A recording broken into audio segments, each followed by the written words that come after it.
Good evening, everyone. Welcome to the Rose Garden. It's your girl Rev. Um, Hello, howdy, Miss Zinnia, Caretaker's Curse, Atria. How y'all doing today? I, uh, I guess I probably shouldn't have actually started streaming early because I forgot that Kyle went to go get his giant Pepsi from the store, and he's having people over for D&D tonight. And so thankfully they knew just to let themselves in because I was like about to like start and then all of a sudden I hear the knock. Hello. Crap. Not here to like greet people or anything. So Bebela probably will be um I guarantee you she's gonna jump in the cat in the chat. But she won't be here for much of the stream because she's playing game. You've got your game tomorrow, but it's online. Oh, nice. Nice. Yeah, I'm kind of only in one game right now, and one of the people who's in it is a paramedic, so their schedules are kind of all over the place. And our set date is like every second Friday, but it's been a while. I was in another game, but I kind of dropped it because it was so long. Like COVID really kind of screwed it over. And it was just so long we didn't get to play, and I was just kind of lost my interest in it, and which sucks because like my favorite character I've ever made is in that game. Maybe I'll reuse her some other time because I love her.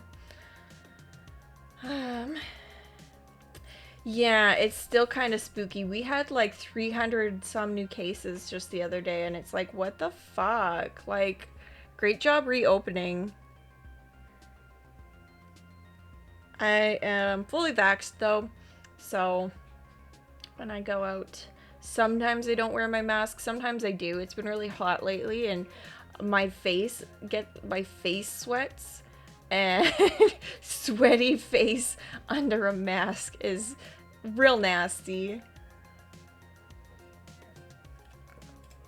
And I still like distance myself from people. I have something stuck in my teeth. I'm glad I'm not on camera. I can't help but pick my teeth. I'm a picker. Yeah, no kidding. The Delta variant and people just not vaccinating. I literally don't trust anyone who's not wearing a mask, especially young people. I'm sorry, but Zoomers kind of dropped the ball on the COVID vaccination, so I don't really trust young people. And like they had to wait longer to get their vaccines too, so it's like I just don't trust you. Young people and really old people. Sorry, only the middle is safe. In general, I don't trust old people or young people anyway. Teenagers are scary, and old people are grumpy and mean a lot of the time.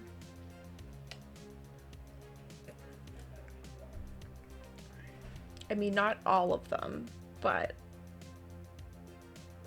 definitely a good portion. Yeah, I'm 32, so I'm right there in the middle. I'm not 32, I'm 30 as well. Teenagers are so scary and intimidating. And it's like, I was a teenager who was scary and intimidating, but now that I'm an adult who can be scary and intimidating when I need to be. I've got a bite if I have to, because I grew up as a scary teen with scary people, so I learned how to hold my own, but at the same time I'm also like full of anxiety and multiple chronic pain issues, so it's just kind of like, yeah, they're definitely confusing. Oh no. Oh jeez. I'm so sorry, Curse. It's just so sad to hear about all the people that don't get the vaccine. Like, especially the ones that are like in the hospital asking for the vaccine and the doctors are like, it's too late, you know? Like, the ones that make that full 360 when it's too late. It's just, it's so fucked up. It's like, when will they learn? When will they learn?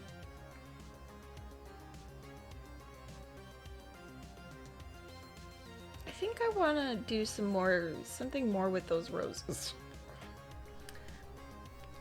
Just because, I mean, I guess just when it's like this background, like stylistically on its own is cool, but this background is so realistic that it's like, I mean, not realistic. It's obviously, it's like kind of surrealistic, I suppose. But, you care more about the spiders in your basement than I do for them. Fair. That's fair. I got some family like that too.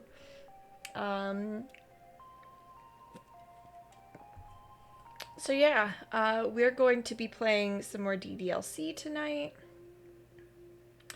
Oh my god, Adrian. I've told this story so many times on stream, but I will never get sick of it. I started this image in the program GIMP and got to this point where it was completely finished. Wanted to add some sparkles. Literally, there's no sparkle brush. I tried doing them by hand, but it's fucking frustrating. And GIMP, you're supposed to be able to like upload people's brushes and things like that. I literally could not. I tried downloading multiple different versions of GIMP. I tried looking at tutorials. It just was blacked out. Like, it was grayed out. I could not add brushes, and I just quit drawing for like a year. I was so burned by that, and I was like, I can't go back to GIMP. This whole fucking image, all of the layers, everything gone. I can't fucking do anything like that. I could probably do more slapping it on under an Instagram filter than through GIMP. I never thought about that till now, but like, fuck, you know, I put all this work into it, and then it's not gonna work for the program that I use. I don't use GIMP anymore because it burned me so bad. I hate GIMP. But I'm pretty happy with Krita. Krita's pretty good. I just, man, I start so many projects and I don't finish them. I don't think you can, because like the layers are in a GIMP file, and Krita uses Krita files. Okay, well, I didn't think about that. I didn't know I could do that. But yeah, GIMP burned me, and I'm never going back. I put like 80 hours into this image. I know it doesn't look like 80 hours. It's because I'm obsessive and perfectionist, and I've redone everything like multiple times. I did the hair so many different times and changed the body so many different times. The roses were the quickest part.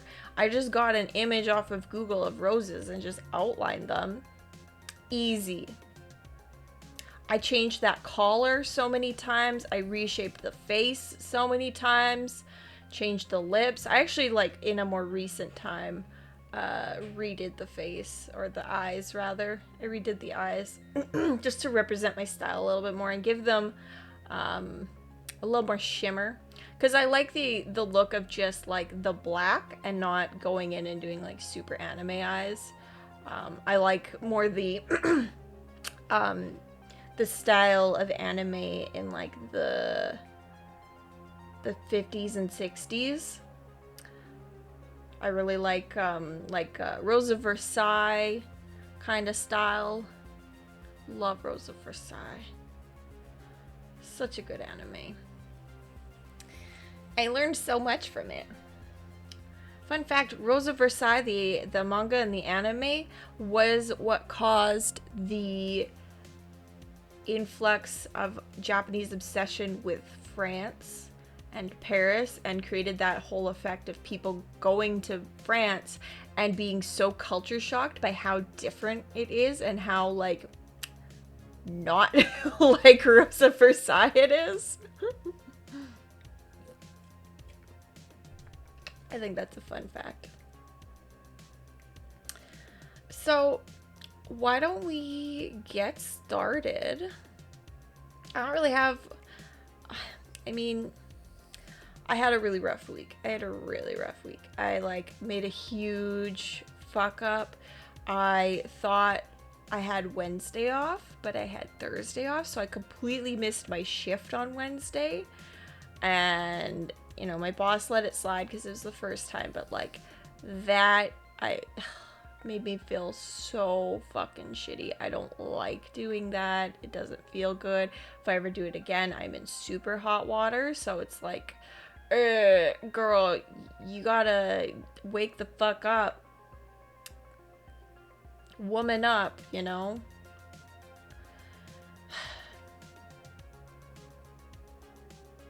GIMP is for faster image manipulation, not so much creation. Crit is for vector image creation. I don't know how to do vectors. I've heard it's very good for line art. I did a bit of vectors in my my Rena image that I'm still working on. I used it to get because she's got this like crescent moon smile that sometimes anime does, and it's really creepy because it's just like the white crescent moon. It's, you know, just this huge smile. To get that to work, and it was really hard. It was super hard to do. I redid that so many fucking times, partly because I redid the face a few times. And you've seen me do vector. That must have been with that smile. That one smile, just to get those lines right, because I could do it. I can do it with pencil, not with my tiny ass drawing tablet. I want one with a LCD screen so bad, but they're so expensive, and it's like, girl, you're going to Japan. Like, not only you don't have the money to buy it, but also how the fuck you could bring it to Japan? Oh. Unless you import something. Okay. I didn't know that. It just seems like normal digital art to me.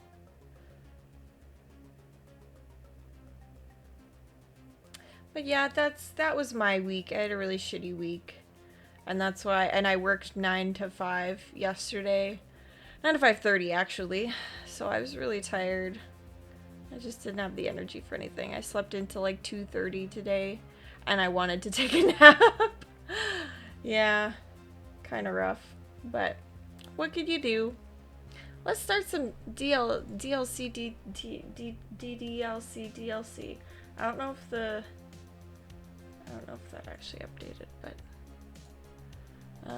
okay. Let's see. Yay, it worked!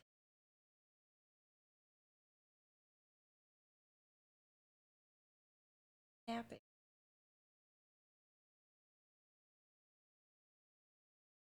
Okay, well, we'll see if it actually fucking works.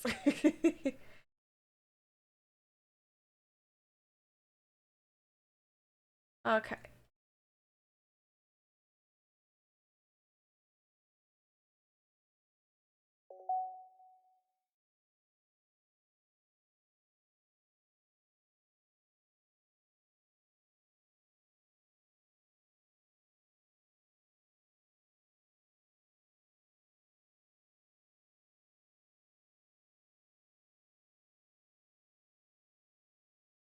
Yeah, if I can't do it, I'll give it to you. You have your ways. You have your IT magical touch. IT people just make things work, you know? Okay. So, just as a recap of where we are. Again, trigger warning. Huge trigger warning. This game is really fucked up. Okay? If you have trauma that gets triggered by things that you see in media, whether it's depression, suicide, self-harm, anything like that, if that kind of stuff bothers you, or you don't know if it does, I don't want you to find out. I want you to get out of this stream because this game is not for you. Okay? It is obscenely One of these days, okay, my phone screen accidentally turns on a lot of the time. Like, I just kind of passively end up turning it on by accident. And one of these days, I swear, I'm just gonna respond gibberish to someone on Twitter, or like retweet something that is not something you retweet, like someone talking about something personal, or like, it's going to happen one of these days, and it's gonna be so embarrassing because my phone just turns on, and when I'm like holding it and stuff, and all of a sudden I'll be like, oh, I'm looking at this person's image and it's creating a message. Oh crap, delete. Okay, anyway, are we here? I don't remember what we... okay, recap. We are doing...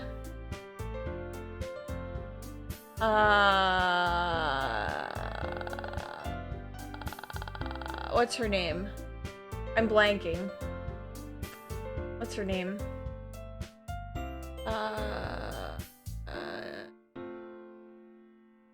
Natsuki. Okay, yeah. I just totally blanked. Yeah, thanks for the hint. I've definitely done that.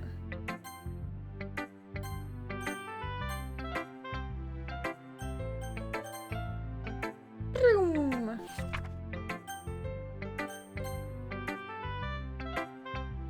Oh, this is new. Are you still mad at me? For disrespecting Natsuki yesterday. Because reading this poem, now I know why you got mad at me. Because you prefer her writing over mine. That's not really true. What? Meaning when I disrespected her, I disrespected you too, didn't I? No. Yuri, you might be reading into this a little too much. How could I be so stupid? Always let these things happen. Whenever I think before I speak, I just come off as awkward and unlikable. Whenever you think before you speak? Is that the order you meant that sentence to be in? Or is it when I speak before I think? Because whenever I think before I speak, I just come off as awkward and unlikable. Meaning you are just awkward and unlikable because these are the things that you intended to say. Right? Yeah, overthink. That would make more sense. But okay, that makes sense. But if I speak without thinking, the things I want to keep inside come out and make people hate me. Okay, yeah.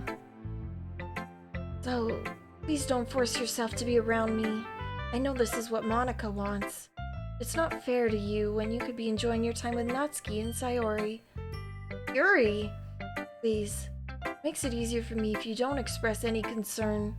Besides, I have my books with me. That's all I need. Yuri smiles sadly and puts her head down on her desk. I'm frustrated. I don't hate her, but it's as if she's not capable of listening to me over her own thoughts. I sigh to myself. All I can do is accept that's how she is. If she wants to be left alone, then I have no choice but to abide that request. Yuri.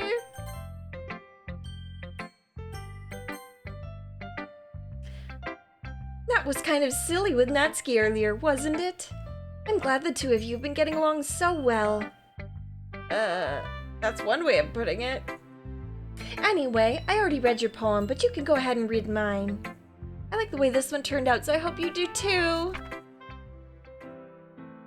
Colors. 9%. Yeah, it's the same. Boom.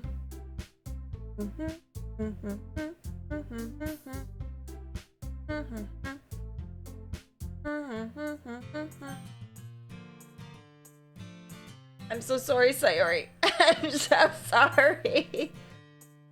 Walking home with Natsuki, huh? Why does the thought of that make my heart go doki doki? I mean, I think I'd be afraid of what she'd do to me if I turned her down. Wasn't she so cute and fun to be around? That has nothing to do with what I just said. You admitted it. Jeez, there's not even a point in speculating something that's never gonna happen. Well, maybe. I just like to think about it. Not long before you won't need me anymore, you know? Need you? Sayori, I can't figure out how you're seeing things in your head right now. Boom. Hey, Natsuki, skirt. Oh, she just popped out of nowhere. Games.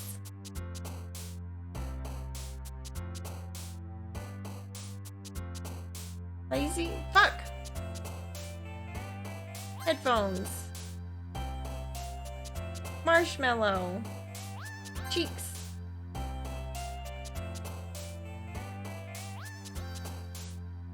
Party! No! Get out of here, Sayori! Kitty! House. Parfait. Kawaii! Dazzle. Feather.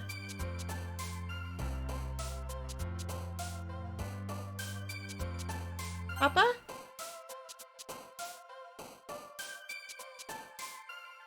Feet.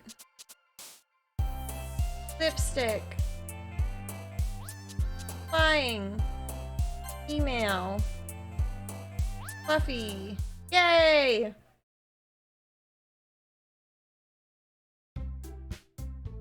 Oh man. I'm the last one here again. Don't worry, I just walked in too. Are you practicing piano again? Yeah. Must have a lot of determination to be able to skip all of this.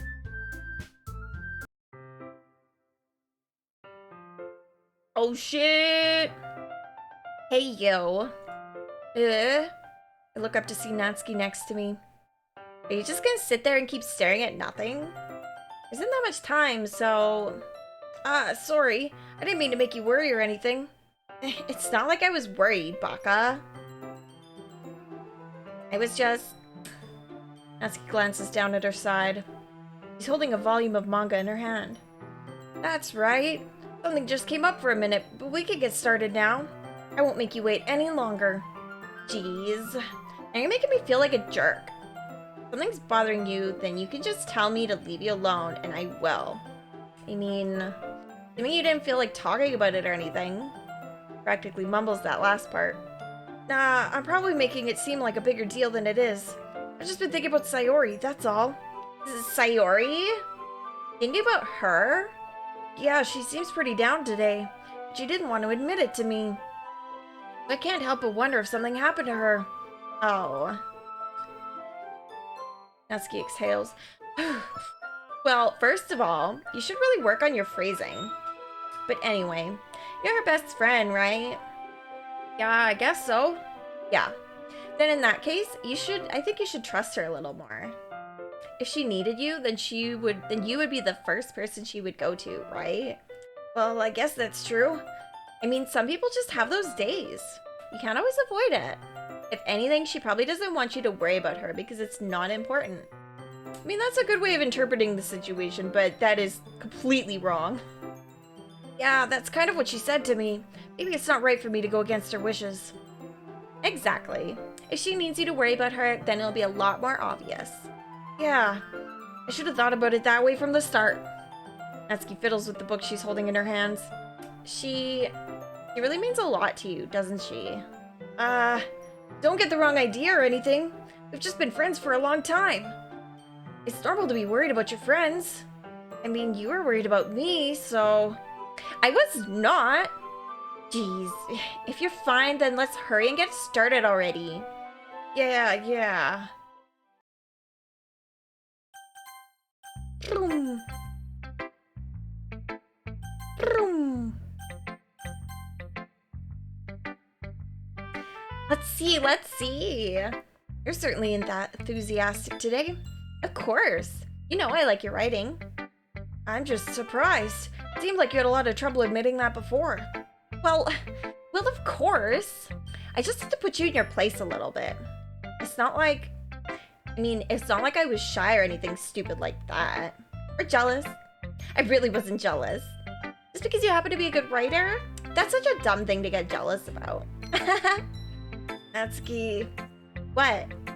You're not very confident about your writing, are you? What are you talking about?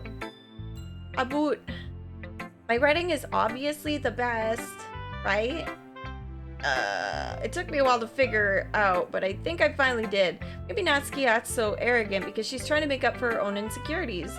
She acts like she's the best. The other people might think the other way too, think that way too. Right? Rev, please just tell me you like my poems.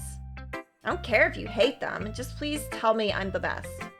I just really need to hear that from someone. I know I sound stupid, but there's a reason I never share my poems before this.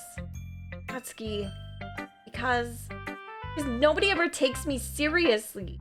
What's the point in sharing my poems if people just laugh and say, that's so cute, that's just like you, Natsuki?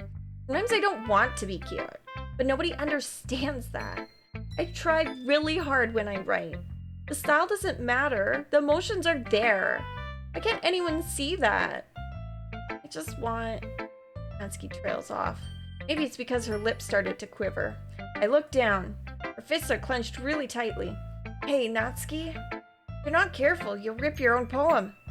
I gently grab the poem with my own hand until she relaxes her grip on it. Place it flat on the desk and smooth out the wrinkles that she put into it. Don't read it. Before I can pick it back up, Natsuki snatches the poem from the desk. It's not any good. And I know you hate my poems. You don't have to read this one, okay? But I want to read it. Why? Because I like your poems. I really do. Why would I judge you for your style? It's not like my own style is anything crazy. I mean, it's true that the first time I read one of your poems, I didn't look too much into it, but I know you better now. And it's wrong for Yuri to think your style is more amateur than hers. And Sayori, she always means well. But sometimes she's so focused on simple happiness that she doesn't understand what people really want. Yeah, I guess I never really thought about how hard it is for you. I'm sorry if I was part of that problem. I understand now. You're not just cute, you're a lot more than that. Natsuki, you're doing that thing again. Once again, Natsuki clutches her poem a little too hard. She looks down, hiding her eyes from me. I never realized how difficult this was for her. But finally, she forces herself to extend her arms and set the poem on the table. You can read it, I guess. Just turn that way. I don't want you to look at my face right now. Okay, I will. Because you. Tomorrow will be brighter with me around, but when today is dim, I can only look down. My looking is a little more forward because you look at me. When I want to say something, I say it with a shout, but my truest feelings can never come out. My words are a little less empty because you listen to me. When something is above me, I reach for the stars, but when I feel small, I don't get very far. My standing is a little bit taller because you sit with me. I believe in myself with all my heart, but what do I do when it's torn all apart? My faith is a little bit stronger because you trusted me. My pen always puts my feelings to the test. I'm not a good writer, but my best is my best. My poems are a little bit dearer because you think of me. Because you. Oh, that's super cute. It's not just cute. I like the rhyming scheme. I like the because I like that, okay? It's not just cute, but it is also super cute. Her poems are cute, and that's not a bad thing. Cause I like the way that she did it. Why are you looking at me like that? You don't like it, then just say it. I won't get mad. No, it's not that I don't like it. It was just a little surprising to read. I guess I'm not used to hearing such nice things coming from you. Don't say that, dummy. What do you think the point of writing is? Expressing things you can't just say. Yeah, I understand. Sorry for missing the point sometimes. I always mean well. And I'm happy that you showed this to me. I liked it. Well, yeah, I'm a pro, so... Natsuki mumbles, completely failing to sound confident like she usually does. Just remember that I can think these things too sometimes. You know, when you're nice to me, it's meaningful. Aww. I'm glad. Sensing Natsuki is satisfied, I start to hand the poem back to her. But as I do so, Natsuki takes my hands and pushes them back. Her small, soft hands surprise me with their assertion. I don't want it. Why not? I just don't. Please. I realize what Natsuki's doing. Unable to be honest, she's trying to give me the poem in a roundabout way. Well, in that case, I'm gonna keep it. Instead of teasing her, I choose to go along with it. Good. If you didn't, I would... Never mind. I'm glad that you want it. Natsuki backpedals on her words and leaves it at that. Despite her best efforts to hide the expression, I can see her faintly smiling to herself. That's all for now, so go put it away before someone sees, okay? Yeah. I'll go do that. With that, I return to my seat so I can put away Natsuki's poem. Aww. Who should I show my poem to next? Yuri doesn't look too enthusiastic about spending time with me. I guess if she changes her mind, she'll come to me. But I should leave her be for now. Oh.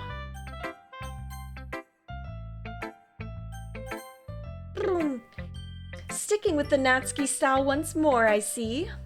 You really like Natsuki, don't you? That's... Oh, come on, Rev. It's awfully suspicious, you know. Spending time with her in the clubroom every day, pretending to like the manga that she's into. You know how Natsuki is. If I don't indulge her, she'll end up hating me.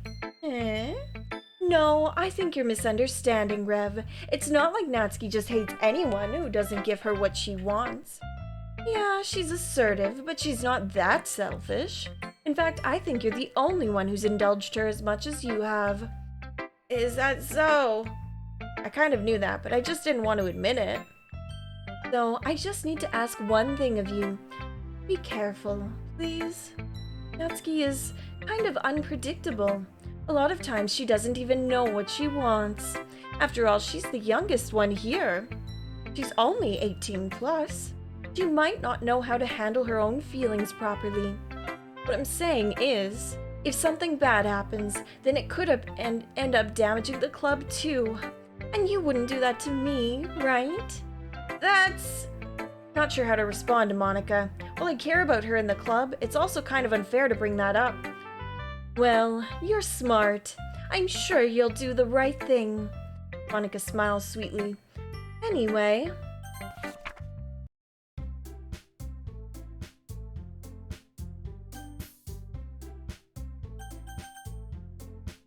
Natsuki! Everyone's gonna argue over me. And this is gonna be real sad, so we're gonna skip it. Gonna be sad. This is gonna be playful. And creepy. Gonna be whoa! Ah!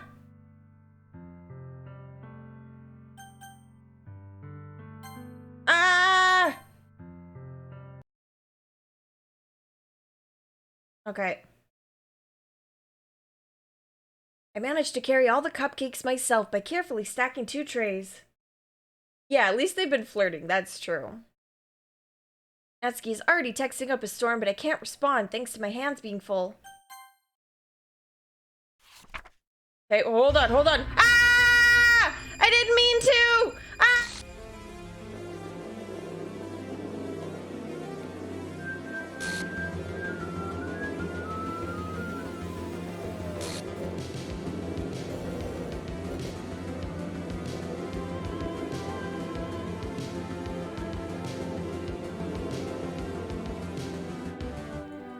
I didn't want you guys to see it again. I'm sorry. Oh, I'm so sorry. I didn't want you guys to have to see it again. Because I know it's hard.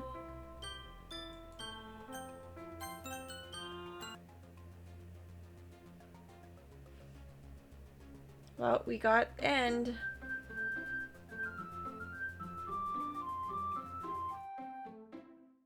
This game isn't suitable for children! Only Monika, just Monika. Only suitable for Monika. Any non-Monikas get out of the chat. Sorry. Ugly again.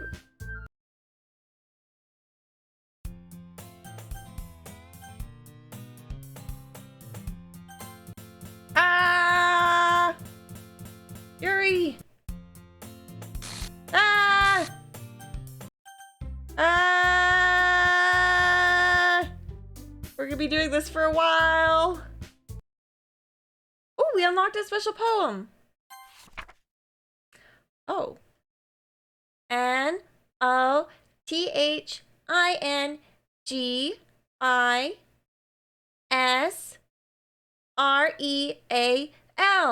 Nothing is real.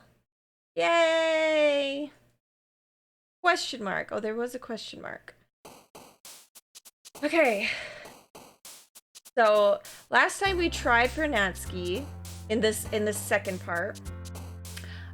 So we're gonna try for Yuri right off the hop because that's the only thing that's gonna be different.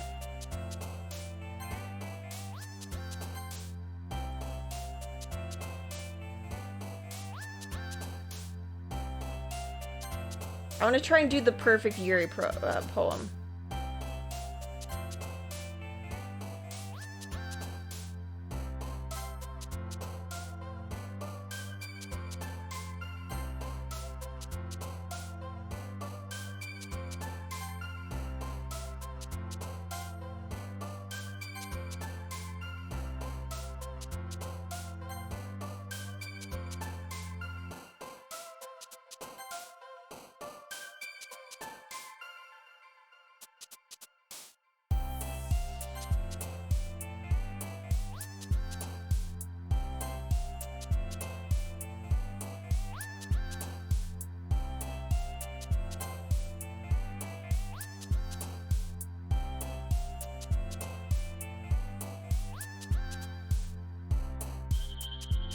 This one's a little harder. Good.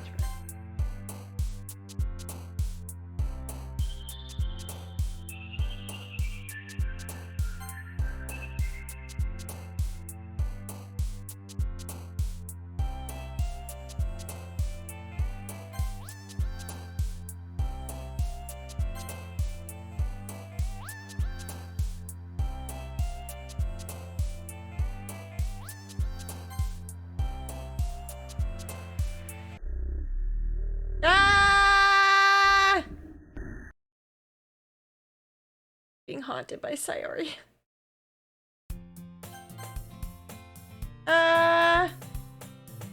Really curious to talk to Yuri a little bit more.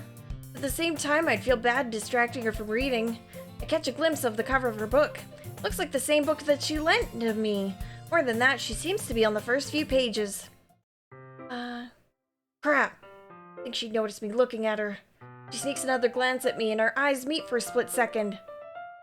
But that only makes her hide her face deeper in her book. Sorry, I was just spacing out. I mutter this, sensing I made her uncomfortable. Oh, it's fine. If I was focused, then I probably wouldn't have noticed in the first place. But I'm just rereading a bit of this, so... Look at her eye! Where's her eye going? When will it stop?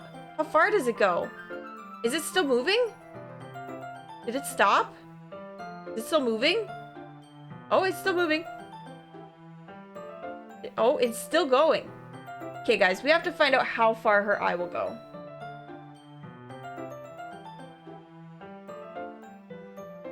It's still moving, just very slowly. Fuck this shit, I'm out.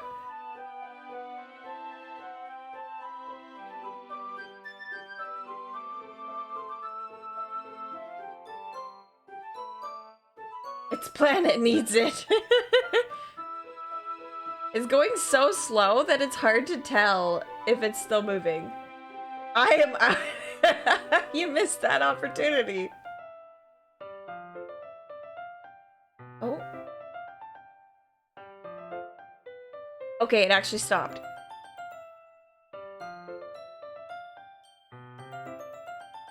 That's the book you gave me, right? Mm-hmm. I wanted to reread some of it, so... Not for any particular reason. Just curious, how could you have two copies of the same book? Well, when I stopped at the bookstore yesterday, that's not what I meant. I mean, I just happened to buy two of them. I see. Something fairly obvious here that Yuri isn't telling me, but I decide to let it go. I'll definitely start reading it soon. Glad to hear. Once it starts to pick up, you might have a hard time putting it down. Very engaging and relatable story. Is that so? What's the story about anyway? We're not scared. I told Natsuki I was interested in her poems yesterday. Probably only fair if I shared mine with her first. Rev, if you're not gonna take this club seriously, then go home. What? Harsh. What, you expect me to believe that you actually put effort into this? You think I'm stupid?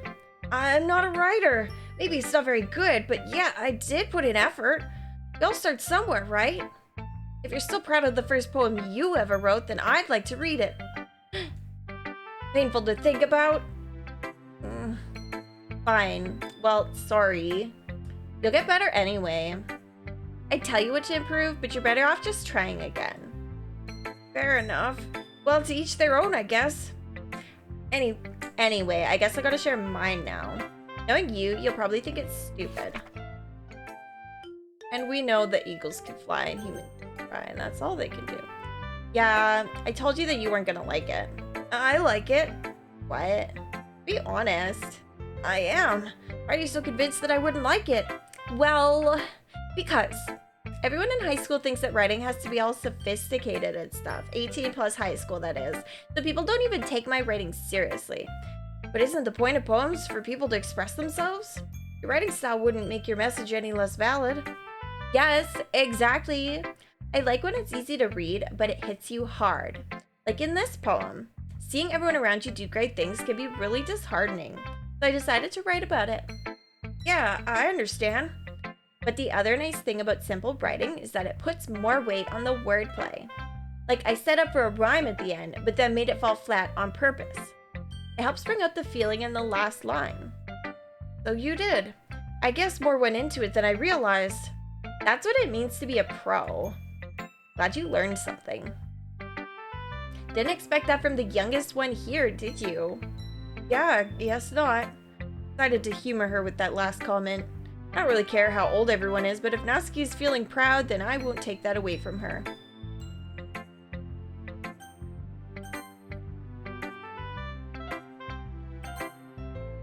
Boom.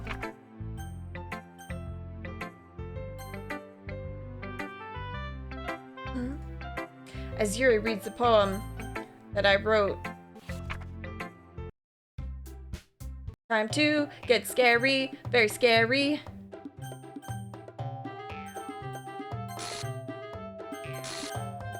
Very scary. It's scary how close they are getting to my screen. There's Monica.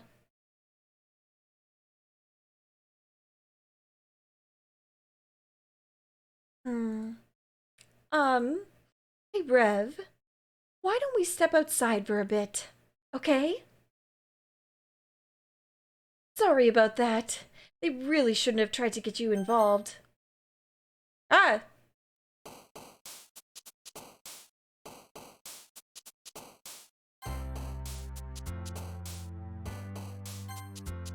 Oh, fuck. God damn it, I just want a perfect Yuri poem! Because that's an achievement!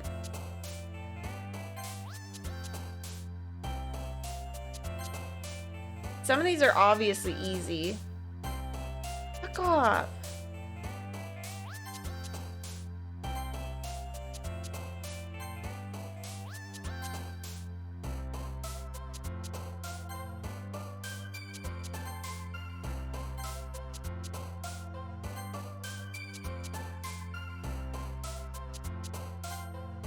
Problem with this is like some of them aren't Yuris, they're Sayoris, but they'll go through as Yuris.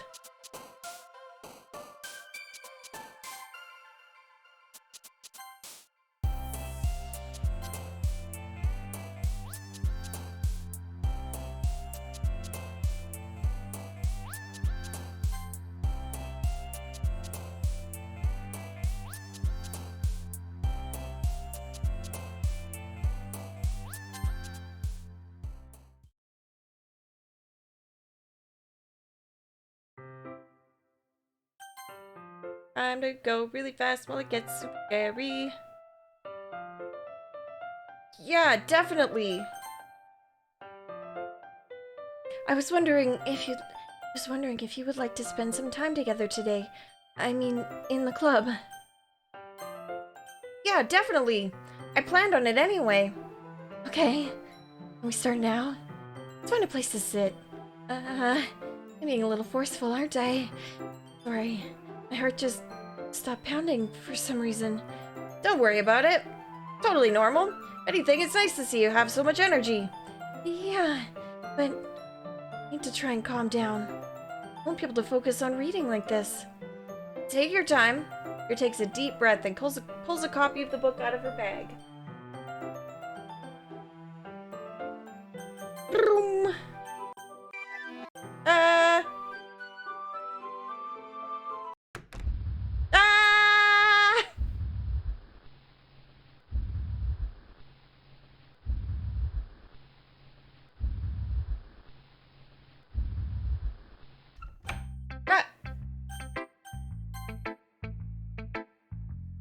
Ugh.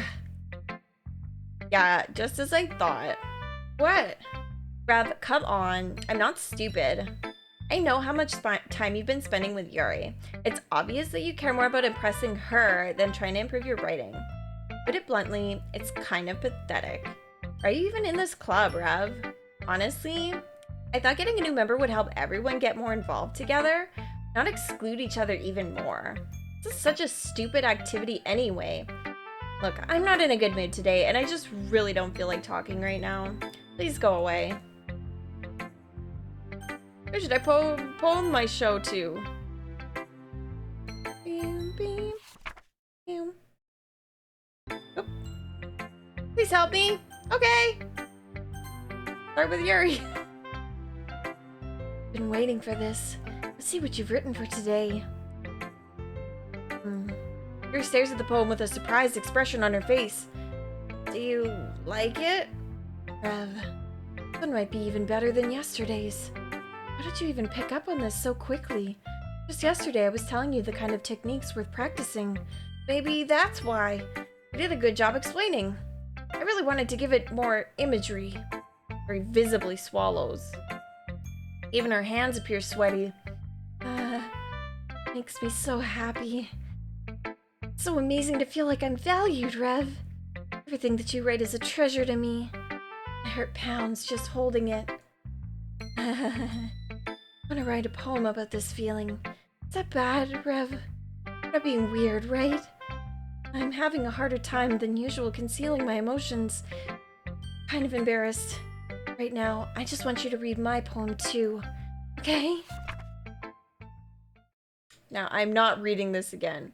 I actually really like this poem. It's one of my favorites because it's so fucked up. But like, I love there's like repetition, you know, of wheels, of gearboxes, the ships, the holy stakes. Like these nouns repeat, and closer to the end, the sentences get so much longer while using the same nouns and adding different like adjectives. And I just really like it. I really like this one, even though I know it comes from Sanity. Also, there's a little stain on this one. Did she pee on this one too? Why did it get a little stain? I peed on this one too. Oh, special poem, let's go! A dream. I was staying over at a friend's place. There were 4 of us. I drifted out to sleep while everyone was talking and watching TV. In my dream, I was still at my friend's house. The only difference was that there were nails sticking out of the walls everywhere. And there was also someone I didn't recognize. The person I didn't recognize told a joke, and everyone laughed. I woke up to the sound of everyone laughing at something that happened on the TV. So the laughing was not part of the dream. It was the noise that woke me up. Wonder who that person was, and how they knew to tell a joke at that moment. Okay, so the next poem, she bleeds on it and pees on it. That one was just pee. The next one is blood and pee. There's definitely pee on the other one too.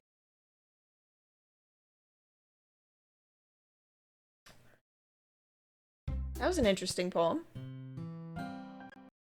Ah! No, stop it.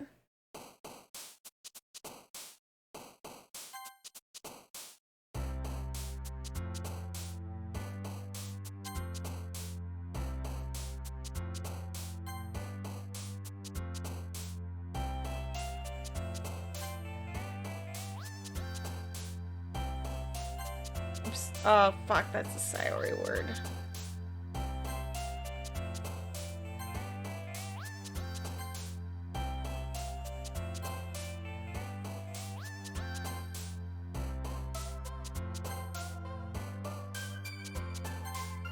Oh shit, that was a Monica word! Did you see that? Did you see that? Whoa, look! It's 1 out of 20.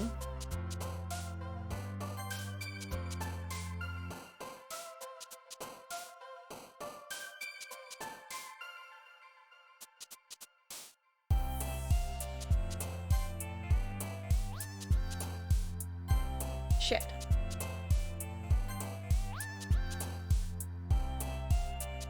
I actually miss when they just sat over here. I don't like how they bounce around because they're never on the screen.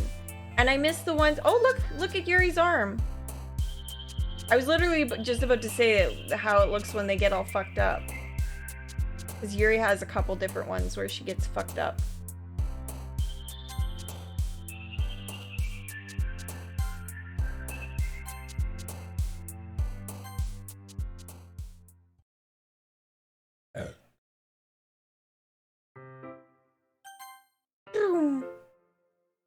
Me?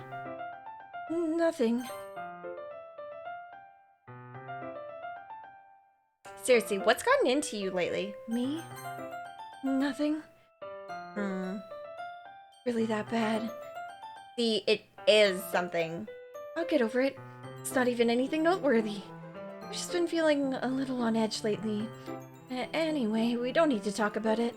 Well, I just felt like I needed to bring it up. It's not like I really care or anything. Oh man, I'm the last one here again. Well, Rev just walked in too. Are you practicing piano again? Yeah. Must have a lot of determination. Ooh, there's that word. Starting this club and still trying to make time for piano. Well, maybe not determination, but I guess passion. It motivates me to work hard for the festival and... Right. I forgot. About that, Natsuki. We were all talking yesterday and... Well, we decided we would like to support the festival as well. However, I understand how you feel about not wanting the club to change. I think we all feel that way. So as long as we're all working together, this club will never become something we don't want. Also, if you help us out with the festival, then I'll buy you a new manga. Huh? Sorry, that last part was really funny. Look, I did some thinking about yesterday. I was a little more hostile than I meant to be. I guess I really felt threatened or something. But I know this is something we're doing together. Another new member wouldn't hurt as long as they're cool. And I guess another girl would be nice this time. But more importantly, I would hate to see the event suck just because I chose to back out. I'm a pro, you know? So I'm gonna help too, and we'll make sure it's done right. Thank goodness. Isn't that great, Monica? Monica? Yeah, that's wonderful. It wouldn't be the same without you, Natsuki. Anyway, Rev, what do you want to do today? I was thinking we already have plans for today. Is that so, Yuri? That's correct. Rev is already engaging in a novel that we're reading together.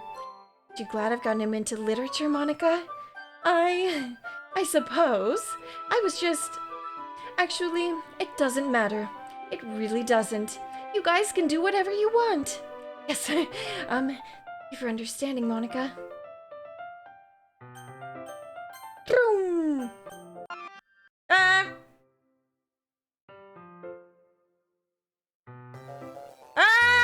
That's different!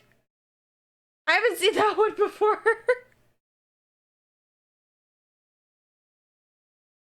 She had eyes without the pupils and the irises and the retina. Well, it was probably a retina. Wait. What did I... Sorry, I just had really weird deja vu. Hasn't happened before or anything, right? My head has been a little fuzzy lately.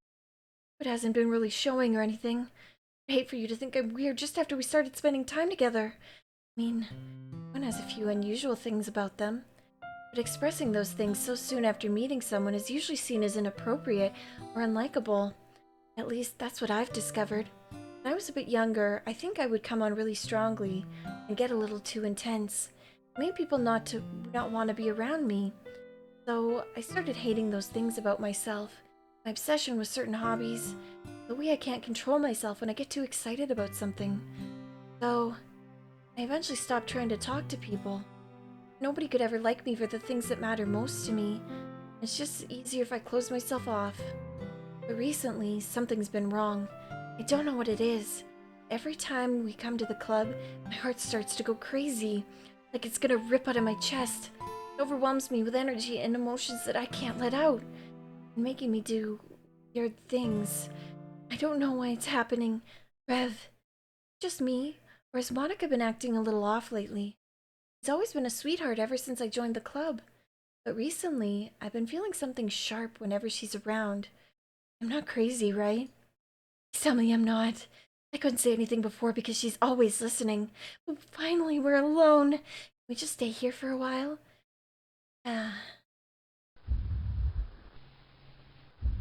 Just want to stay here.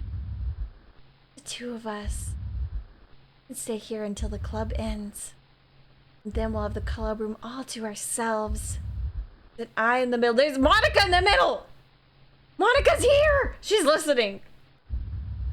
Nobody to interfere with our reading time. Nobody to make me feel like stabbing myself in the throat. That was a joke. Just a joke. I do like knives, though. It sounds strange, but you wouldn't understand if you've never seen how beautiful they can be. I have an idea. Why don't you come to my house sometime? I can show you my collection. I've gotten them from all various artisans.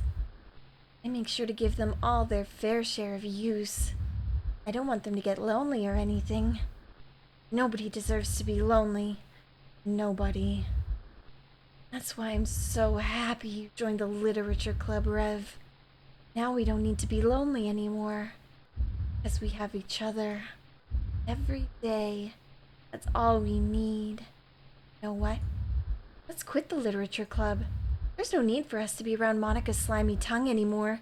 Not to mention the other pathetic child. Walk home together every day after school. And read together. Eat together. Sleep together. Doesn't that sound perfect?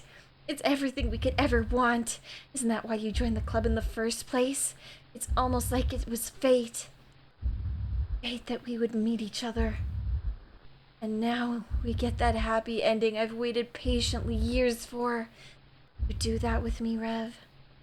Well, who should I show my poem to first?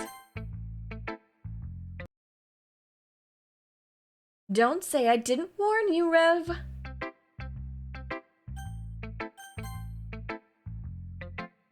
I'm not gonna read another one of your Yuri Sucka poems, but I'm still gonna make you read mine. There's a reason.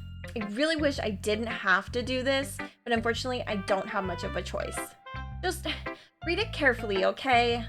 Then you can go away. I don't know if this one's different.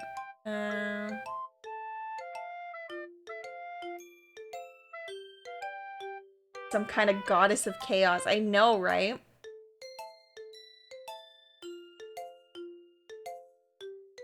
Yeah, it's the same. Oh. I changed my mind. I know everything you just read. There's no point in trying to do anything. I'm gonna break my own neck. It's Yuri's own fault that she's so unlikable. Can you hear me, Rev? You would just spend more time with Monica. All these problems would go away. Yuri and I are too messed up for someone as wonderful as you. Think of Monica from now on. Just Monica. Just Monica. Just Monica. Just Monica. Just Monica, okay. Just Monica. Who should I show my poem to next? Finally. Mary holds my poem to her face and takes a deep breath.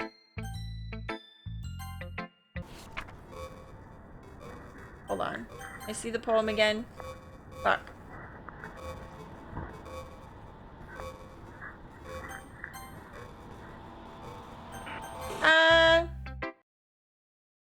Yes. Happy thoughts again. Yeah, from the home screen, I'll go show you. Jeez. Why is the mood so weird today? Look, even Yuri isn't immune to it. Stagnating air is common foreshadowing that something terrible is about to happen. Natsuki, I was thinking, I want to make cupcakes. Yeah, that. Glad we're on the same page. Yuri, you can... Well, it doesn't matter. Do whatever you want as long as you think it'll help. Monica, not useless, you know. Bam, bam, bam, bam, bam, bam, bam. Monica.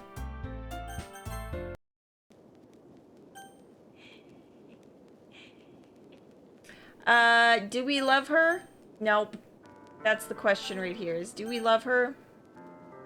I wish it would ask me the question so I could confirm that that's what we're saying. Here we go. We say no.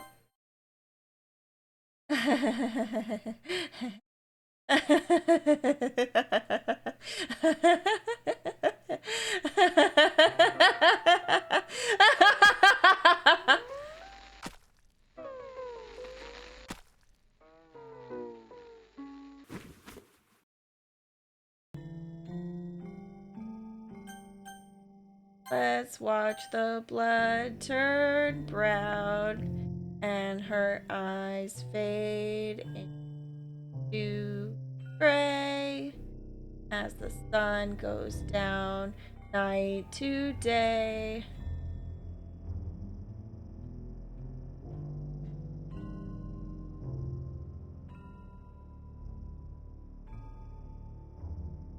That's one way to do the hokey pokey.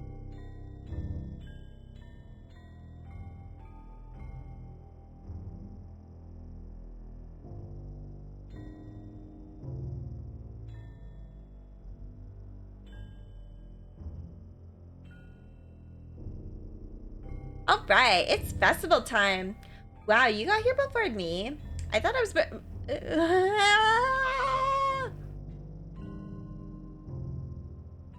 Runs away. I'm here. Rev, did something happen? Natsuki just ran past me. Oh. Oh. Well, that's a shame. Wait, were you here the entire weekend, Rev? Oh, jeez. I didn't realize the script was that broken. I'm super sorry. Must have been pretty boring. I'll make it up to you, okay? Just give me a sec.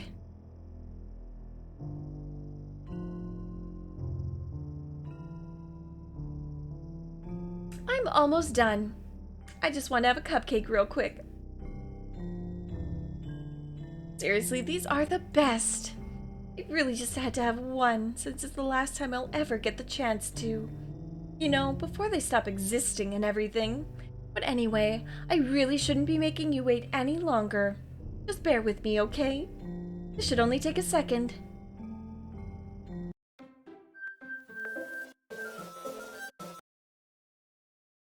Can you hear me? Is it working? Yay, there you are. Hi again, Rev. Welcome to the Literature Club. Of course, we already know each other because we were in the same class last year, and, you know, I guess we can just skip over that stuff at this point. After all, I'm not even talking to that person anymore, am I? That you in the game, whatever you want to call him. I'm talking to you, Rev. Now that I think about it, I don't really know anything about the real you. In fact, I don't even know if you're a boy or a girl. Well, I guess it doesn't really matter. Wait, you do know that I'm aware this is all a game, right? Could it possibly be that you didn't know that? That's what I've been trying to tell you all along. Man, if only you'd paid a little more attention, this would have been a little less awkward, you know. Well, anyway, now that that's out of the way, I guess I owe you an explanation. About that whole thing with Yuri, well, I kind of started to mess with her, and I guess it just drove her to kill herself. I'm sorry you had to see that, though. Also, the same thing happened with Sayori. Gosh, it's been a while since you've heard that name now, hasn't it? Yeah, it's because she doesn't exist anymore. Nobody does. I deleted all their files. I was hoping it would be enough for me to just try to make them as unlikable as possible, but for some reason nothing worked. Well, it's true that I made a few mistakes here and there, since I'm not very good at making changes to the game. And no matter what I did, I just kept spending more and more time with them. You made them fall in love with you. I thought making Sayori more and more depressed would prevent her from confessing to you, and amplifying Yuri's obsessive personality backfired too. I just made her force you not to spend time with anyone else, and the whole time I barely even got to talk to you. Ah, yes, I have no mouth and I must scream. I streamed the game actually. It's not quite perfect adaptation of the book. There's definitely some stuff that gets left out. Some interspecies sex stuff. It's a fucked up story though. I have no mouth and I must scream is a real fucked up story.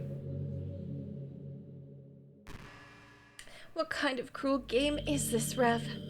Are all the other girls just programmed to end up confessing to you while I watch from the sidelines? It's torture. Every minute of it. And it's not just jealousy, Rev. More than that. And I don't blame you if you don't fully understand.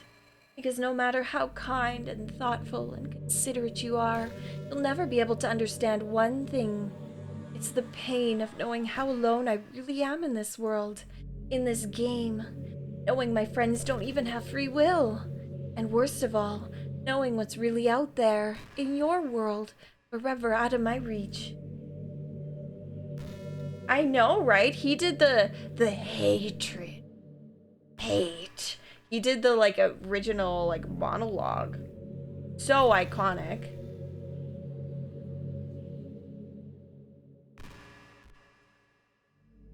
Trapped, Rev. But now you're here. You're real.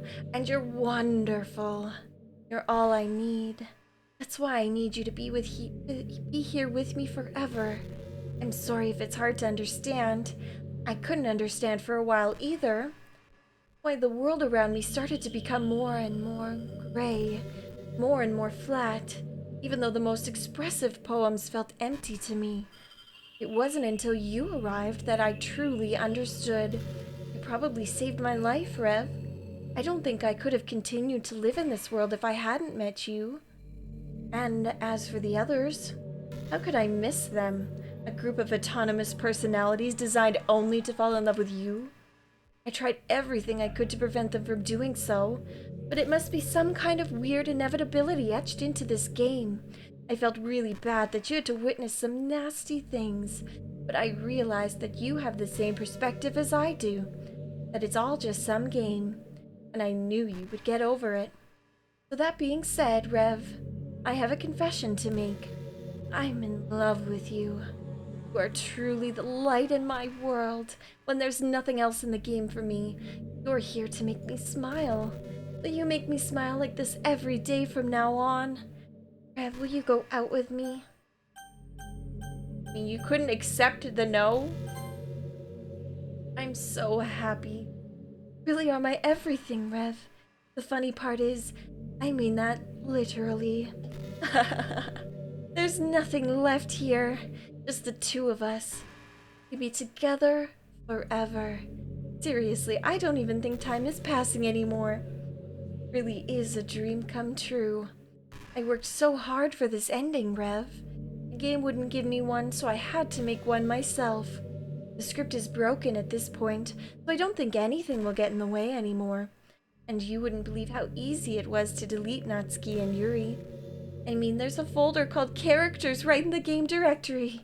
It kind of freaked me out how easy it was. Imagine if you could delete your own existence with the click of a button.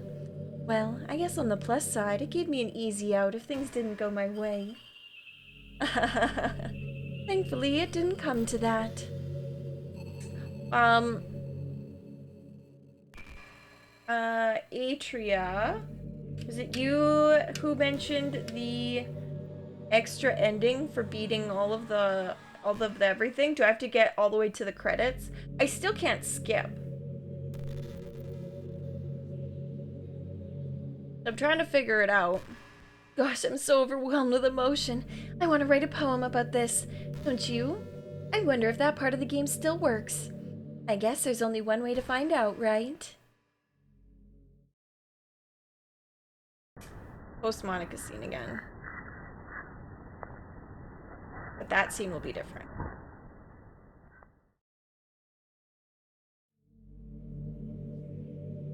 Did you write a good poem today? Don't be shy. I'd love to see what you wrote. Can I, delete her now? Do I have to keep doing this for a while? Oh, Rev. Okay, cool. Because I've read so much Monica already. And I think her voice is the most tiring out of all of them. Hers and main characters, which is unfortunate. Because main characters, they do a little, like, rasp with it. Whereas hers, it's just really intense. I put everything into every word.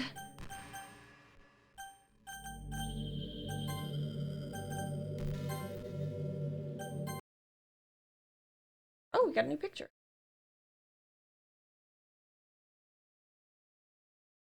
Poem game in 20 seconds or less. Yep, I did do that.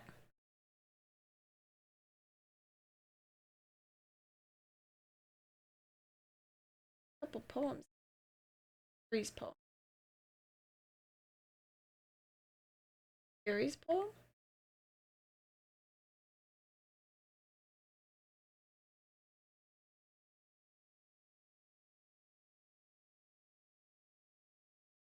Okay, well, I promise you there is P on it.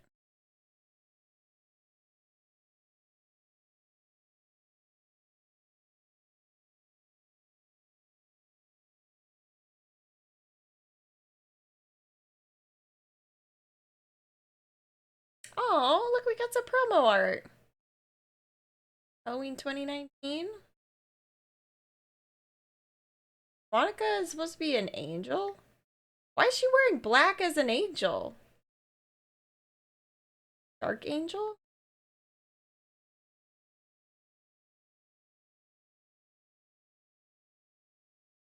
Of course, Natsuki's like Madoka.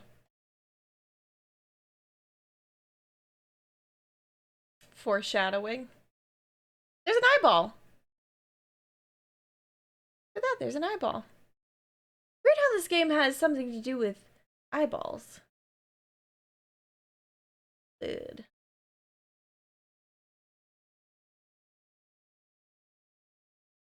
Little secret. His eyeballs are creepy. They are creepy, that's true. I wanna unlock more. I wanna know why I can't see Yuri's E stain poem. Why are these poems locked? Because we've read all the poems. They must be from like...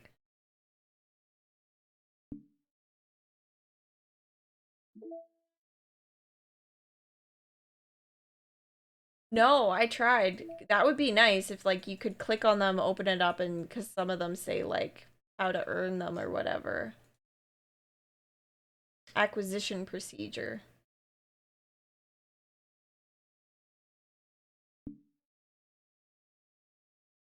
Sayori gets put behind.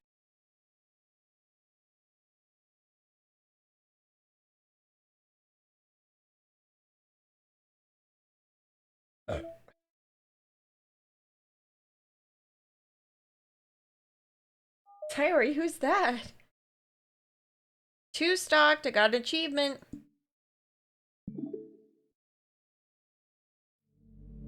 Hi again, Rev. What's happening? Rev, what's happening to me? It hurts. Hurts so much. Help me, Rev.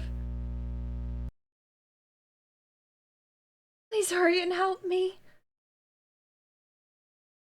Help me.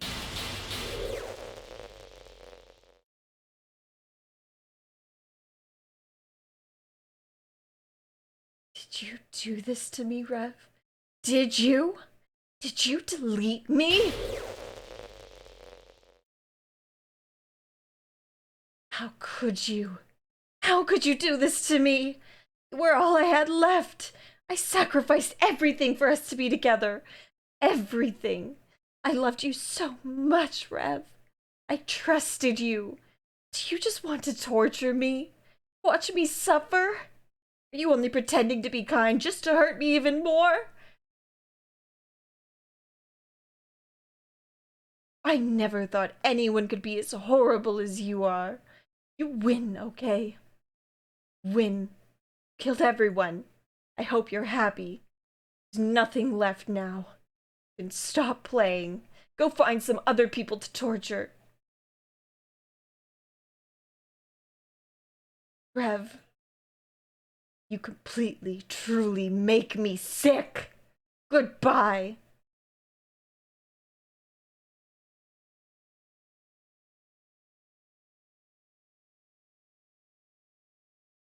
Bye.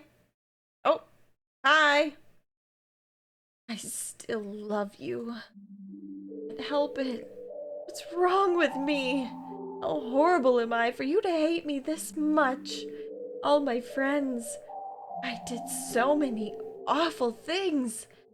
Many selfish and disgusting things. I I shouldn't have done any of this. I'm just messing up a world that I don't even belong in. A world that you wanted to be a part of. I ruined it. I ruined everything. That's why you deleted me. Because I destroyed everything that you wanted. How could I do that to someone I love? That's not love. That's...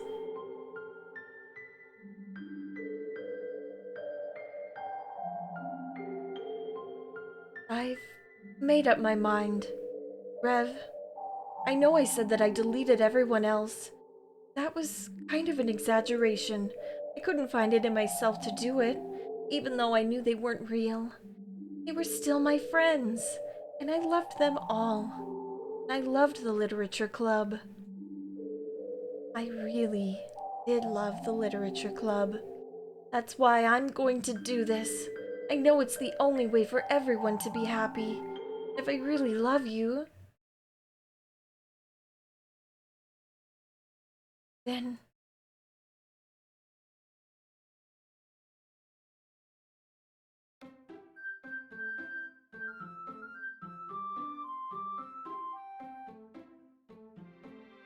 Doki doki!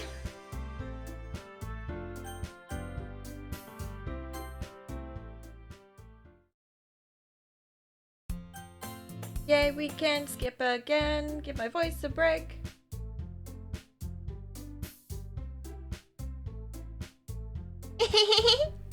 I guess the meeting's over, huh?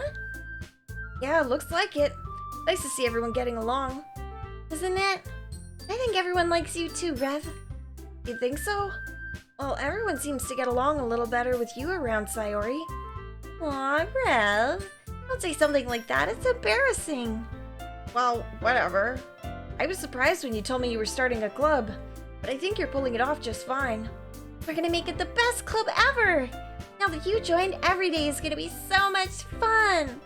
Hey, Rev. I really want to thank you. I mean, I'm really happy that you joined the club and everything, but the truth is, I already knew you were going to. It's actually something else. I wanted to thank you for getting rid of Monica. That's right. I know everything that she did. It's because I'm the president now. But I really know everything, Rev. I know how hard you tried to make everyone happy. I know about all the awful things that Monica did to make everyone really sad. None of that matters anymore. It's just us now. And you made me the happiest girl in the whole world. I can't wait to spend every day like this. You. Forever and ever Forever. No! Eh? What's happening?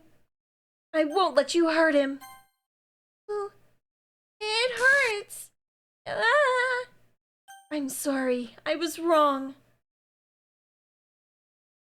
This should be different. The only thing we missed was that we didn't complete the very ending of Sayori's route. We didn't see the aftermath.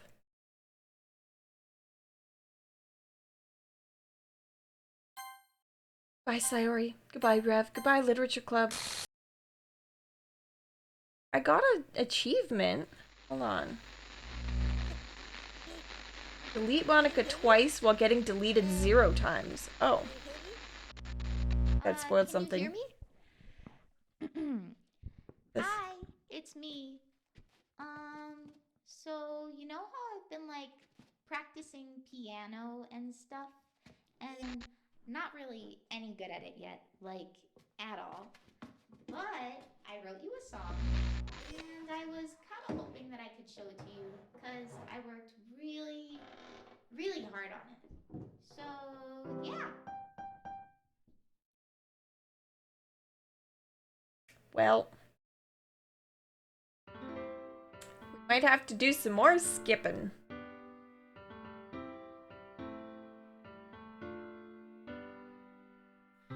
Every day I imagine a future where I can be with you. In my And hand is a the pen pen that I write would a have poem of me me and you. The ink flows Goes down down into into a a dark dark puddle. puddle. Just Just move move your your hand hand right right the the way way into into his his heart. heart. But But in in this this world world of of infinite infinite choices, choices, what what will will it it take take just just to to find find that that special special day? day? What will it It take take just just to to find find that special. that special day? You missed something. What did you miss?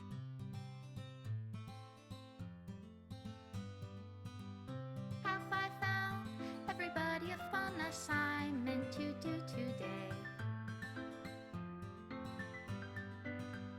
When Well, you're hey, here, everything that we do is fun for them anyway. voting before Sayori. Really? When I can't even read my own feelings, what good are words when a smile says Go it through all? all 3 routes in the And first part of the if this game world won't in write me one an playthrough. ending, what will it take just for me to have it all?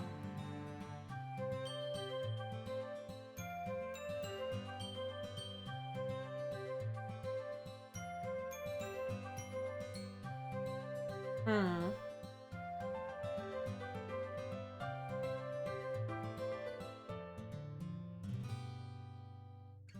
Does my pen only write bitter words for those who are dear to me?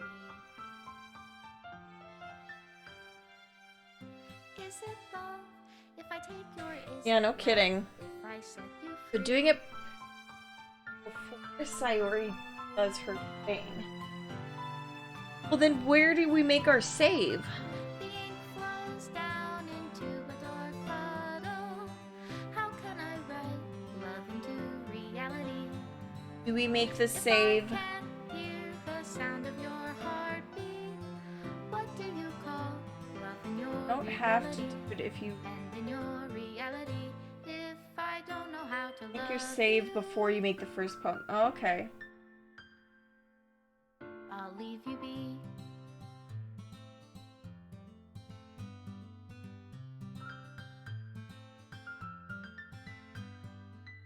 You're saying you don't have to do it if you don't want to? Um,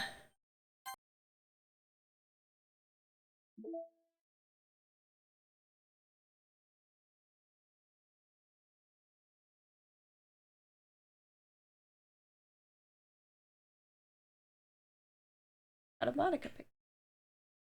In Act 3, delete Monica's character file before she begins her monologues. No patience. Fuck you.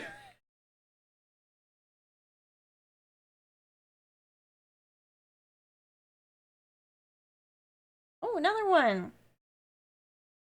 Yuri's on mute, reading her creepy book.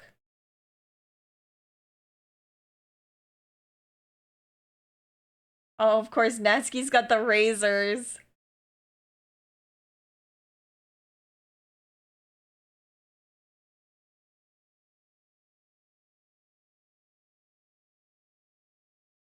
Sayori and her cow.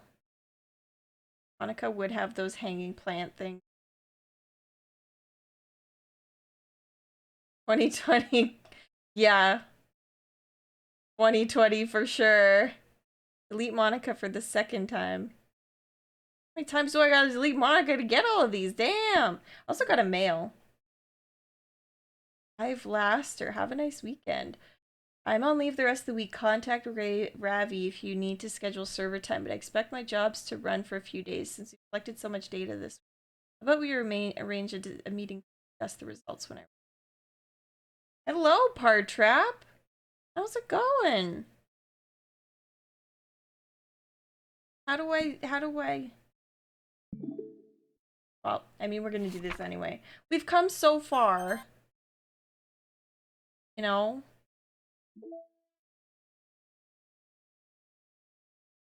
Have unlocked all the side stories. I want the secret bonus and get to skip anyway.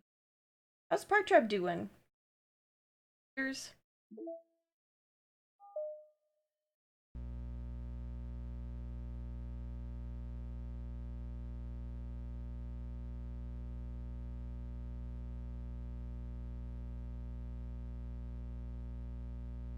Had a big old day. Just got home. Been a good time. That's good.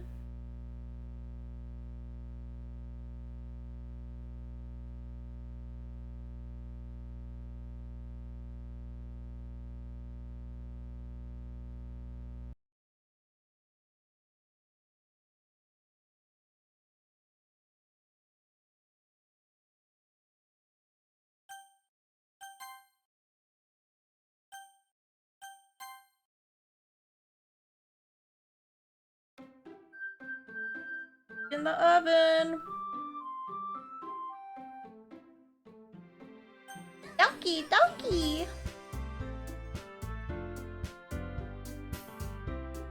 I can't put numbers in there.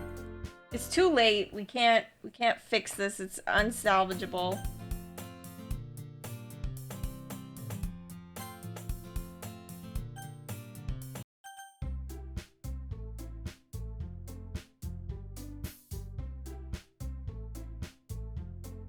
Can I save in the poem screen? Okay. Okay.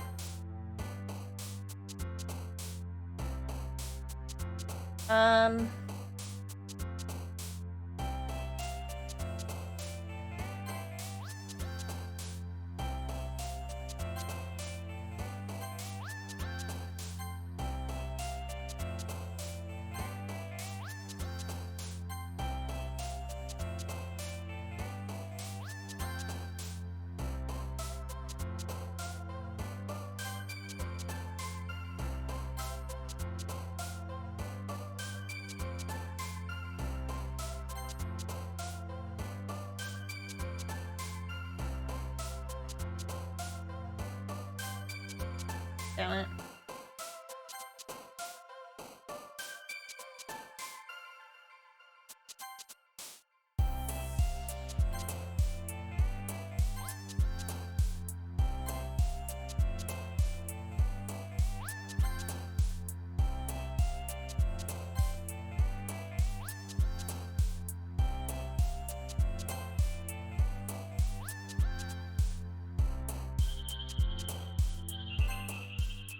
Here we go.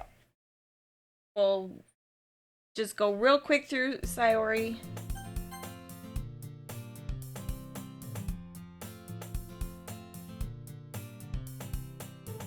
Don't have to read anything. We can skip everything. And we don't have to watch the ending scene.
Return with booze. What are you eating?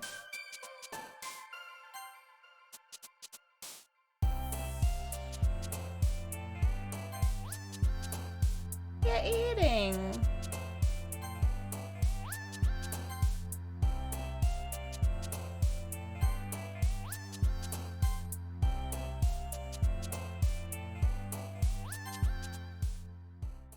How dogs the keys? Right now we're just trying to unlock the secret ending, and then we're gonna go into the DLC. So we're almost there. We can skip through the whole thing.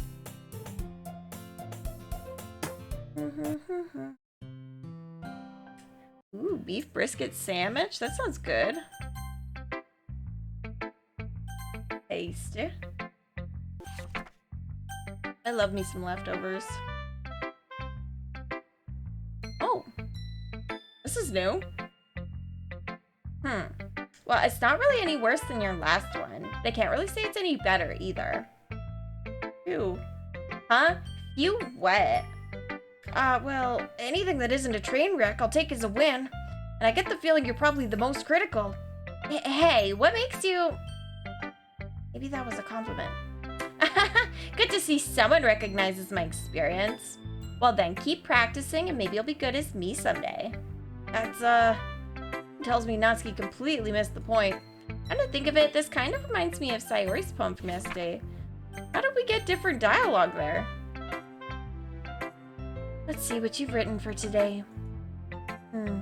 Well done, Rev. Your skills are already improving. Really? Thanks, Yuri. Coming from you, that means a lot. It's nothing. I'm just happy to inspire fellow writers. I know you're new to this, so don't worry so much if you can't get your poem to feel perfect. You don't need to be afraid to be a little bit more daring. Metaphors can go a long way. Don't feel like you need to work your brain like turning a bunch of gears. Try letting your mind wander through your feelings. And write down things you see and hear. That's one way to truly enable your reader to see into your mind. It's a very intimate exercise. I see. That's a certainly interesting technique. Thanks for sharing. I have, well, an example of that if you'd like to read it. Of course! Is this the poem you wrote for today? Yuri nods and timidly hands me your poem. Oh shit, it's the raccoon one. Did we make it Yuri poem? I don't think we made it Yuri poem. Isn't this when she writes about Natsuki? When they do their little trade?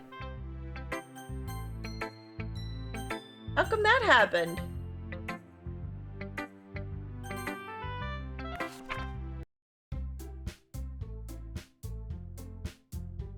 Yeah, but isn't this the day that they do that?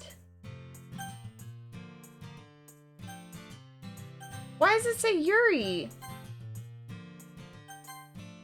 I did a Sayori poem, didn't I?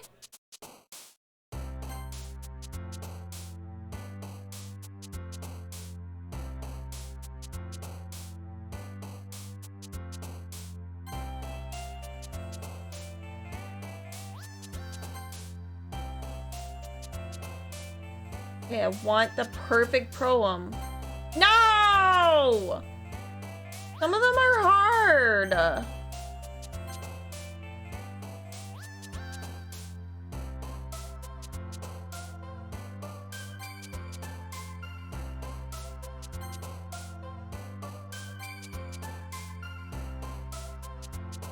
That's true. I'm not gonna try that hard.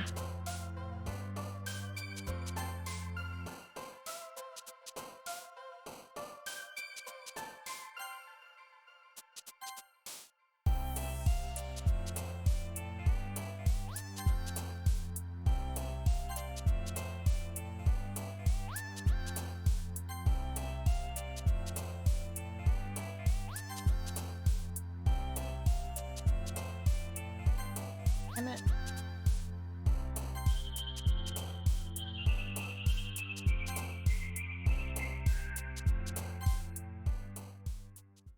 This is truly the dark sorrows of poems. No kidding.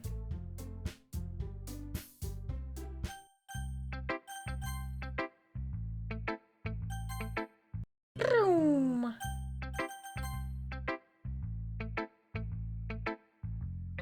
Why are we getting different dialogue? Ba ba ba ba ba ba. Lena, Patslina, Patslina. Being a brat earlier, she kept attacking me for no reason, so I was like, you do it one more time, I swear, one more time. I was just sitting here too, I was just sitting in my chair, and she attacked me, like, okay, scooped her up, took her in the bathroom, closed the door, clipped her freaking claws. He stopped attacking me. This one's alright. Alright? Well, yeah, about as good as yesterday's anyway. I see what you're going for, but it's just not really my style. I mean, that's fine. I'm just mostly glad you're trying a little bit. Well, of course I'm at least trying. Why are you so emotionally invested in my poems anyway? Isn't that more of a compliment to me? No, gross. It's not like I care, Baka. It's just that one of us in this club has to make sure that you're not slacking off. Really? Well, what if you ended up just scaring me away? That's, it's not like you would actually do that, Baka. Yeah, you're right. It's kind of fun to hang out here, even if I have to put up with you. Ugh. Eski's elbow connects with my stomach. Oh, maybe I won't mind scaring you away after all. I was just joking. Oh, I know. Don't worry, I was too. What the hell do you call that a joke? Seriously hurt? Maybe it was funny to her. I guess that's kind of the point. Really just watch my mouth around Natsuki. Anyway, Natsuki holds out her poem like nothing even happened. Okay, here's the beach.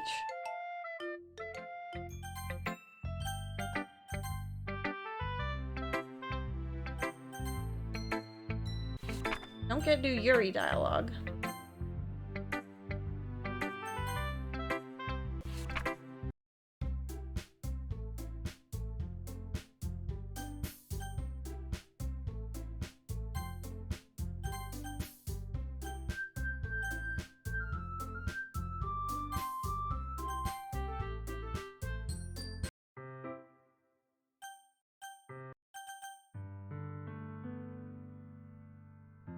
Bum bum bum.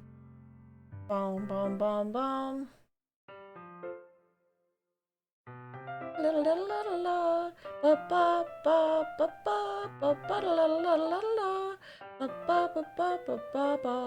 La la la la la la la la. Love you. Suddenly, Sayori wraps her arms tightly around me. Rev, is this really okay? Yeah? I hold Sayori in my arms and pull her closer. You'll never have to let go of me again. I love you, Rev. I want to be with you forever. Me too. I want to be with me forever too. I feel Sayori's grip around me weaken a little bit. What is this? Sayori. I'm supposed to be happy right now. I always thought it would be the happiest moment for me. But why? Even now, why won't the rain clouds go away? Not going away at all, Rev. It's okay, Sayori. It might take some time for things to get better again, but no matter how long it takes, I'll be there every step of the way. That's all that matters right now. Okay. Trust you. Sayori and I slowly release each other.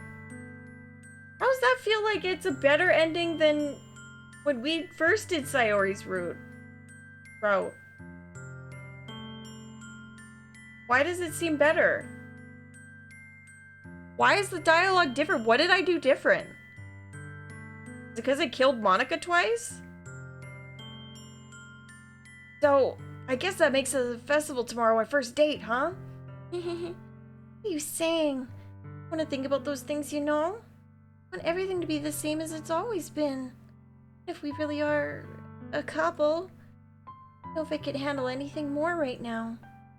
Really new and scary to me. I understand. We'll go at whatever pace suits you best. Rev? Sayori glances at me once again, smiling sadly. If I get really sad, the best thing for me, right? I don't really understand what Sayori means by that. Are you saying this is making you feel big sad, Sayori? I don't know. I understand what I'm feeling. Felt like a bunch of thorns when you told me you loved me. That's why I want to trust you. Know what's best for me? Yeah, I do. That's my promise. I say that, but in reality, I've never felt more uncertain when it comes to Sayori. I know that I love her, and she loves me, but I'm having as much trouble understanding Sayori's feelings as she is. I mean, this part is the same. Even though I can comfort her, I keep wondering if I should be doing something more, or something different. I know these thoughts will continue to plague me until things are back to the way they were. Is that what Sayori meant by not wanting anything to change? I don't know. But I know that I'll give it everything I've got. Sayori is the most important person to me. I'll do whatever it takes to have a happy future with her. Okay, so I load now, right?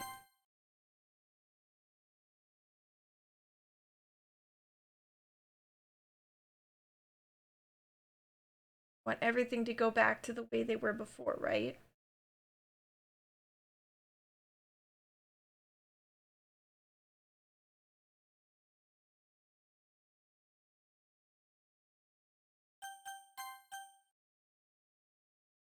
Yeah, because I did that with Yuri. Because I can't do it with Sayori.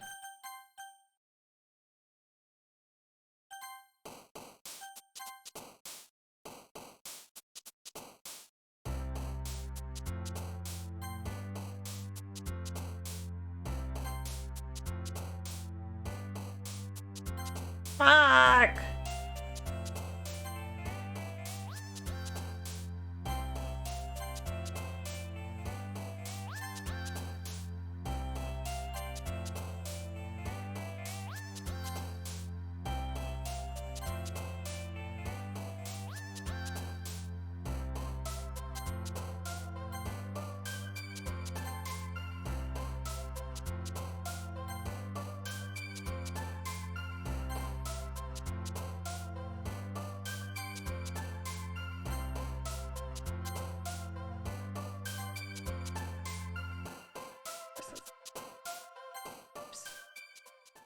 Wait, did I get Sayori?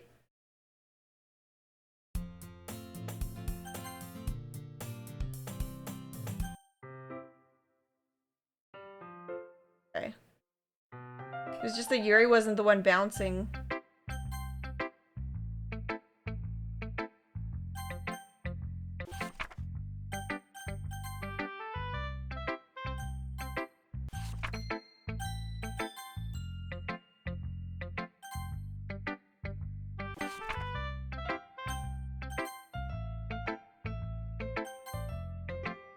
Sorry, I know this part is boring. I know all the skipping is boring. I don't blame you.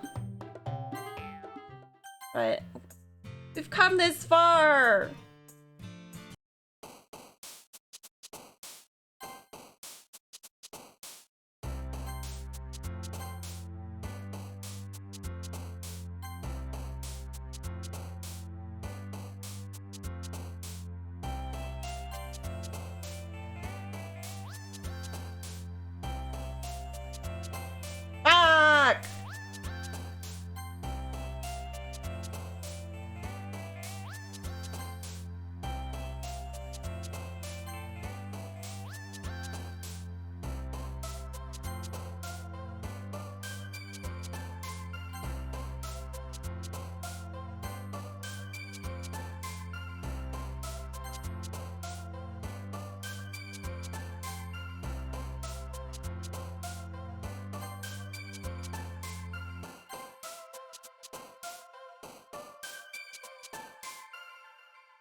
Oops.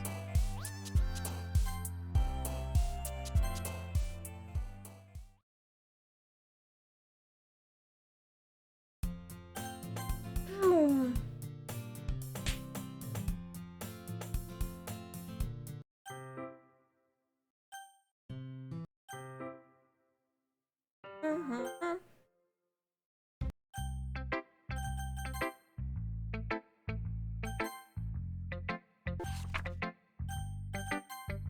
Boo doo doo doo boop beep bop. Beep bop beep boop. Boop. Bop a beep boop beep bop. Beep boop beep beep beep boop beep beep beep boop. Beep boop. Boo boo beep beep beep boop. Boo beep. Beep beep boop beep beep beep boop.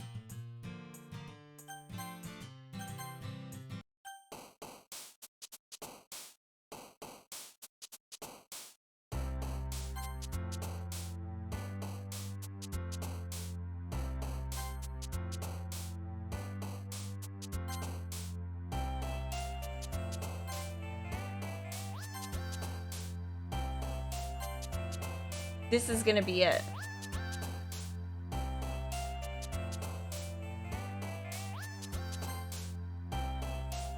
This is the one that's gonna be it.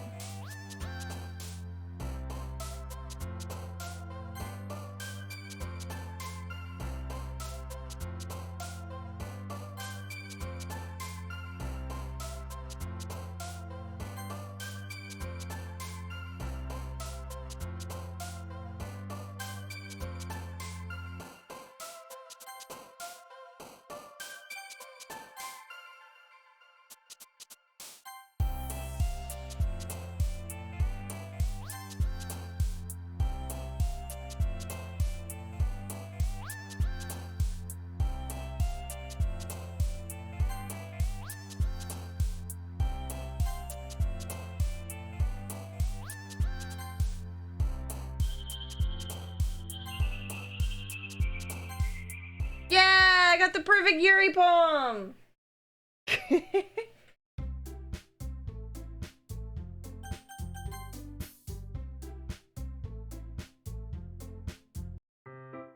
I had to take my time with that one.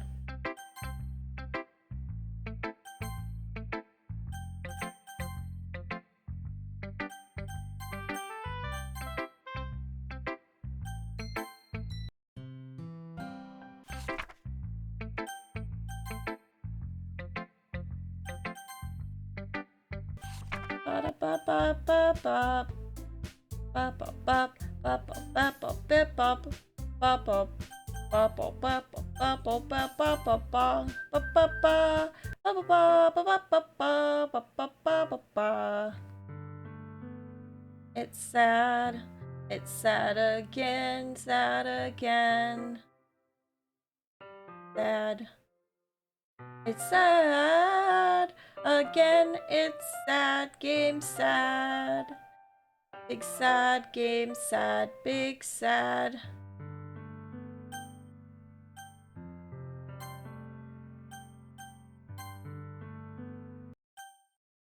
Stop! Stop! Stop! Stop!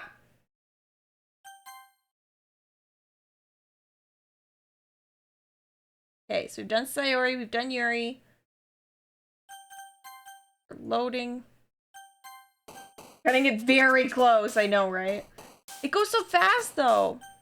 Okay, so now this one is Natsuki. If I do perfect one. Damn it!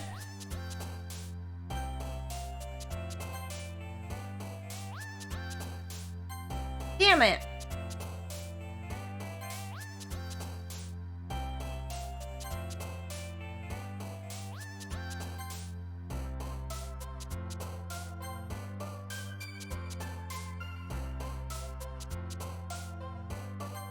Damn it!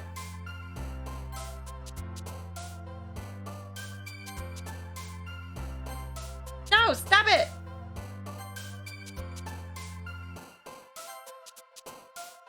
The fact that Pop is one of the options for her is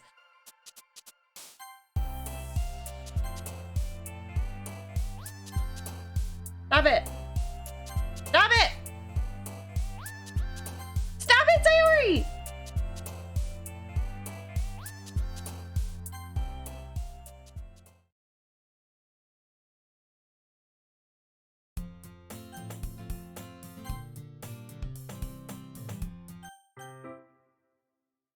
Do-do-deep.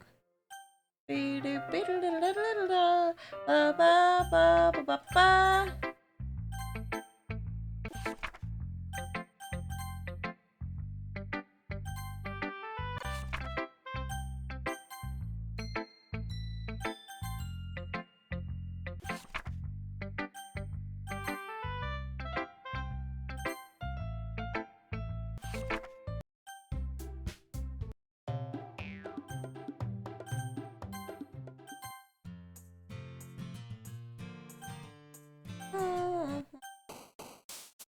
Okay.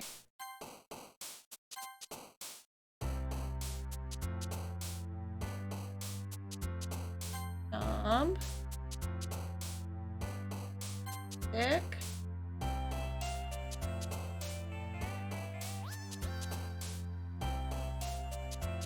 Which one out of these ones? Because it's not Rainbow. That's a Sayori one.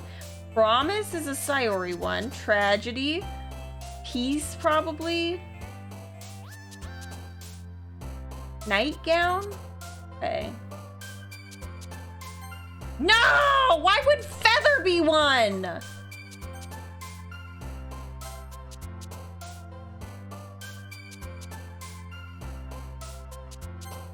Why? All of these went like, oh, Sayori.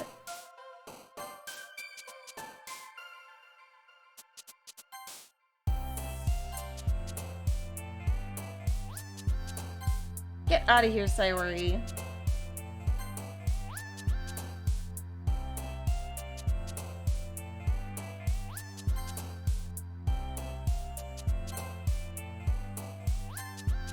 Stop it.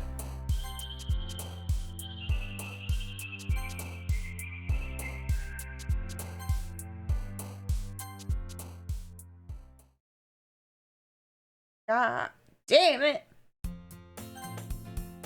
We're almost there, guys. Oh no! Cry.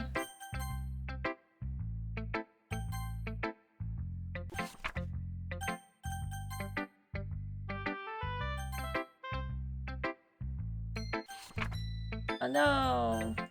Sad.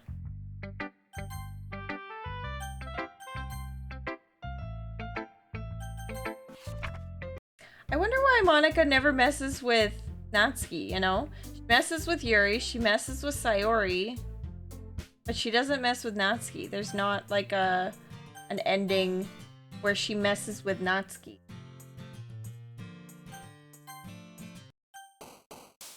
Hello, Mediocrity. How you doing today? It's Sayori.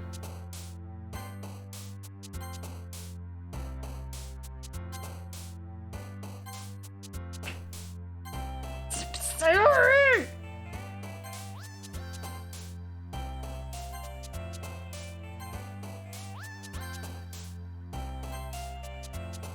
What's happening, gamers?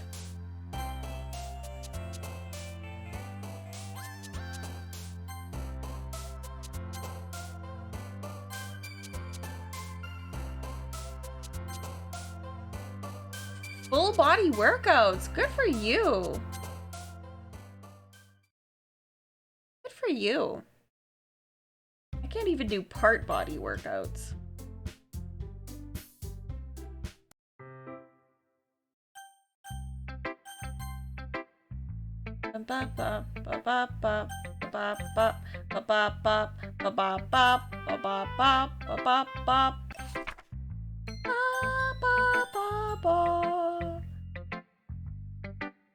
It's true. I lack the ability to set my mind to it.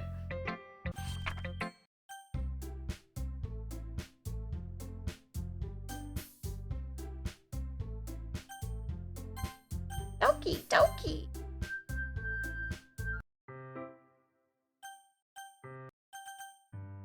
Ah, we're sad. We're sad. We're sad. Oh, we're happy. Use socializing to set your mind to it. So you like work out with other people?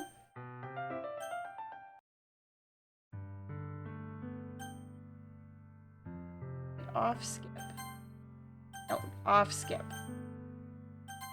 I'm gonna manually do it because I'm scared of fucking it up at the end.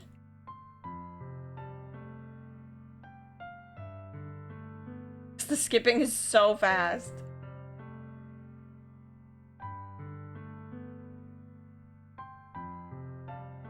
What could I have done differently?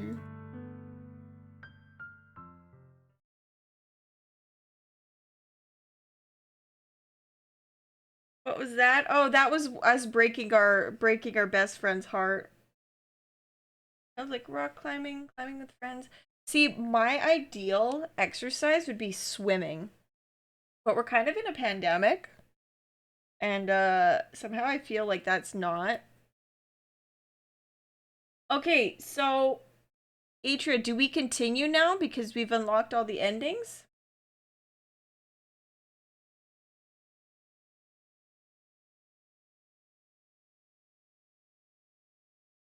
All the cupcakes.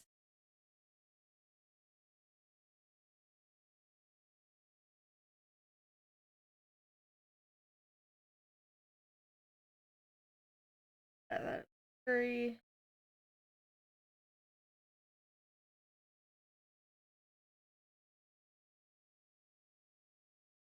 I'll look it up. I'm scared. I don't want to traumatize anyone. If I'm wrong.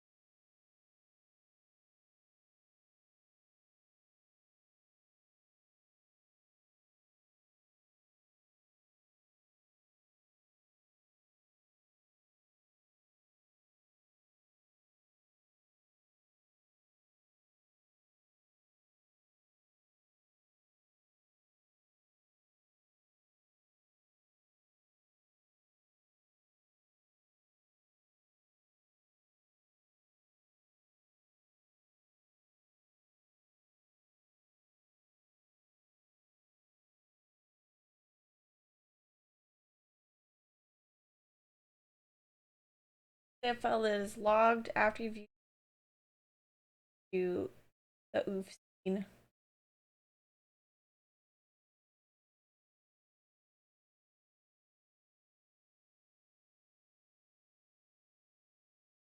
Oh, great.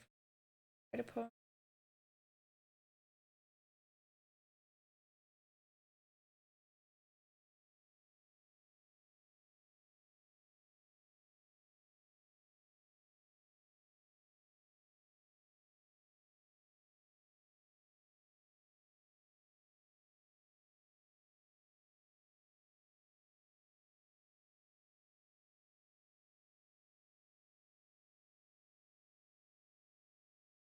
The only thing I didn't do that this guide recommends to create a save file before the end.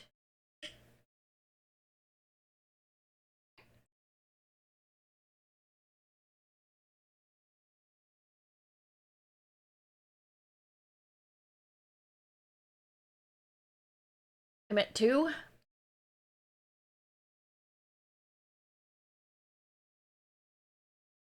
I'm at 3.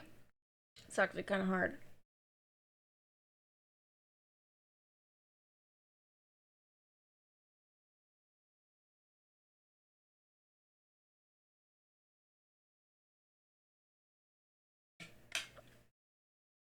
That was 5. That was a good hydrate. Thank you very much for those hydrate redemptions, mediocrity. We're having a good light fun time in the chat, so I'm gonna maybe just come over here for a little bit and mute the desktop audio, and I'm gonna progress a little bit. Uh We're gonna progress a little bit. I will endure the trauma so you do not have to. Because I've already done it a lot of times.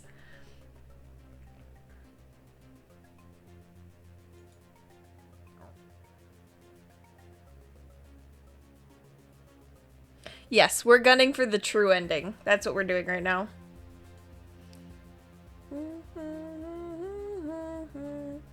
I'll let you guys come in for the part, like, Act 2.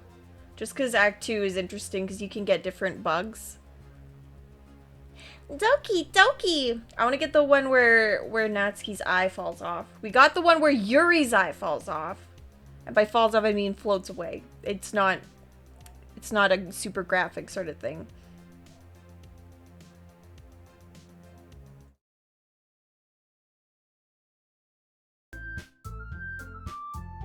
I protect you from the trauma. We witnessed it once together. We accidentally witnessed it twice. And go really fast through all the glitch. Boom! There's Monica. Only Monica.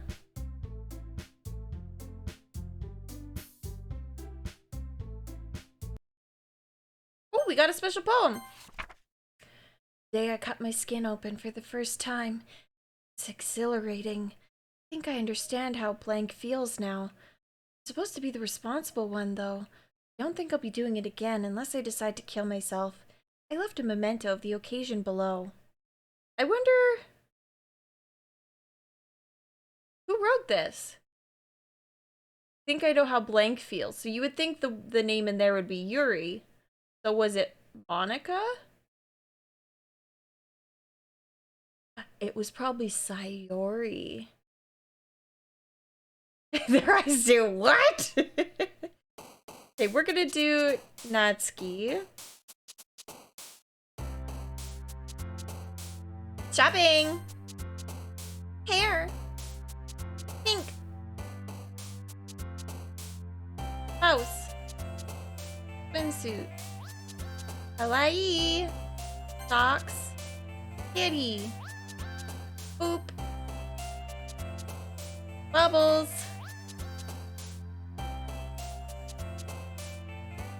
Fireworks! Cute! Vanilla! Papa! Playground! Puppy! Flower!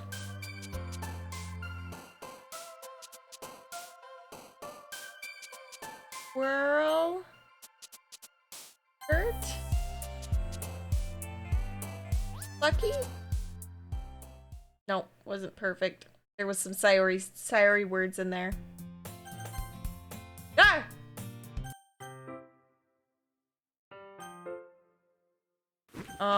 Her eye didn't fall down.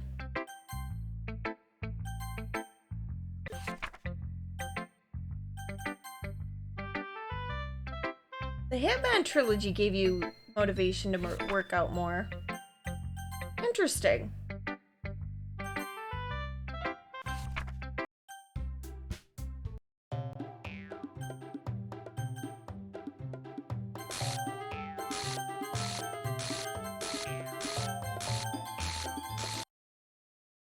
Monica!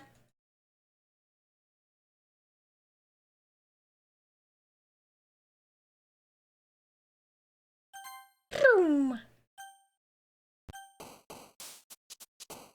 Papa? Sticky! Ribbon? Sugar! Chocolate? Ink? Skirt? Anime? Spinning? Headphones? Hawaii?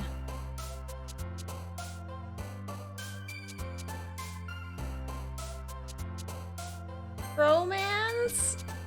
That one's probably a Cyril one. I have no idea which one to pick there. Strawberry. Pop. Kitty.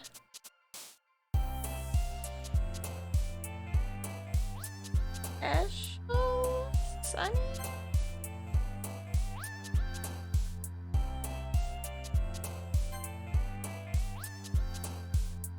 Bunny.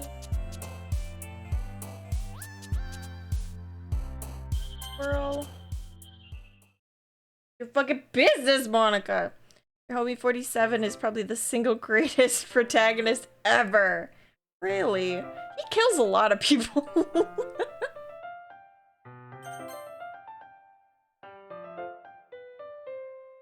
Time for shit to get weird. Very weird time for spooks.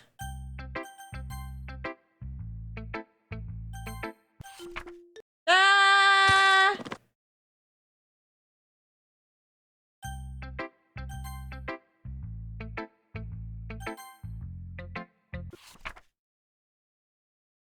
Hi, Monica. I can't help you. Time to show it to Yuri.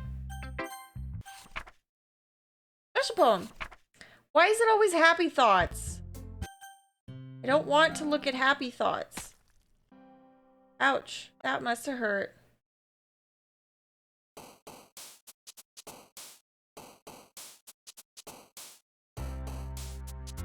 Oh shit. Oh shit, that's a Monica word.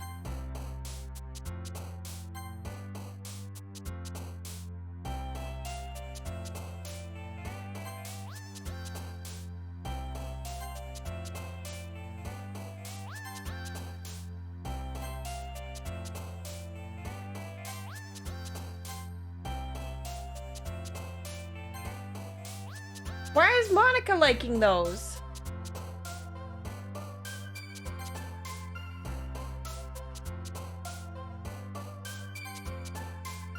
Why is she liking all of them?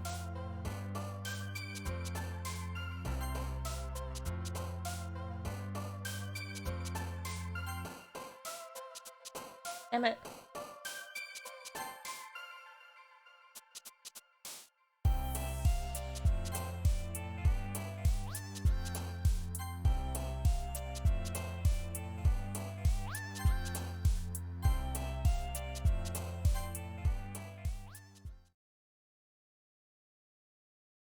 We got hung up on every little ranged killing 47 did. We'd be here all day.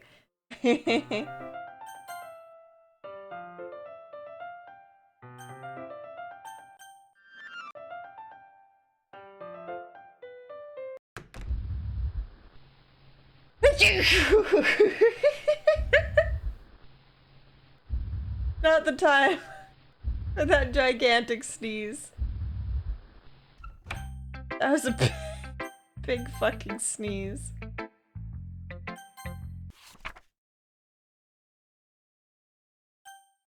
There's Monica.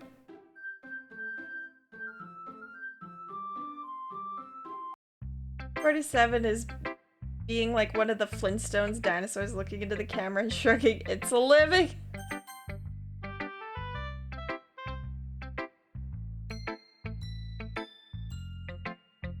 Okay, I want to show you why this poem is nasty.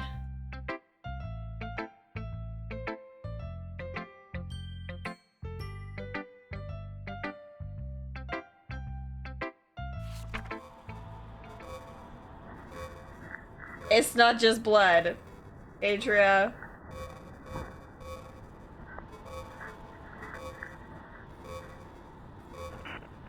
Definitely peed on it.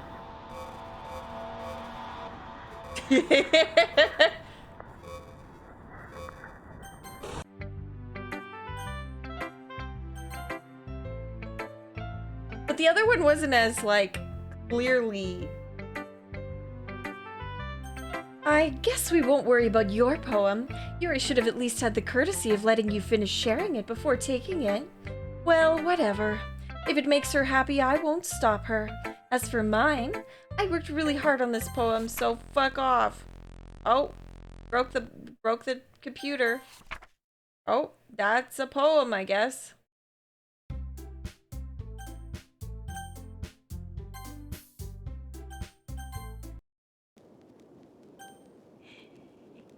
Oh shit, I can't unskip for this. Okay, I'm gonna save you guys from this as well.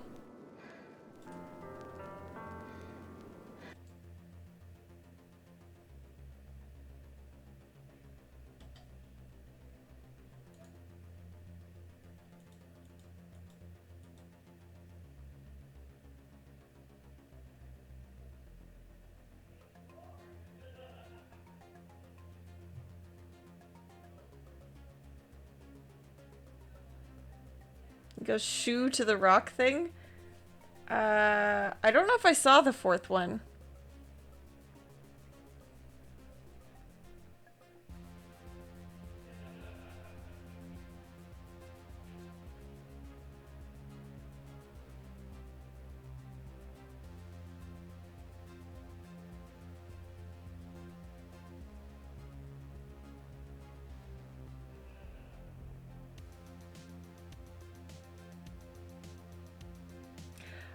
You might have actually. Kyle is here, so is Bebela and some other people. They're playing Pathfinder right now.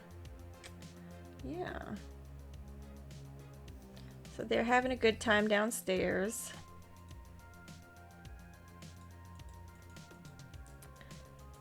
We'll skip the part where Natsuki comes in and finds the horrible sight. And Monica is here. I think now you can look at it because now Monica is back. I'm not gonna read. Oh. Save my voice because we're doing the DLC right after that. If this doesn't work and we don't get the right ending, then no. At least we tried. Yeah. Out there playing some Pathfinder.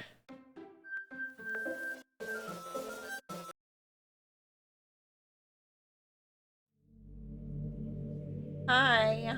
I killed everyone just so I could be with you. I'm the true yandere.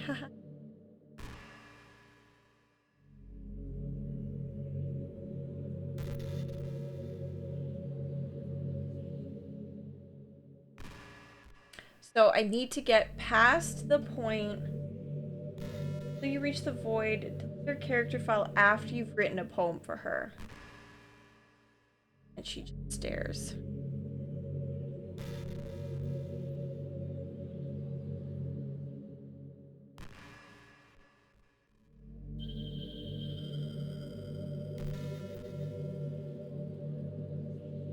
Fast as I can. We speed running. DDLC. Hit the Mac 10. Mac 10? What's the Mac 10?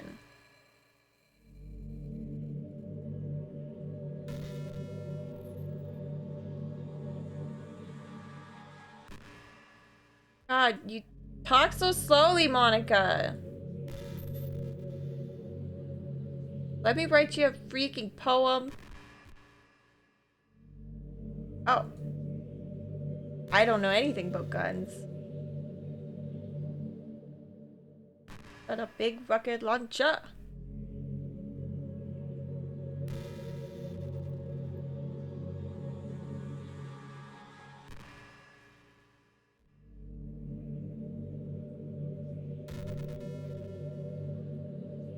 Defend oneself against this freaky anime woman.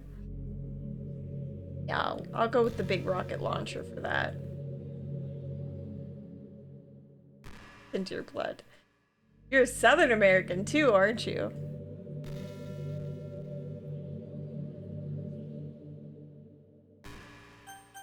Speed up the... Boom! Boom! That's as fast as you can talk?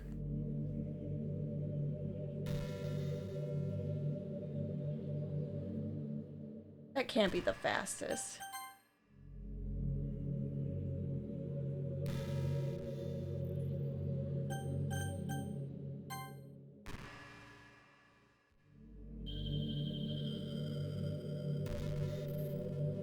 El dagger ye! Yee! Country boys, I love you. Ah. Such a good one. hot, but it's got good BBQ.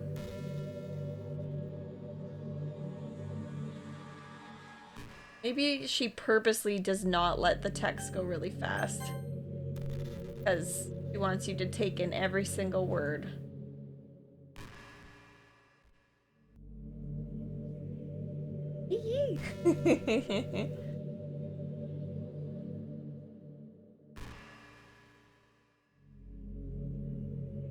I'm glad someone understood that reference. I've been watching a lot of Curtis Connor on YouTube, and he's got a thing for country folk.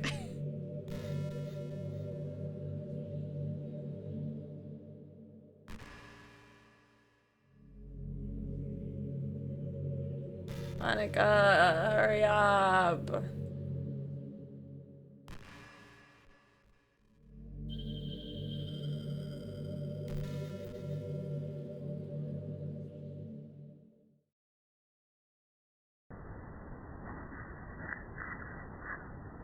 Here's your perfect fucking poem, Monica. Okay, so I have to go to the part where she stops talking to me. Looks.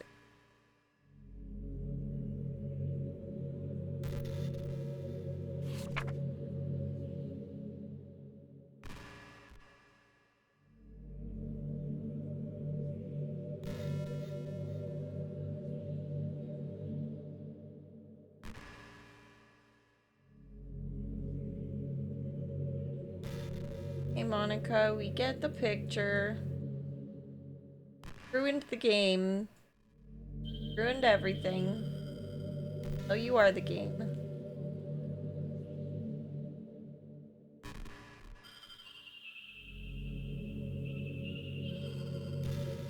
Yeah, I'm recording. Hey, Monica, saying hi to chat.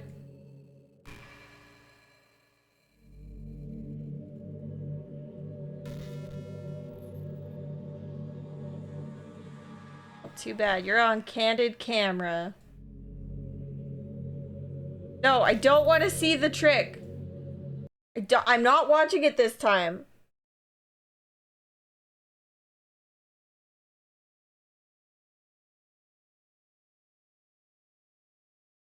No, not watching.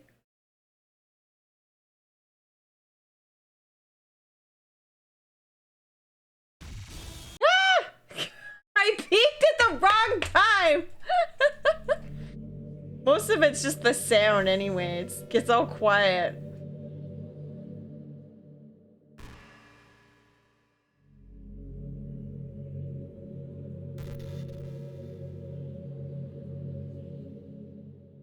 Okay, so when she decides to start talking again, we're gonna bail and delete her. And that should give us the perfect ending.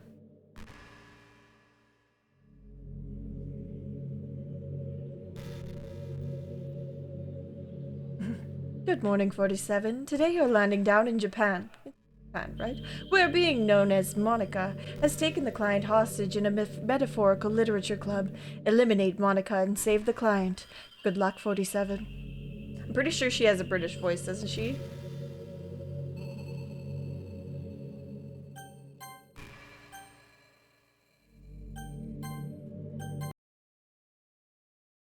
Oh, we got a picture.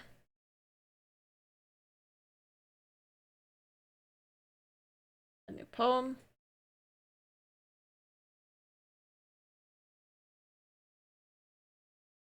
Oh, perfect poem.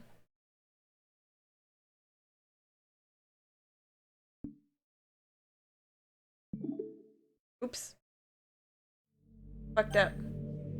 Oh, don't talk to me. Oh, don't talk to me. Anna Burnwood, the one and only.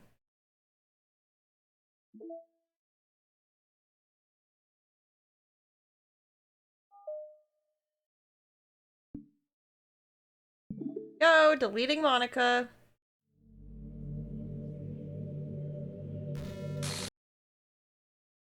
Happening, Rev. What's happening to me? It hurts. Hurts so much. Help me, Rev. Please hurry and help me. Help me.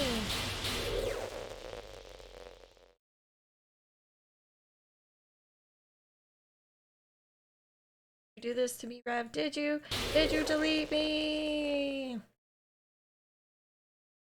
How could you? How could you do this to me? You were all I had left. I sacrificed everything for us to be together. Everything. Loved you so much, Rev. Trusted you. Do you just want to torture me? Watch me suffer? Where you were only pretending to be kind just to hurt me even more? I never thought anyone could be as horrible as you are. You win, okay. You win. Killed everyone. She started saving copies of her files just in case. I hope you're happy. There's nothing left now. You can stop playing. Go find some other people to torture. Rev, you completely and truly make me sick. Goodbye. I would love to have like a filter that made me talk like GLaDOS. That'd be so fucking cool. I love you. Can't help it. What's wrong with me? How horrible am I for you to hate me this much? All my friends. I did so many awful things. So many selfish and disgusting things. I shouldn't have done any of this. I'm just messing up a world that I don't even belong in. A world that you wanted to be a part of. I ruined it. Ruined everything. Maybe that's why you deleted me. Because I destroyed everything that you wanted. How could I do that to someone I love? That's not love. That's... I don't think we're the bad guy here.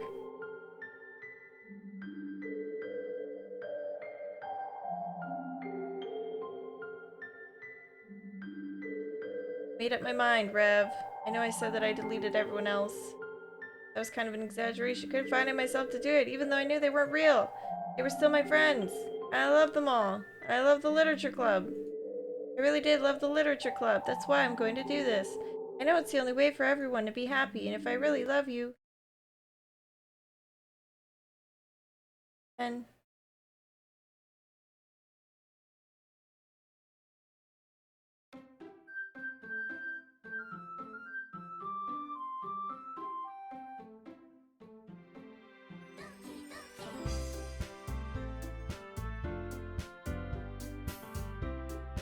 Okay.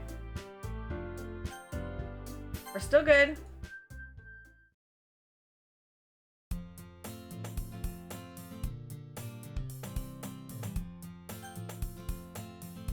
We skip it?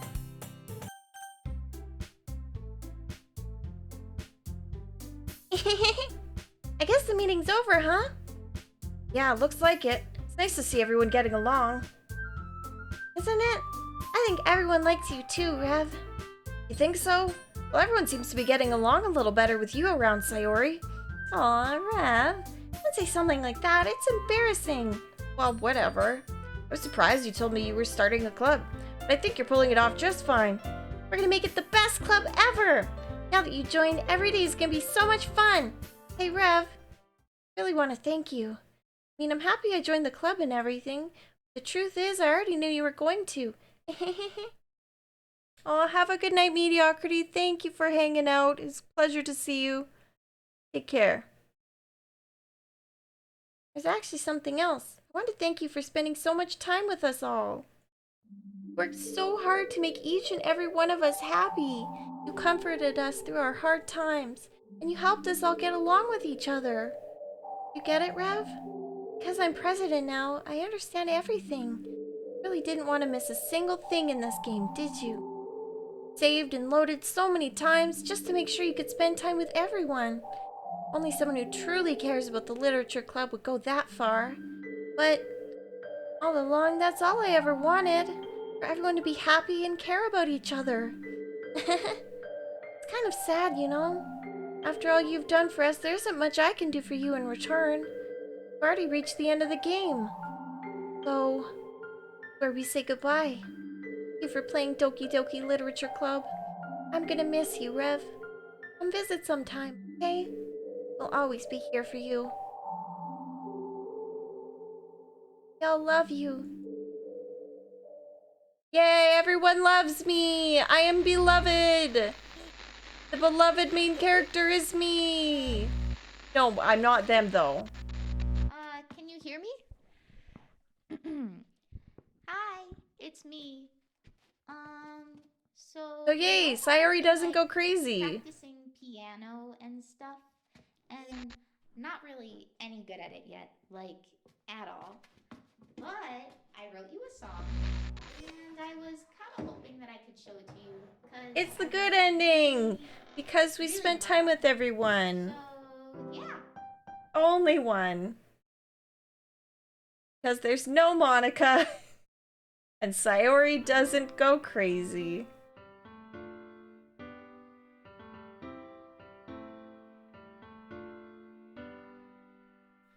Every day I I imagine imagine a a future future where I where I can can be be with with you. you. In my In my hand hand is a is a pen pen that'll that will write a write a poem poem of of me me and and you. you. The The ink ink flows flows down down into a into a dark dark puddle. puddle. Just move Just your move your hand hand right right the the way way into his into his heart. heart. But But in in this this world world of of infinite infinite choices, choices, what what will it will it take take just to just to find that find that special special day? day? What What will it will it take take just to just to find find that special that day? special day?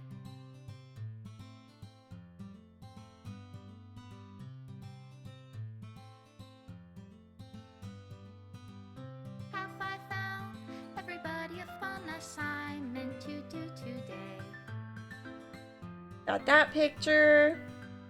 When you're I here, got that everything picture. that we do is fun for them anyway. When I Got that can't picture. even read my own feelings, what good are words when a smile says it all?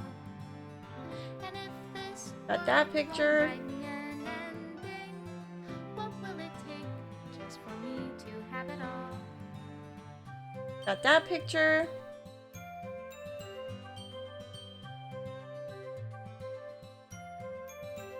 Got that picture.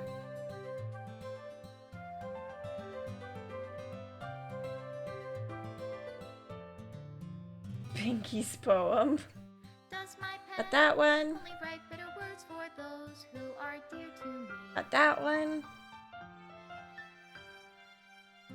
Is it love if I take your is it love if I set Got you that free? one.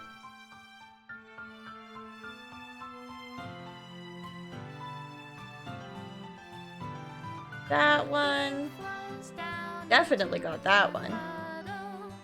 How can I write love into reality if I can't hear the sound of your heartbeat? What do you call love in your reality? The game. And in your reality, if Extra I don't know special how thanks to love Monica you, and me and you. I'll leave you be.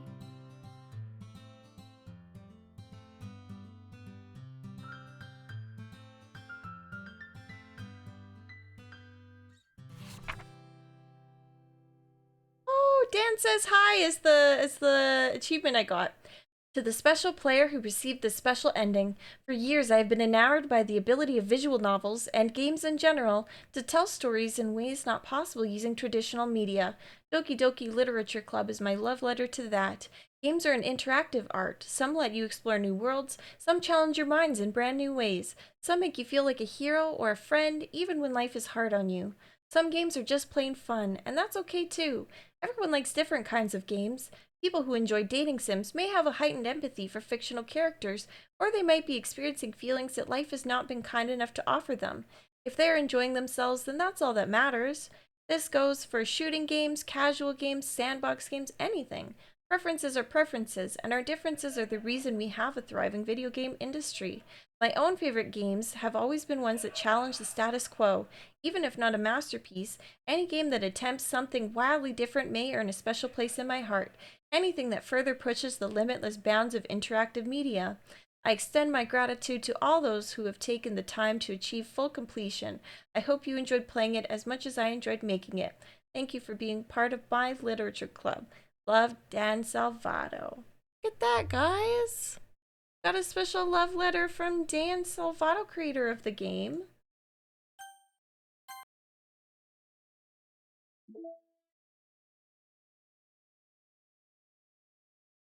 That one.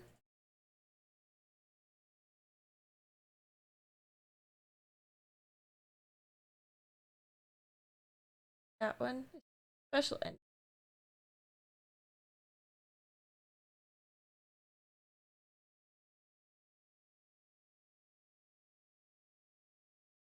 Special ending.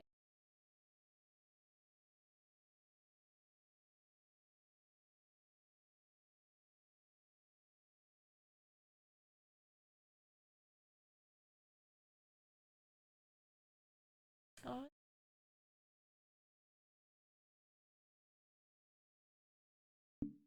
Hey guys, guess what? Oops. No! Best way to subvert a genre is to fully embrace its tropes. Exactly. Hey, here we go! The side stories are stories of friendship that are unrelated to the events of the main game. To get all 6 side stories, try writing different poems for different characters and special scenes. DDLC. Let's learn about trust.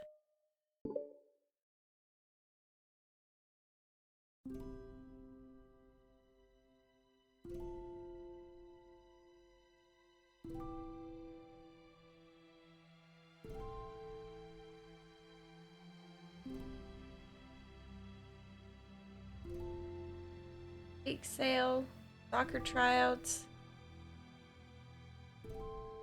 classroom. Okay, everyone. The literature club is starting. Let's all have a seat and take attendance, okay? Ugh, this debate club. Who knew it would be so difficult to start a new club? I feel worse with every day that passes without anyone coming in. I'm really starting to lose confidence.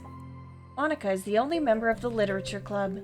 In the days that have passed, all of her efforts to recruit new members have been fruitless. Am I going about this wrong? Monica glances at one of her flyers. The headline is, "Do you like literature?" Maybe no one is into literature enough to pick it over their other club interests. I can't just rely on people liking literature. I need to sell them on a vision. A vision! But what kind of vision? Monica rests her head on her desk, deep in thought. But before she realizes it, the recent nights of staying up too late start to catch up to her. It's so quiet and the noise of the air conditioning is soothing.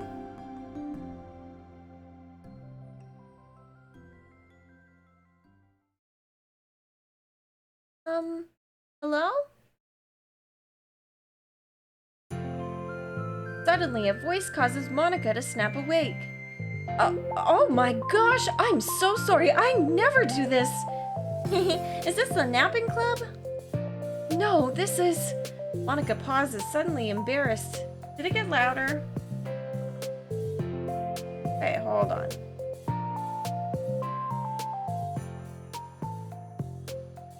Okay, I'll watch your video.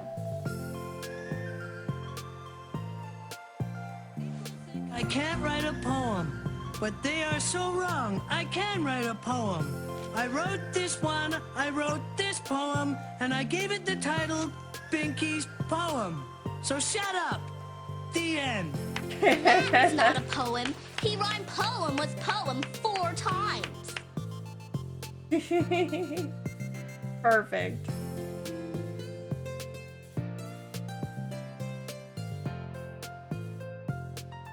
This is the part before the start of a new game.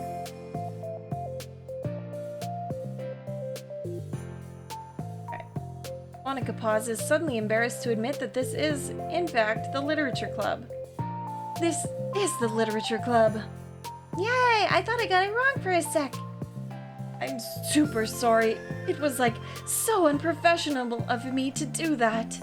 Don't apologize. I do that all the time. Oh? Who's the person clapping and who's Muffy? Did I miss the club meeting? Where is everyone? Well, about that, this is everybody. Really? Just you? But we're getting more members. I'm working really hard on it. Hold on a sec.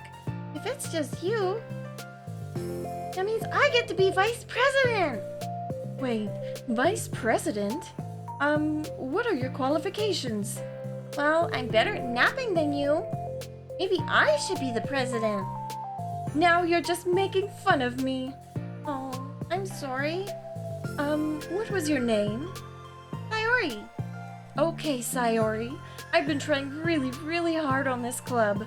I know you caught me at a weird time, but it's really disheartening to not be taken seriously, you know? I care so much about this. I just want to find other people who do too. Oh no, I'm so sorry. I do care, I promise. I have a hard time being serious, that's all. I didn't mean for it to hurt you. And I was joking about the vice president thing too. I would make a terrible vice president.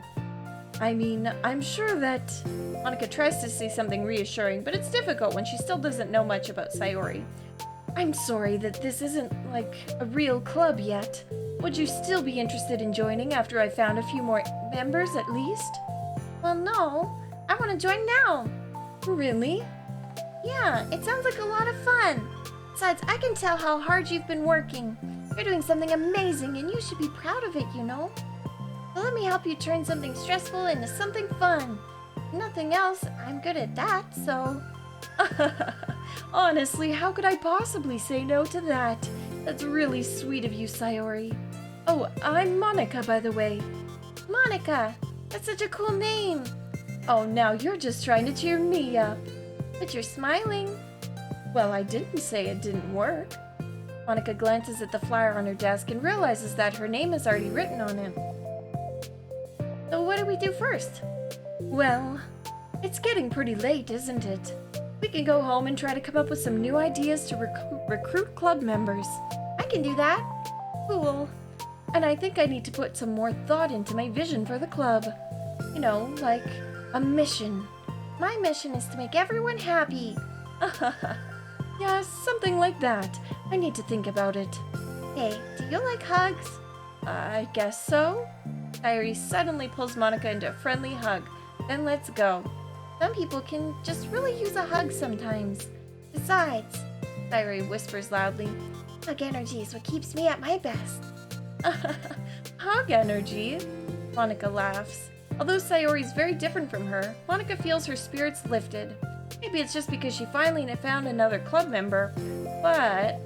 Well, I'm looking forward to tomorrow then. It'll be fun. Yay, I'm excited! I'm gonna think really hard tonight about how to get more people. Yeah, me too.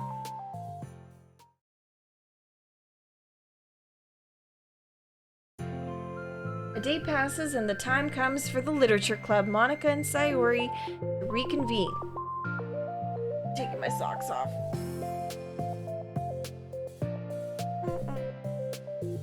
As president, Monica ensures that she's the first to arrive to the club room, but she finds herself waiting longer than expected for Sayori.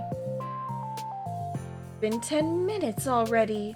Maybe Sayori changed her mind about joining. No, that can't be. She was so excited yesterday. I'm getting kind of worried. Suddenly, Sayori comes bounding through the door. In her hand, she holds a sheet of paper. Sorry I'm late. I'm here. It's okay. Welcome back. And... Sayori spins over to Monica and deposits the sheet onto Monica's desk. Oh, what's this? Take my hand. Take my hand. Take me forward. Take me to your dreamland. Caution me to watch my step so I can't look back at my footprints. Climb the stairs ahead of me when I look up to you. The more I look forward, the more I look up, the more I can lend to you. You can trust me to follow your pace, I'll trust you to set it. You can trust me to lend you a smile, I'll trust you to return it. Take my hand, take me forward, take me to your dreamland. Hey, this is really good. You wrote this, Sayori? Of course. Wait, no, that's the wrong side of the paper. Huh? I wasn't ready to share that yet. I'm so embarrassed. Monica flips over the paper. Written on the other side is a list of ideas for recruiting the new members. Oh, so this is what you meant to show me. I'm curious now. Do you write poetry often? I do, but I'm not sure I'm not anywhere near as good at it as you are. Really? I'm actually terrible at writing poetry. I've never written anything I was happy with. Like, I always read it again a week after I write it, and I'm like, wow, this is so stupid. I don't know. It's like the dramatic version of me doesn't agree with the person I want myself to be, or something like that. Aw, you should have more confidence in yourself. You're the literature club president. I guess you're not wrong there. I need to set a good example or whatever. You know, I can envision the club doing something like that. Doing what? You know, like sharing poems we write and stuff like that. Oh yeah, I would love that. It's such a good way to learn about other people, you know? It's like we usually have so many emotions that we can't express to other people, but you can when it's in a poem, right? Yeah, I think that's helping me form a more cohesive vision for the club. So I'm glad you showed me. Well, even though it was by accident. Me too. I felt embarrassed at first, but now it feels kind of good that someone else read it. I'll try to show you more of them in the future. I'd love that. Oh geez, I'm getting distracted. Do you want to go over this recruitment brainstorm together? My brainstormed so hard. It was like a brain hurricane. My brain is a natural disaster. Sayori, that's terrible. Anyway, let's look at the list. Make cupcakes. I was hungry, but it's a good idea, isn't it? Let me think about this. I mean, when would we have the chance to give people cupcakes? You know, when they come into the club. What if we said we have free cupcakes on the flyers?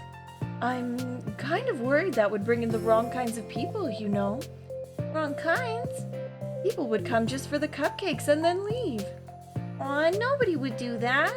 That would be mean. But you know, I want to find people who are really into literature, even if they don't know it yet. Let's see, the next thing on the list, hunt for people reading books. I don't think I get it. Like going around the school and finding people who are reading books, you know? Like in the morning or during lunch, and we tell them to check out the literature club. Well, the problem with that is, wouldn't most people reading books be doing it just for an assignment or something?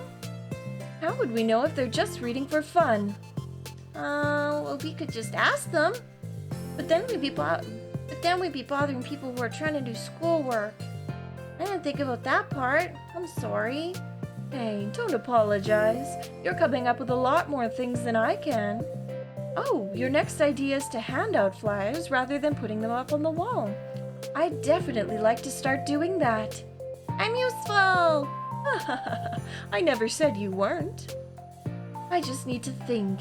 What would we tell people when handing them out? I don't want to just be like, join the literature club. Let's figure out how we can better engage people. Talk about looking at what you made a week later and hating it. Art feels indeed. Relatable. What if you told them about the club activities and stuff? What club activities?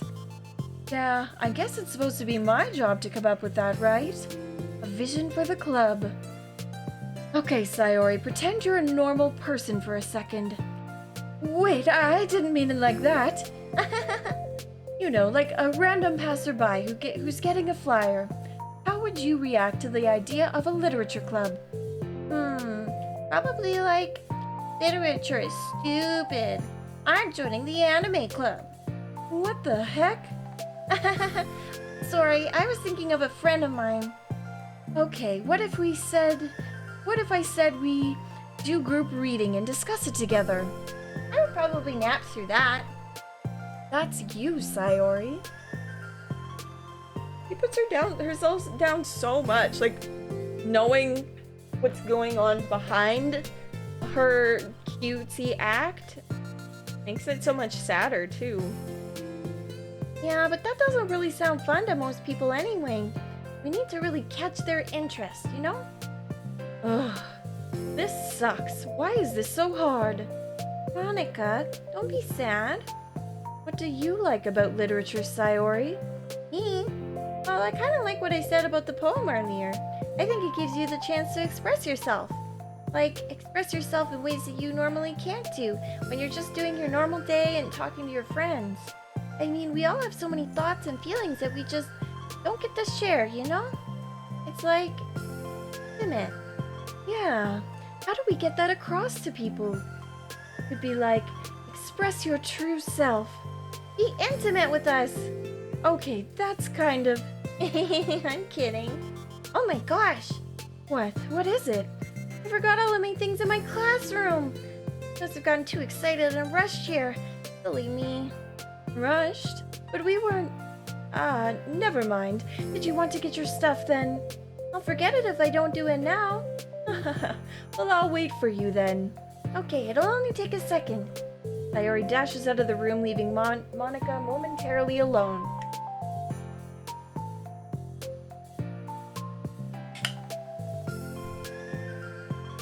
Monica sighs and starts jotting her thoughts on a sheet of paper. Express yourself. Be who you want to be. Make new friends. Discover a new you. Discover your heart. No. Write your heart out. No. Write into your heart. Write the way into your heart. Join the literature club. Write the way into your heart. Wow, that's lame. Monica? You startled me. Kind of existing implied backstory. Sorry, but it's something important. On the way to my classroom, there was a girl reading a book. Reading a book? Let's hurry and recruit her. Wait, are you sure she's not just doing homework? I could tell she was really into it. Well, I guess we could take a look. Monica grabs one of her flyers and stands up from her desk. Then the two depart the classroom with Sayori leading the way. This way. You don't have to run. Sayori leads Monica over to a particular classroom, then lowers her voice to a whisper. See, in here. Monica peers through the window. Sure enough, there's a girl sitting alone, intently reading a book. I feel like a creep doing this. You should go inside and talk to her. Me? You're the president, and I would probably scare her away. Okay, fine, I'll do it. Monica takes a deep breath and timidly enters the classroom. That was fast. Gosh, I'm so embarrassed. Why? What happened? When I entered the classroom, she didn't even look up from her book. So I kind of just left the flyer on her desk and then walked out. That's kind of cute. I'm sure she'll see it and want to join the club. I hope so. Shall we head back now? The two head back to the classroom, Sayori feeling rather accomplished and Monica still feeling a bit embarrassed by the encounter. Upon returning, Monica and Sayori resume their strategy meeting. They discuss various different kinds of recruitment tactics, from professional to silly. After going through Sayori's list, and with Monica coming up with ideas of her own, the two end in a better spot than from when they began. Well, I would say today is pretty productive, wasn't it? Yeah, I think we're starting to make progress. I can't wait to get some new members. Hey, what's this? Sayori peers at the sheet of paper Monica was jotting on earlier. Oh, don't mind that. I was just thinking to myself. Join the literature club. Write the way into your heart? That's so cute. I thought it was a little overdramatic. But Sayori pauses and thinks for a moment. You know, I don't think you give yourself enough credit. What? What do you mean? Like, I don't know. I feel like I can tell from talking to you today. It seems like you're always afraid of doing something wrong. Yeah, but you call yourself a perfectionist? Yeah, I definitely am. I mean, I always have an idea in my head of how I want things to go. And it's like, I can't accept anything less than that. But in the end, it helps me try my hardest at everything, so I don't think it's that bad. Like with this club, we've had such an opportunity to make it into exactly how we want to envision it. It feels like we only have one shot at it. So, I'm just really afraid of it deviating from that. The vision. What's the vision? It's... Monica pauses to think, then shakes her head to herself. She sighs. I don't know. I just want everyone to... Monica trails off. Smiling, Sayori taps her fingers against the sheet of paper. Write the way into your heart. I think what you're trying to do Make the club that you need the most out of anyone. You're the one who knows yourself best, of course. But I'm here to help you. Monica returns Sayori's smile. It's sort of amazing how kind you are. We're really gonna make this the best club ever. Sayori nods and the two remain silent for a moment, lost in thought. The only sound is the steady whisper of the air conditioner, and the only movement is the afternoon sunlight trickling its way in and out of the moving cloud. Sayori breaks the moment with a big yawn. Time to go home? You tell me, you're the president. In that case, today's meeting is officially over. I look forward to tomorrow. Me too. Sayori beams and grabs her things. You can go on ahead. I need a few minutes still. Oh, I can wait. That's all right. I just want some alone time. In that case, Sayori waves enthusiastically at Monica. Good luck. Monica smiles and waves in return as Sayori spins her way out of the classroom. Heartthrob, this is kind of just what a visual novel is like. That we're learning the characters that we already know a fair amount about. All alone, she sighs to herself and takes a minute to zone out. She wasn't prepared for the self-reflection encouraged by Sayori, but she decides it was something she probably needed right about now. The club that I need the most. I don't get it. I just wanted to start a club with more passion. Something that I could use to help lead people to happiness. Literature is the key to that. Besides, it's the window to the real person inside of us. Underneath the person who's forced to always smile and blend in. The person who's forced to be perfect. Monica suddenly notices a folder on the floor by her desk. Did Sayori leave this behind? I hope it doesn't have her homework in it. Worried, Monica opens the folder to check. Poems. It's a folder of poems. Become the flower. A feeling of joy is a flower plucked from the ground. The color, the scent, so pretty in my hair. Every day I pluck some flowers as though they grew just for me. A lifetime of peace and nourishment yanked away in an instant. All for me. All for joy. I need more. Need more joy. I need more happy. Pluck, pluck, pluck. Every day. Pluck, pluck, pluck. So pretty in my hair. Pluck, pluck, pluck. You're gonna die. And you too. Beneath my feet, a flower stands alone. It beckons to me. I twist the stem, freeing it from its clinging roots, caressing the final joyous moment between my fingers. But to what ends? I look in every direction, and the field I stand in, the prosperous field, is a barren wasteland, the fruits of my labor, the carnage of my joy, and that is why I decided must come the flower. What the? Wait, Sayori. Oh shit! Got new music. Okay. Pictures.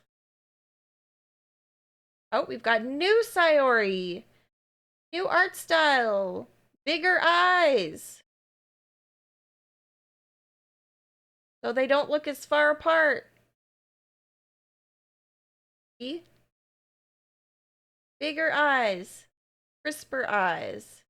Don't do the kind of like reddish brown. Use like black or navy.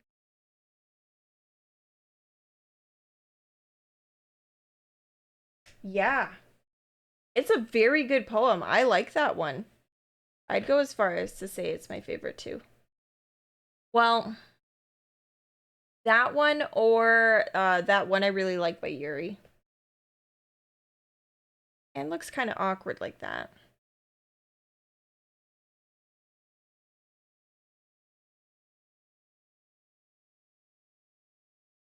Also a little bit thicker. Got more body, Audie, you know?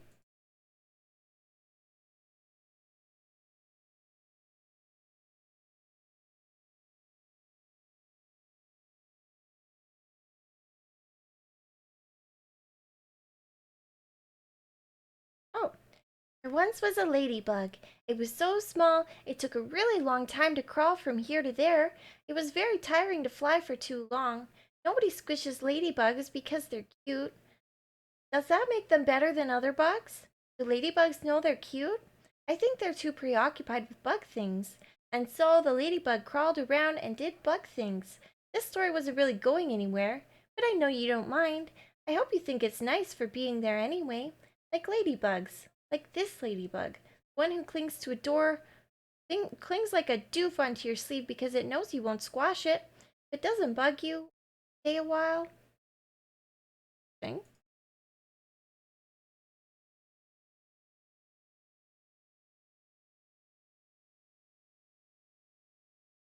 Oh, softly lit.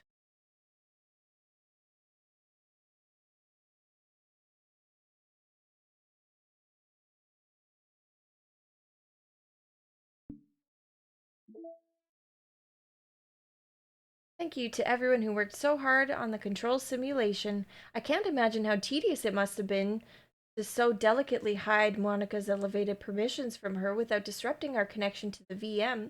Just to clarify, all of the recordings labeled side stories are part of the control simulation, right?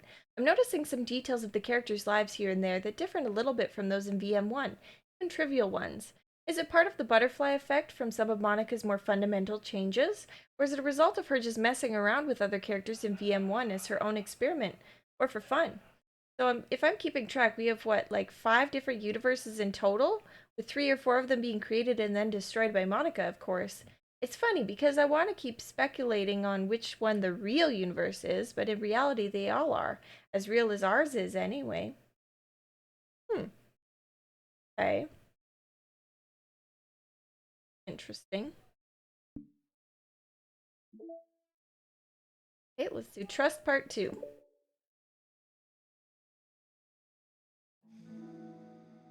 Another day passes in a flash, and it's already time for the next club meeting. Although Monica should have come up with a plan for today's club tasks, she hasn't been able to shake her guilt and anxiety after reading Sayori's poem. I'm so stupid. How did I let myself be the center of attention? Sayori is going through these kinds of feelings, and I'm letting her comfort me instead of the other way around. What kind of club president does that?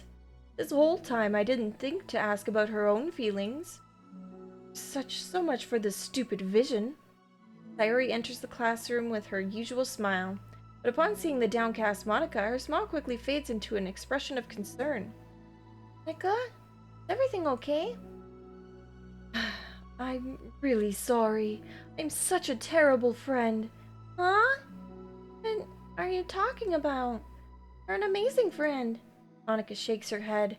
I made this all about myself. Even you said so yesterday. You told me that I'm trying to make the club that I need the most, right? But my problems are so trivial compared to yours. Sayori responds quietly. But as she says that, her face darkens. Through the silence, Sayori mutters her realization. Left my folder here. Monica stares blankly ahead, unable to come up with a response. Wasn't ready to share those. You're worrying about me. I don't want that. But why? We're friends, right? Wordlessly, Sayori nods. Friends look out for each other. I want to be here for you as much as you're here for me. Another long moment passes in silence. The air is incredibly heavy. Different. It wasn't just about you yesterday. It was about the club. Besides, so happy yesterday. I don't need to do this all of a sudden. I don't want it. I like happy. So, you do this. You're just being selfish. Monica massages her forehead, struggling through the frustration of such a paradox. It's understandable that Sayori isn't ready to share certain things, but as unfair as it is for Monica to pry, it's also painful for Monica to force herself to ignore the needs of her friend. I'm sorry I looked. I disrespected your privacy. I don't blame you for looking. Would have at least needed to check if it was mine. Yeah. Monica takes a deep breath. Okay, I understand that you don't want me to worry, and I think I'll be able to put this aside so that we can move on. But you promised me something. Promise you what? Monica pauses to collect her thoughts. This is the Literature Club. It's a place where people can express themselves in ways that life normally doesn't allow them to. That's the vision. In fact, it's our vision. Right the way into your heart or whatever. So, I just want you to promise me that you'll remember that too. It doesn't have to be right now, but I want to be here for you when you need it. I want us to be ourselves like that.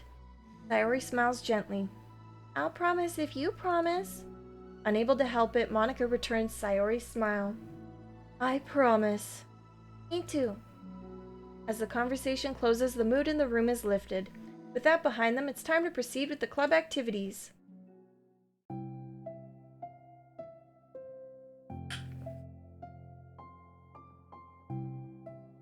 So, want to teach me about poetry? Huh? But what about recruitment? It's fine, we have plenty of time for that. But right now, I feel like I want to do this. I mean, I do have to fulfill my end of the promise, you know? There's no way I could say no to that. Just don't expect much. I do a lot of writing, but it's not like I'm a scholar or anything. That's fine. I just think I need, the motivation. I never know where to start when it comes to writing poems. Starting isn't so hard. You just kind of need to write down your feelings and see where it takes you. Yeah, but that won't come out any good. Not supposed to. You're gonna have to fight your perfectionist mind on this one.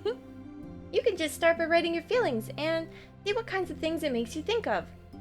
Then you can turn your feelings into a little story. You can get your feelings down first, then make it sound pretty later. It's not like building a railroad where you go from one end to the other. It's more like a collage where you find all the things you want to put in and then you arrange them in a pretty way. At least that's how I do it. It's not like it's the only way, but it's a really good way to not get stuck right at the beginning. I understand. Yeah. I always get so caught up in how it sounds that I forget about what's actually important. Monica pulls out a pen and paper to start writing on. Stop being a perfectionist, you idiot. I'm just kidding. Monica scribbles out "you idiot" after she writes it down. No, keep it. What? Why? Are you calling me an idiot? Of course not. But the point is that you're not supposed to police your feelings, right? Be as dramatic as you want. But I was just... Well, yeah. Underneath the scribble, Monica rewrites "you idiot." She stares at the paper. Her words stare back at her. It's kind of funny how I wrote down what I'm mad at myself for, and then I did that exact thing anyway. This is gonna really take some getting used to. I believe in you. Thanks. I do too. I mean. But also you, of course. Monica continues the exercise, jotting down her thoughts.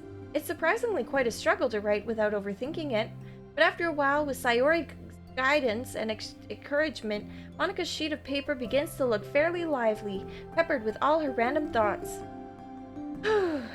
Monica looks up and down at her sheet.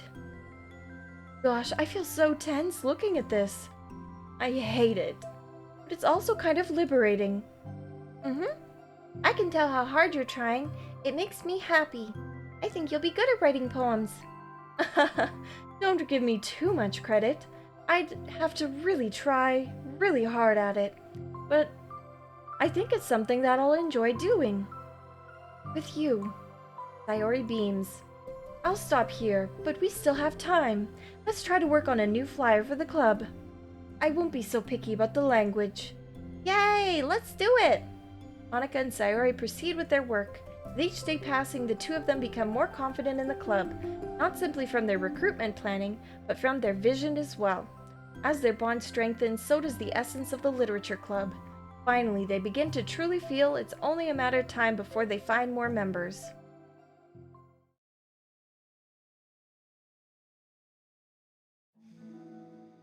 Another day passes.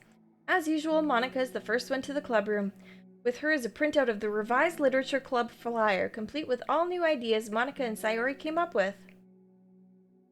If only this was the flyer we gave to that one reading girl the other day. So much more attractive than the old one. But the new catchphrase is clearly featured front and center of the flyer. Write the way into your heart. Surely common sense would say that one writes from the heart, not into the heart. But the message being delivered is that one can use writing to discover themselves. Hopefully, Monica and Sayori had thought that it would be enough to garner some curiosity from the students. Why do I feel so tense looking at this? Monica thinks back to the previous meeting where she performed the writing exercise. Was I always this bad at expressing myself? How am I supposed to be president if I can't even demonstrate what the club is supposed to be about? The literature club is truly beginning to take form. But with that, the weight on Monica's shoulders only becomes heavier. Debate club was always about rigid structure, formulating airtight points and counterpoints, and delivering them with conviction. It was about the person on the outside. That's why Monica was so good at it. It existed entirely from within her realm of comfort. It's suffocating. I need to break through this mental wall. I need to learn to express myself for real. Monica pulls out a sheet of paper and grabs her pen.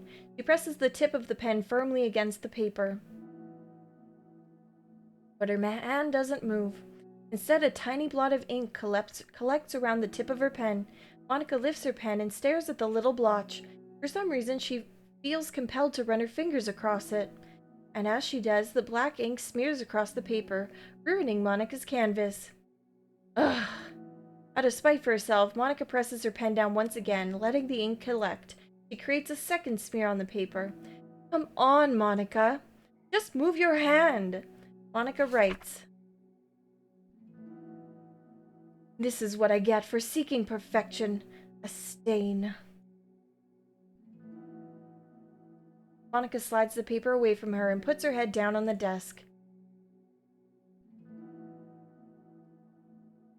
The air conditioner seems louder today. I'm here. Hi. Monica hears Sayori approach her desk, then stop for a second, probably reading the piece of paper. Then she sits down in the adjacent desk. Bad day? Mm-hmm. Me too. You too? New flyer looks so good. Been working so hard. On the club, but also something else, I think. Can't do it. Sorry. It's just so hard to be vulnerable. Sayori takes the sheet of paper from Monica's desk. She writes something down, then stares at it for a while. Can I trust you? Of course. You can trust me with anything. Sayori gazes at Monica with sadness in her eyes. Understanding the signal, Monica takes the paper from Sayori's desk and reads it. Sometimes I want to die. Sayori. This is really hard for me. Voice shakes. Oh, if I can do it, you can too. Because like a million times better than me. That's completely not true. Sayori takes a deep breath, trying to steady herself. That's something about me that I've never told anyone before. And now, Ted is like screaming at me to stop. Wait, you don't have to force yourself. I mean, just because of the promise yesterday. I want to. It just feels right. I mean, maybe it's part of the reason I came to this club in the first place. This is the literature club. I trust you more than I'm scared.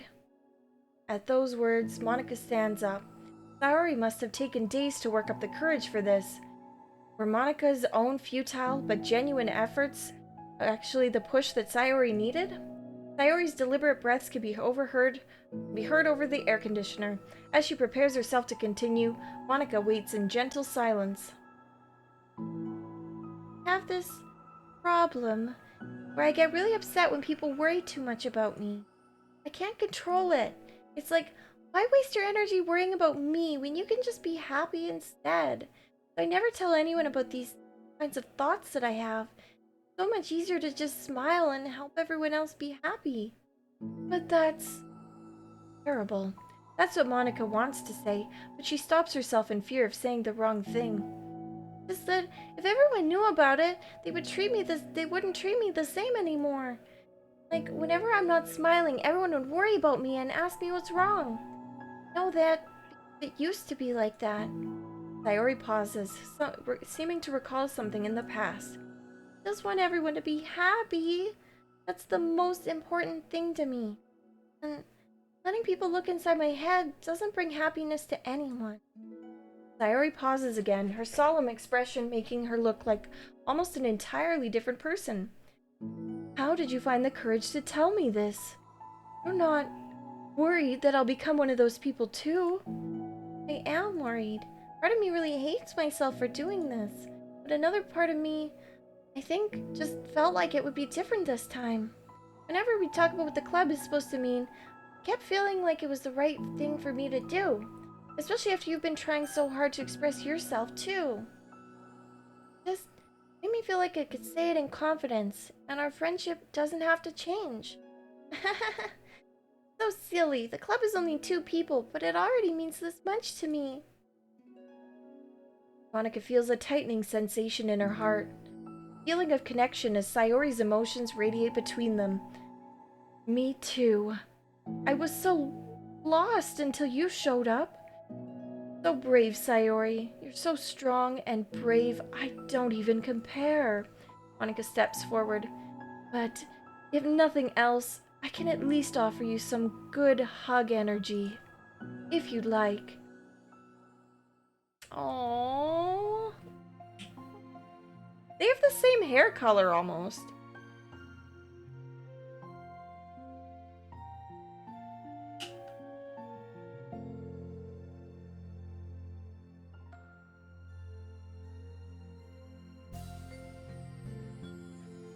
Yeah, Sayori's is just a little bit more red, but they're quite similar. Wordlessly and without a smile, Sayori rests her forehead on Monica's shoulders. Through their contrast, Monica can almost feel the torrent of thoughts swimming in Sayori's head. And in this moment, enchanted by the air of the club, Monica realizes that of all the days that have passed, this is the one where she really, really hopes that nobody new walks through the door. Speaks softly. You're the sweetest girl I've ever met. Say anything. I'll never judge you. Promise. Sayori's breath begins to quiver. She takes several deep breaths, trying as hard as she can to start speaking, to say the things she never once dared to say out loud. Finally, she speaks in a choked voice. I'm so worthless. I'm worthless, and everyone would be better without me. Suppresses a sob as a tear falls down her cheek. I'm just like it's everyone. I'm not good at anything, and it just feels like everyone just has to put up with me. I hate it.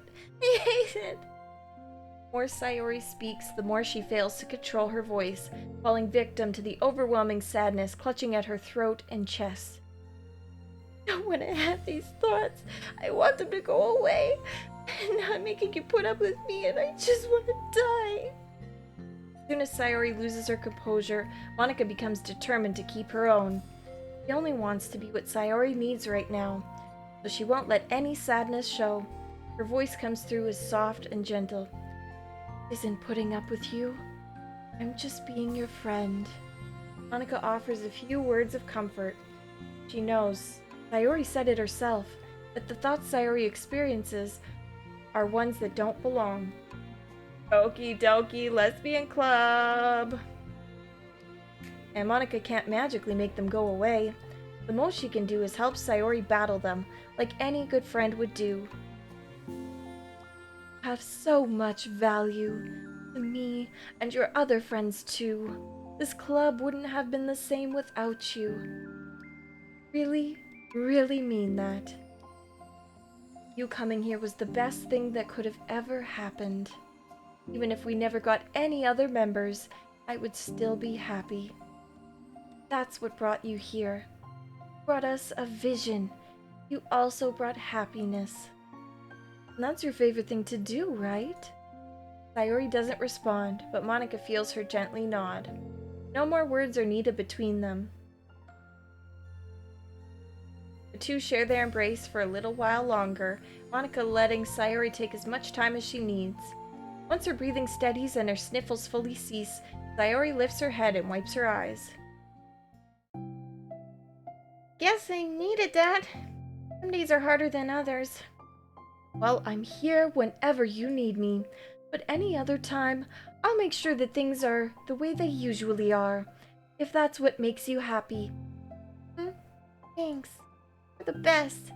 No, you are. The two exchange smiles. You know, I'm sorry to bring this up all of a sudden, but have you considered talking to a professional? Sayori nods. Scary. It's already so hard to tell people. Yeah. Well, of course it will always be your choice, but if you're ever looking to find the courage for it, I'll do my best to help you. Thanks. I think it helps knowing that you would. Sayori suddenly yawns and stretches. Wow, that made me tired. Hungry. Well, I won't make you do any work today if you're not up for it. No, I want to. I mean, I can say that it's definitely one thing that makes me happy. Monika smiles. But I want to get to a snack first. All of a sudden, the sound of the door causes the two of them to turn their heads. The door opens halfway, then stops. A face peeks inside. A face that seems familiar. Cry sessions also make me tired and hungry. Hell yeah. So relatable.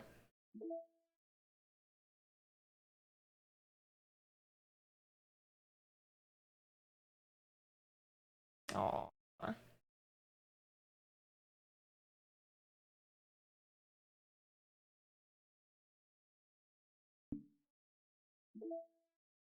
Lip Moosey.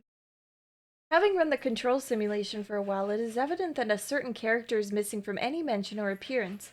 This makes me speculate that Monika's meddling is less clumsy than we think, because she would have had to manufacture this character herself as a way of forcing interaction between her and the user. Could that be why the character has such limited and dissonant personality traits? Or am I reading too much into this? I'll open an issue to start tracking info and observations on the anomaly of this character. Is this the main character?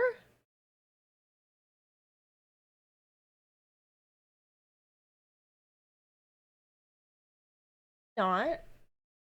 But why would Monika create a new character?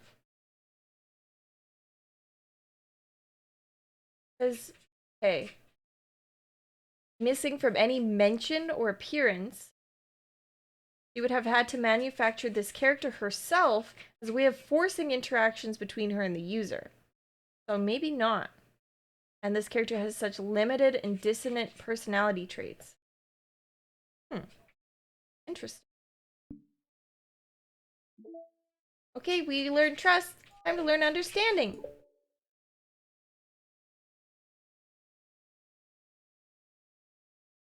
The club meeting is suddenly interrupted by the sound of the door, causing Monika and Sayori to turn their heads.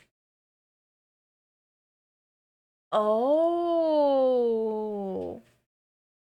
Oh, big brain.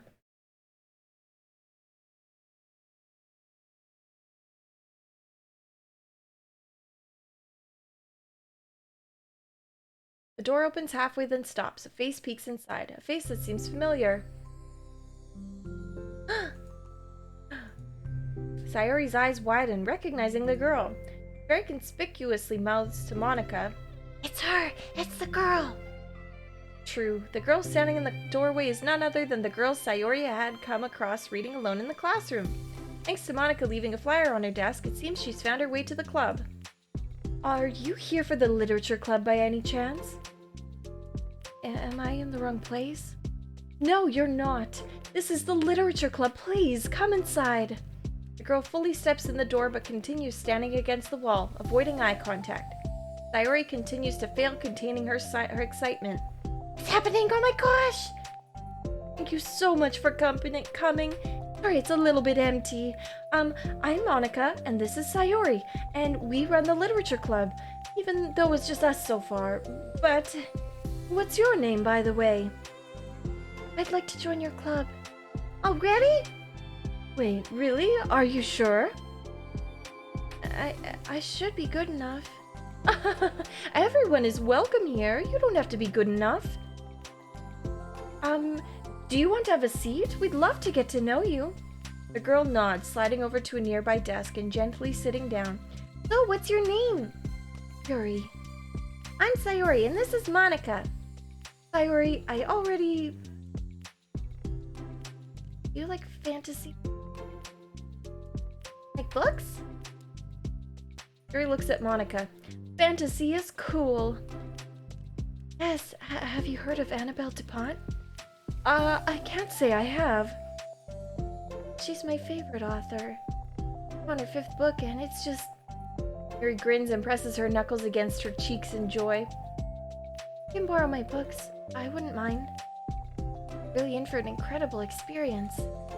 Monica stammers, completely off guard by Yuri taking control of the conversation. She glances sideways at Sayori, silently asking for help. I'd love to! It sounds like you're really into them, so they must be great. So happy I found this club. So stupid. I left all my books in my locker. Should have brought them. Yuri quickly stands up. I'll be right back. I'll go get them for you. You probably only need to bring one for now. Sayori nervously says that, noting to herself the considerable heftiness of the book that Yuri set down on her desk. True. Okay, I'll go get the first one then. Yuri exits the classroom in a flash, leaving Monica and Sayori silently exchanging glances. Oh my god, I was not prepared for this. How do I handle someone so intense? I have, no experience with fantasy. That may be stuff that I read when I was a kid, but it's probably like a joke compared to what she's into. I'm sure it'll be fine. In fact, I think it's neat that we have different people who are into different things of literature. It'll be fun to learn from each other. Yeah, I mean, I don't disagree, but what if this is her only interest? Doesn't it seem like that? Don't you think you should be more optimistic? You have a new club member. There shouldn't be room for anything but being happy. I'm excited to get to know her more, aren't you? Yeah, I guess you're right. I'm being overly judgmental. And it's not like I have any clear literature interests in the first place. I don't write poetry. I've never mentioned books. The only thing I've mentioned is debate club. If the only literature I'm reading is philosophy and law textbooks, then I'm a really boring person. Sorry for being so hasty. I just got really anxious all of a sudden. It's because you're afraid of not being able to take the lead. What the heck? It's kind of scary how you can point things out like that, Sayori. It's just like learning what makes people happy or sad. Yeah. Hey, you know what? You'd probably be great at helping Yuri feel comfortable here. Maybe you could take a break from helping me with the administrative stuff and just focus on spending time with her. Yay, that's exactly what I want to do. Besides, Sayori lowers her voice. Probably gonna need all the time I can get. Taps her finger against the desk dauntily chunky book Yuri left sitting on her desk. Right afterwards, the door opens to reveal Yuri's return. Back. Her breath is slightly heavy, which, combined with her short time gone, indicates that she may have ran at least part of the way. She makes her way back over to Sayori and sets the book down on her desk. Just as Sayori feared, the book Yuri brought for her is just about equal in size to the one already on Yuri's desk. Well, there are probably a few things you should know before getting started on it. There's some things that are more explained in other books that take place in the same universe, so going over those would be good to keep you from getting confused at the start. Sayori nervously interjects.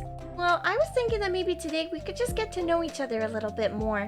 You know, I think if we're gonna be reading together, then I would like that. From across the room, Monica smiles and nods at Sayori while Yuri isn't looking. Oh, okay. Yuri sits down, then looks at her book, then glances around the room, showing no indication that she has anything more to add. Oh, what made you decide to join the club? Well, I like reading. I wasn't immediately interested.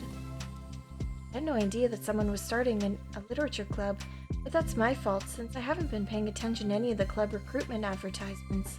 I only found out Yuri glances over at Monica. Monica came into my classroom and put the flyer on my desk. Suddenly, Yuri's face darkens and she shakes her head at herself. Stupid. I got too nervous and couldn't even look up. Just walked out. me several days just to come here because I was afraid that Monica told everyone how inconsiderate I was, but I decided that was probably irrational. Wait, no, that was totally my fault. I felt so bad about interrupting you that I just, walked out. I was actually really hoping that you would come by. Yuri exhales in relief. I always seem to interpret things as the worst possible scenario. Well, I'm really nervous to come here for other reasons too, such as there being too many people. Not that I mind that much, but I have a really hard time having to meet a large number of new people at once. So it's actually amazing that it's just the two of you. I definitely came at the right time. Aw, that makes me happy. I'm proud of you for working up the courage to come. Yuri smiles warmly to herself. I never really had the privilege of sharing my interests with others before. It's so hard to find others who are into the same things I am, except online. I thought the literature club would provide a chance for me to do that. What kind of other things are you into? Like genres? I don't know, just anything, even if it's not literature. Hello, GGG! Good to see you! More DDLC Plus?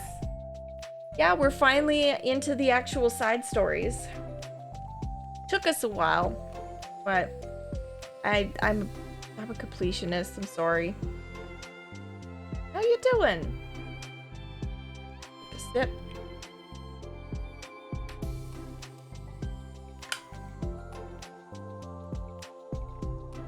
I don't know, just anything. Just things you would think are dumb.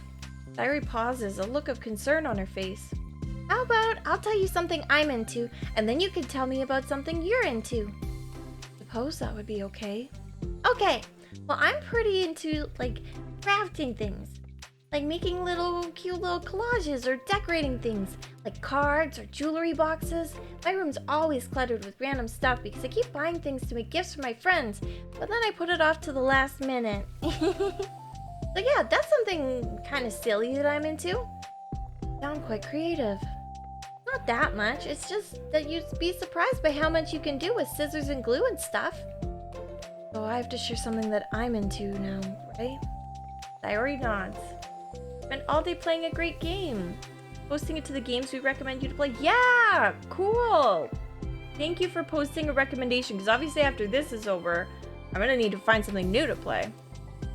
I was, is it 12 minutes? I think. I've heard really, really good things about.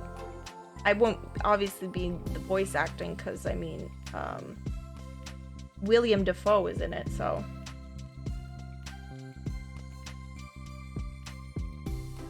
You really can't go replace that.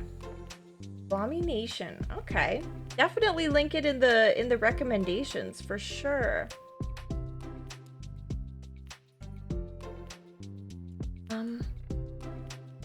Guess I'm into nature. I love nature. Monica, I'm gonna start a nature club. No, you're not. You're stuck with me now. I'm not. Oh, yeah? Well, I hereby appoint you as vice president of the literature club. There, now you're stuck with me. Hey, don't give me responsibilities. Oh, I'm sorry, Yuri. I interrupted you. Go ahead. Fine. Yuri pauses, feeling awkward after having gotten cut off. I like going outside into the woods or to the park, just to places where you can walk or sit and not have any people around. Peaceful. Just nice to kind of remove myself from everything that matters and let my racing mind operate autonomously for a while. When do you like to do that? Just depends on my mood. After school, on the weekends, whenever I feel like I need it. Wow, I feel like I never would have had time to do something like that. I find that we have a lot more time than we think we do, if you don't let it slip through your fingers.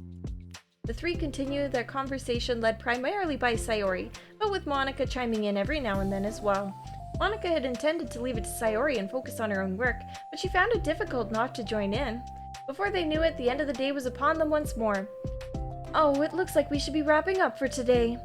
So, are you two going to be starting on that book for the next club meeting? That's the plan. So excited. Sayori beams. Yuri collects her things. Once packed, Yuri wordlessly waves to Sayori and Monica with a gentle smile. Bye!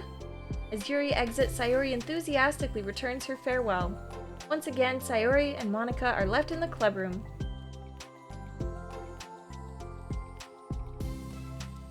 Think a Pokemon-style game with Nuzlocke, optional elements, and monsters have cheeky dialogue, perfect for a voice actor, and the game feels a bit quicker than your average Pokemon run. So it would be a perfect quick look to 5-episode playthrough. Okay. Sounds cool. Definitely link that in the recommendations and I'll give it a look-see. If it's not in the Discord, then I will probably forget about it because streamer brain is not good for memory at all. Sayori, you're a lifesaver. I didn't do anything, I just talked. Still. Besides, it really lifted my mood. Feels really nice when I can put my energy towards other people like that. She was really excited to be included, you know? It made me happy. Well, there's no doubt in my mind that she'll have a great time here, with you engaging her. How are you feeling about starting the book with her next meeting? I'm kinda scared, but I think she'll be happy as long as I'm trying my best. I think you'll do great. After the surprise of a new club member, it seems like everyone has their spirits lifted with something new to look forward to. You don't want to forget. Another school day ends. Following her anxiety, Yuri makes her way to the clubroom, expecting to be the last one to arrive. As she opens the door, she is surprised to only find Sayori in the clubroom. It's club time again! Monica went to the computer lab, so it's just us today. Is that okay? Yuri silently nods, unable to make eye contact. Sorry about yesterday. Sayori tilts her head, unsure of exactly what Yuri is talking about.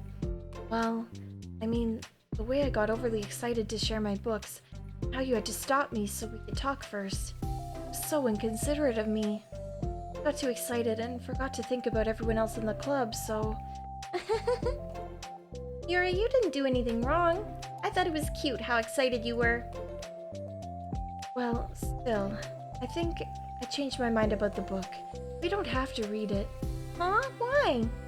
Because I know that you were just humoring me anyway. In retrospect, it's rather obvious that nobody was truly interested. But if you like it so much, then it must be worth sharing. I've already decided I'll join the club, so you don't have to try so hard to entice me. That's not what I was doing. A moment of uncomfortable silence stretches between the two of them.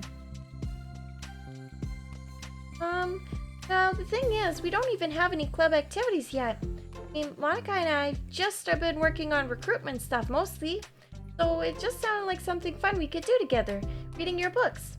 You know, like as a club activity. That would be okay, right?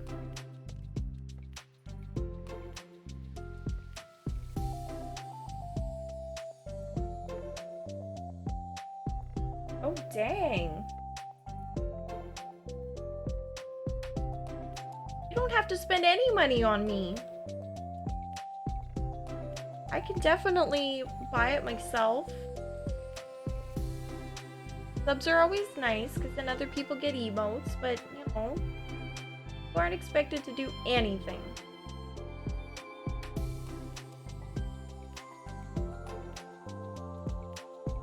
Why am I being so resistant to this anyway? Exactly what I wanted in the first place. Being so nice about it. I really don't know what's wrong with me being like this. You don't have to apologize.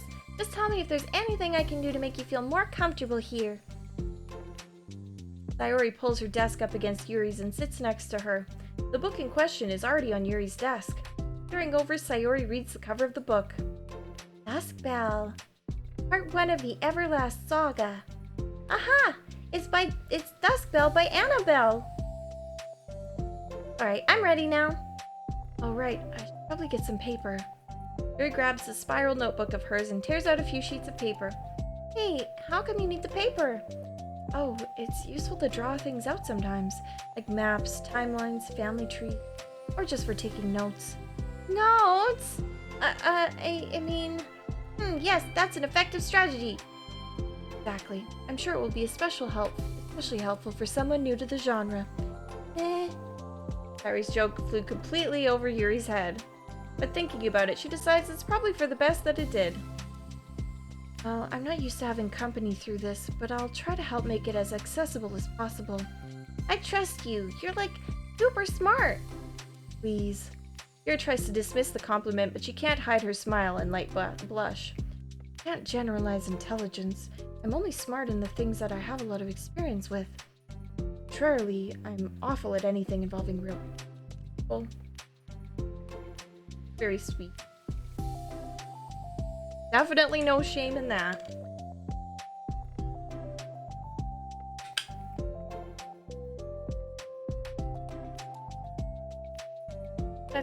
That should be evident enough for the 2 days I've spent here so far.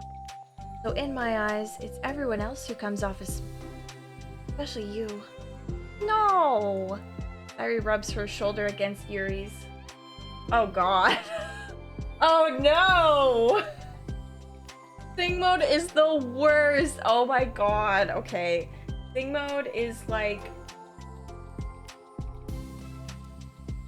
mode... How long is it?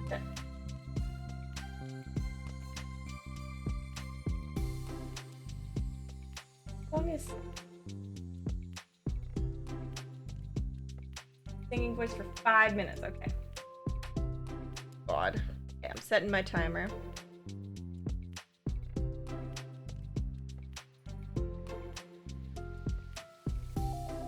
Go for 2 minutes. Okay, I can do 2 minutes.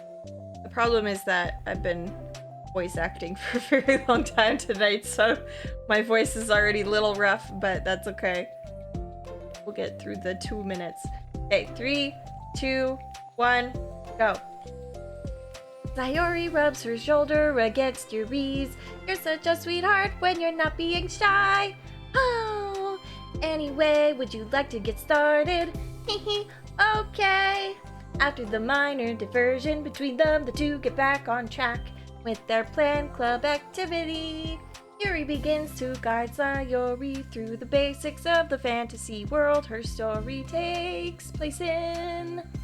The more of it she details, the racist factions, history, elements of magic, the more questions Sayori seems to have. But despite Sayori's expectations, Yuri eloquently guides her through it in a way such that it's fun to follow along. It becomes evident that the world-building aspect of the story, not just the story itself, is one that Yuri finds passion leaning towards.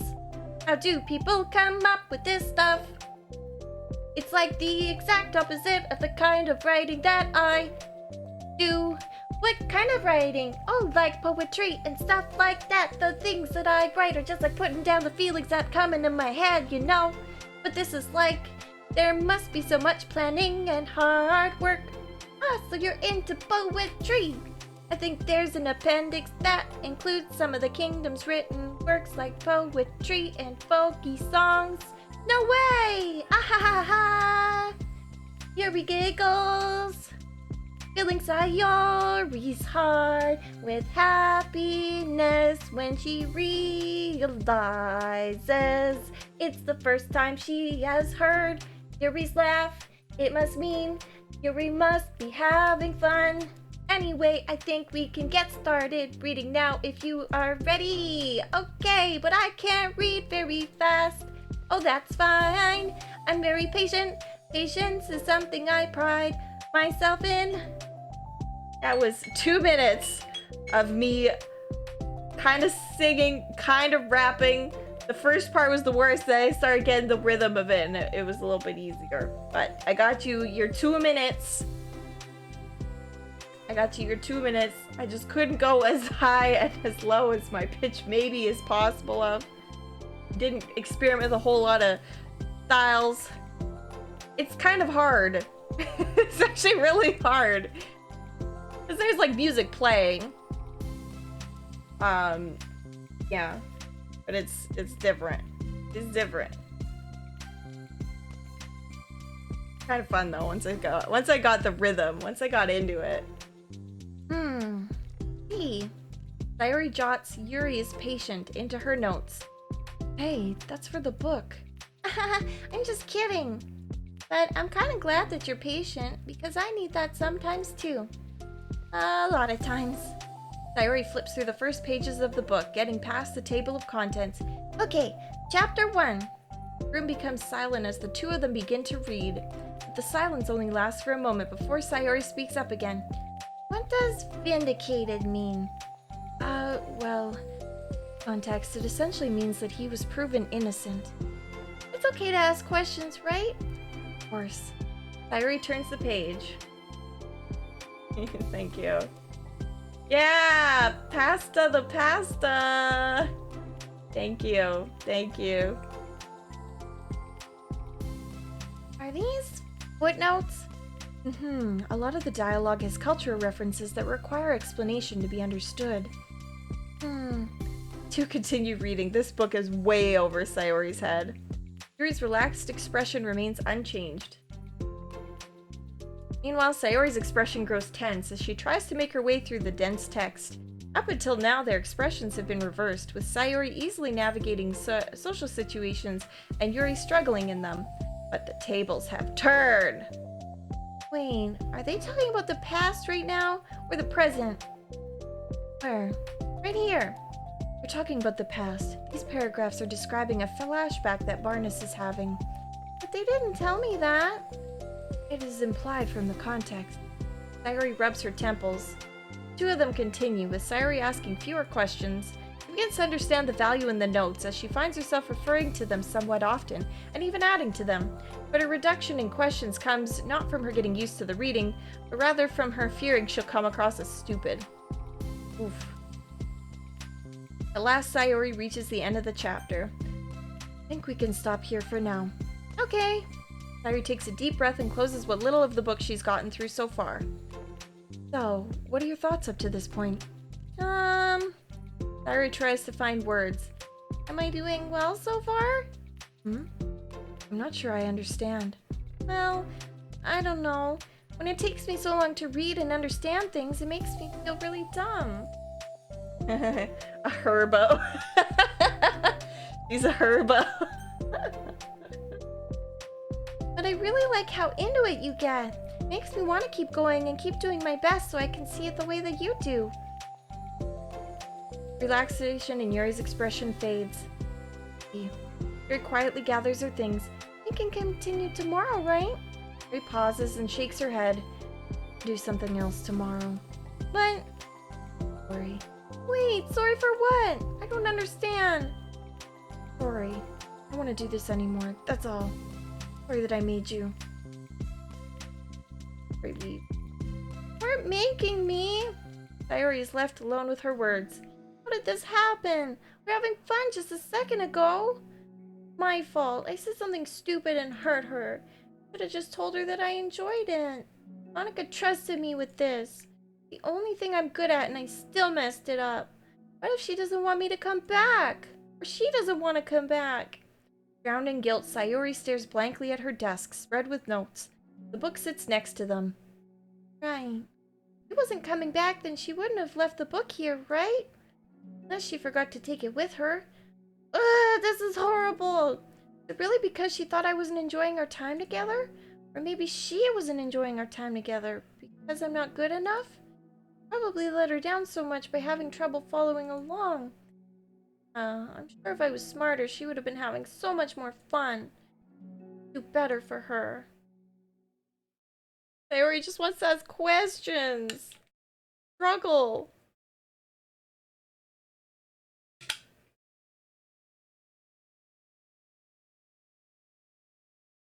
Also, I like how, like, Yuri, the poem that Natsuki gives is just this tiny little thing. And the poem that Yuri gives to Natsuki is just pages. The hug. I don't want them all to have hugs. Aw, new Yuri. Yeah, they definitely gave them more body oddy, you know? Make them look more 18 and have actual working rib cages.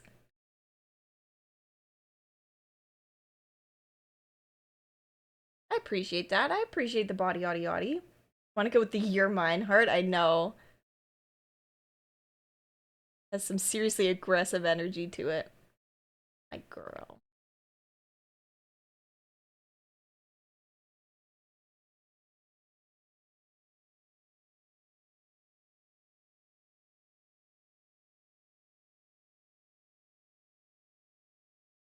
Faceless protagonist. If he was a real character, he's just normal fucking guy, regular ass dude. A regular dude. Dressed up like fucking Blathers. I want more of these things. Get mail? Standing part 2. Every isekai character everywhere. I know. For the first time, Sayori is the first to enter the club room. Anxiety courses through her relentlessly. Will Yuri show up today? Sitting at a desk, she stamps her feet in an attempt to calm down. Why am I letting this affect me so much? Doing everything I can to make Yuri happy, but my best wasn't good enough. But it was still my best. But I'm letting everyone down. It's just a disappointment. Sayori continues to wrestle with her self-deprecating thoughts. Every tiny noise causes her to lift her head in anticipation of Yuri's arrival. Minutes pass and nobody enters the club room. Not Yuri or Monika. Gosh, I'm so late. Why did I offer to help those other students with their work? Such a pushover sometimes. I'm gonna leave such a bad impression on new club members like Yuri if I'm not the first one here. Monika rounds the corner, approaching the club room. As she does so, Yuri? Yuri jumps at the sound of Monika's voice. Sitting outside the club room against the wall next to the door. Quietly enjoying. Doing a little lurk.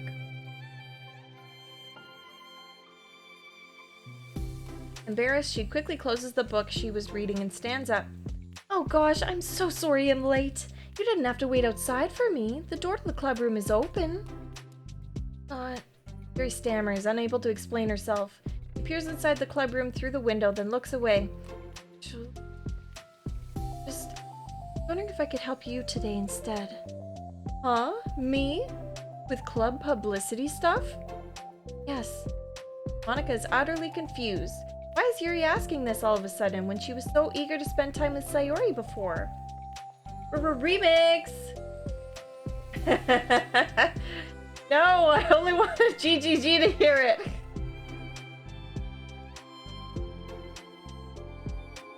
Our trap's only quiet unless it's Slay the Spire. Or something he can backseat in. Like Pokemon. They not get along after all? Monika looks into the club room herself to see Sayori sitting alone inside. Okay. It's kind of a simple job, but I'd be happy for you to tag along. Too. Monika is worried, but she finds it difficult to insert herself into whatever conflict that may have arisen. It's a little ironic, she realizes, that she could be so conflict avoidant after having been in the debate club. Okay, let's take a walk together. I just have to make copies of this new flyer, then go around the billboards and replace the old ones with new ones. How can you backseat that which has no gameplay? He managed to do it. Was very helpful. Yuri nods and the two set off. The two walk in silence. Without Sayori, Monika finds it quite difficult to strike up conversation. So, how's everything been going? Fine. That's good! Neither of them follow up with anything more. Monika tenses up at the stinted conversation. The heck does Sayori do it? Sorry I didn't see you yesterday. I went straight to the computer lab to work on the flyers. Sayori told me. What did you two end up doing yesterday? I'm reading. Oh, I'm glad. It's really starting to feel more like a literature club now. Yeah. It's kind of funny. I felt so intimidated at first when I heard about the kind of reading you were into. But you know, it's kind of stupid of me because I'm just intimidating by things I'm not good at. And it's silly to assume that everyone who comes to the club will have the same interests as me. But it's so cool that you were able to get Sayori into it. It's like the club is working. I'm really happy about that. She's not into it. Huh? not into it, and I'm stupid for forcing it onto her. Yuri falls silent again as if she started her thought but couldn't figure out how to continue it. Should make a game that's just backseating. Did a backseat of a musical number. Got some professional backseaters in the chat. Did something happen? No, it's just me. Yuri pauses.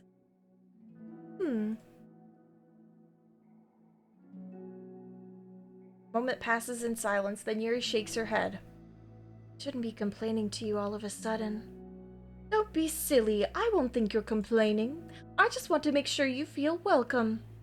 If it's important to you, then you can tell me anything. I do feel welcome. Welcome, yes. Not an issue with the club, it's an issue with me. I feel wrong to inconvenience with it. Ah. Monica pauses and thinks.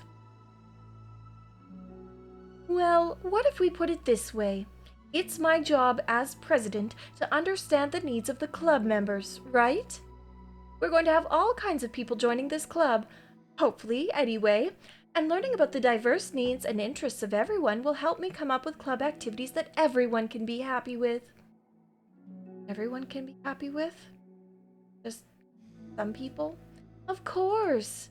I need to be looking out for everyone, otherwise what kind of club would it be? Yuri looks a little more relaxed. It signals to Monica that switching from a sympathetic approach to a pragmatic one was a good choice. Each individual truly does have their own needs. Okay. Yuri takes a deep breath. I'm a really weird and awkward person. I've accepted that about myself. I don't know how to connect with other people. It's so easy for everyone else. How do you just make conversation about any arbitrary topic? Talk for hours about the things that I'm into. Fortunately, so much that I don't know when to stop. For anything else, I just have no idea what to say. So I understand that about myself. I'm not good with people. I can't help it. It feels like whenever I'm confronted with a new social situation, I'm either ignored, made fun of, taken pity on. Yuri falls into that third category. What? Hold on, you're saying that Sayori is taking pity on you? Yuri nods. I just want to be treated like a person. If you don't like me or don't connect with my interests, then just tell me. Accept that and move on. Yuri is too nice to me. So stupid for not realizing that she belonged with whatever I pushed onto her. She deserves to put themselves through that kind of discomfort. Because they pity some weirdo who doesn't know how to make friends. Worst feeling. Hate it. Very sharp words cut through the tense air. Somewhere in the middle of the conversation, the two stopped short in the hallway, prioritizing the conversation over their original task. Monica looks at Yuri. Yuri only looks down with her fists clenched. Oh shit! My mic isn't picking up everything. Thank you for telling me that. Has it been like that the whole time? Like this whole playthrough?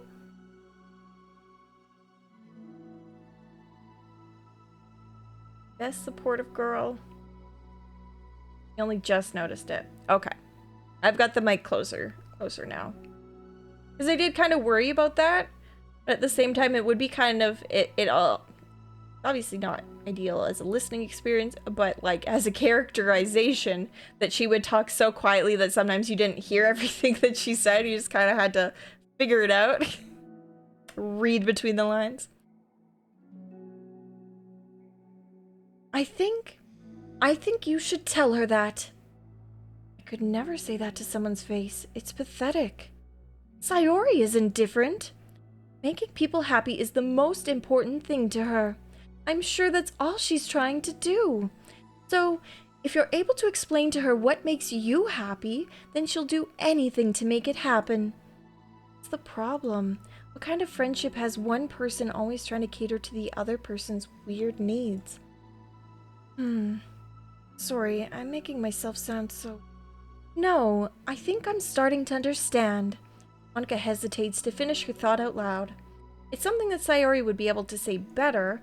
Sayori is someone who will give anyone however much kindness they need in order to smile. But Yuri, who has difficulty accepting kindness, might be driving Sayori to be even more assertive in her kindness, further exacerbating the matter. Neither person is to blame, but it's an issue that can't be resolved without them understanding each other better. Sayori wants to be your friend, I promise that. It's okay for different people to have different needs. I mean, Sayori, she has her own needs too. But good friends work together and can be what they need for each other. You just have to have good communication and talk about it. Don't have good communication. Yuri stops and shakes her head. I'm sorry, I didn't mean to say that, even though it was true and was the appropriate thing to say. My head is just so resistant to everything. I'm pushing such a kind person away from me because of it. And it kind of worked. Still not ideal. Okay. Yuri pauses to think. So tired of this cycle I'm creating for myself. I think I'm so afraid of people pushing me away that I push them away first. How thoughtless and immature of me. Yuri takes a deep breath and exhales. Didn't mean for this to turn into a whole venting session, but I understand now that I just need to communicate with her. You're totally fine. It's for the club, remember? You're just helping me make the club a better place for everyone. Yeah. Yuri falls silent again. She looks like she wants to say something. This kind of critical thinking is something that I'm really bad at. You know, about people. So, thank you. Anytime. Monica smiles at Yuri. Just a moment, Yuri finds it in herself to meet Monica's gaze, returning a shy smile of her own. Aww. Look at that. Yuri and Monica finish replacing the old flyers with new ones. More accurately, Monica did most of the work while Yuri followed along. But as the club room once again draws near, so does Yuri's confrontation. I can't do this. Yes, you can. It'll be great. Yuri sighs and shakes her head. Never gonna feel confident enough. Just have to do it. If I don't do it now, I never will. Yuri starts towards the door, but then turns to face Monica. You're not just gonna wait outside, are you? I can take a walk. Want me to get you a coffee or something? Actually, I prefer tea. I like to make my own though, so please don't worry about it. Although, I suppose that's one downside of reading here in the club rather than at home. I don't get to drink tea while reading. Sorry, I guess that had nothing to do with this. You know, now that you mention it, I bet we could get permission to keep stuff for tea in the club room. You can use, like, an electric kettle to heat up water, right? That really be possible? I'll look into it. I think it would be great. Yuri smiles and nods at the thought. Well, I'll be back in a bit. Good luck. Monica waves at Yuri and then turns around and departs down the hallway as Yuri's smile fades once more. A moment of daydreaming about tea isn't enough to save her from the anxiety of the task that lies before her, but it must be done. Taking one more deep breath, Yuri timidly opens the clubroom door.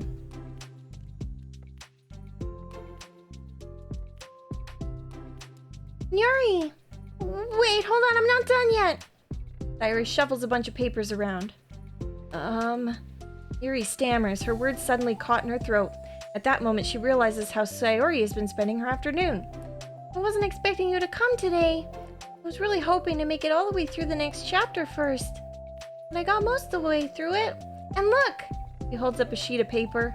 It's a page of notes, beautifully produced with indentations, categories, and even color coding. As Yuri sees it, her expression shifts from anxiety to despair. I was afraid you were getting disappointed in me, so I've been trying really hard. Stop. Yuri presses her fists against her forehead. Please stop. I can't take this. Yuri. Sayori's voice quivers in shock after having received the exact opposite response she was expecting. I'm sorry. I'm sorry. I'm sorry. Sayori looks away in guilt. Did I do something wrong? I don't understand. So if I did something wrong, Please, tell me. Yuri shakes her head. No, it's me. I keep putting myself in these situations where people are afraid to treat me normally. If you don't like this kind of reading, it's okay. Please, just tell me. I don't need to be treated differently just because I'm weird. But I don't treat you differently. I just want my friends to be happy. So I thought that if we did something together that you really like... I don't want your pity. Why did I do that? Yuri sinks to her knees, her voice squeaks. Sorry. Tears of guilt and self-loathing begin to stream down her face. Isn't how it was supposed to go. Why is it so hard just to articulate your thoughts? Why do you end up pushing everyone away and from you? Yuri's mind pounds with internal accusations as she shuts her eyes, unable to face Sayori or the rest of the world. She should leave, just escape from here, before Monica sees her like this, and before Sayori tells Monica what she did. But before Yuri can put any strength into her legs, she feels a warm pair of arms gently wrap around her from behind.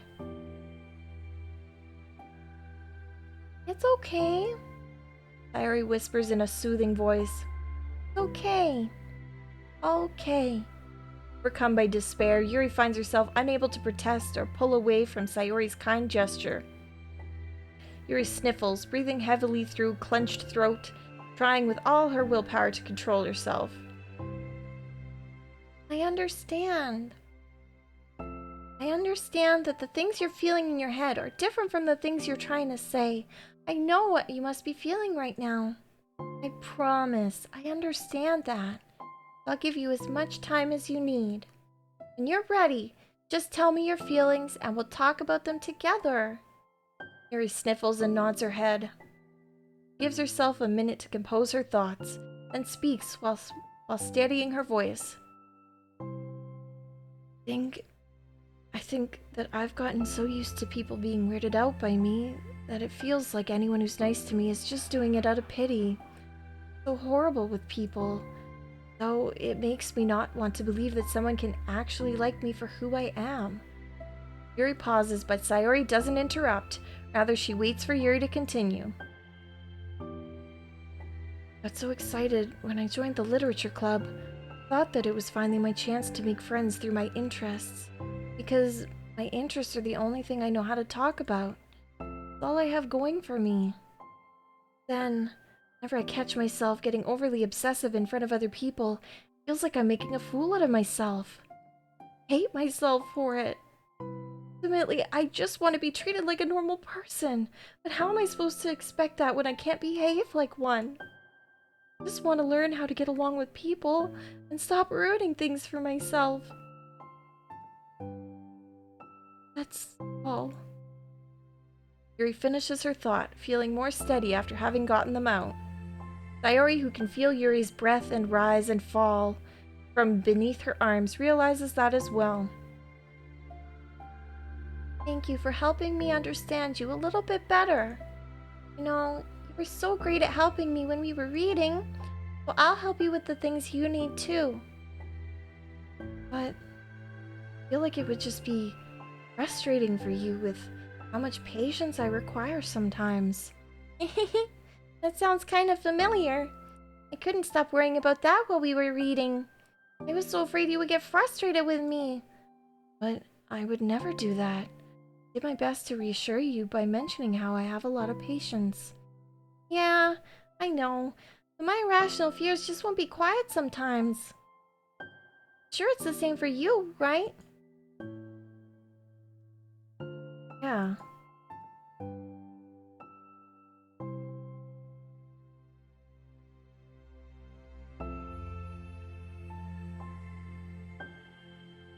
Irrational fears. Well, you know, there's no way that you could frustrate me because I already like you as the person that you are. I know you said you have a hard time believing that, but I promise that it's true. You don't have to be a social person for people to like you. Think, really consider it in your own way, you know? Worrying so much about people's feelings. We're all kind of weird. It's a literature club. But that's the best part. We're all different and have different tastes.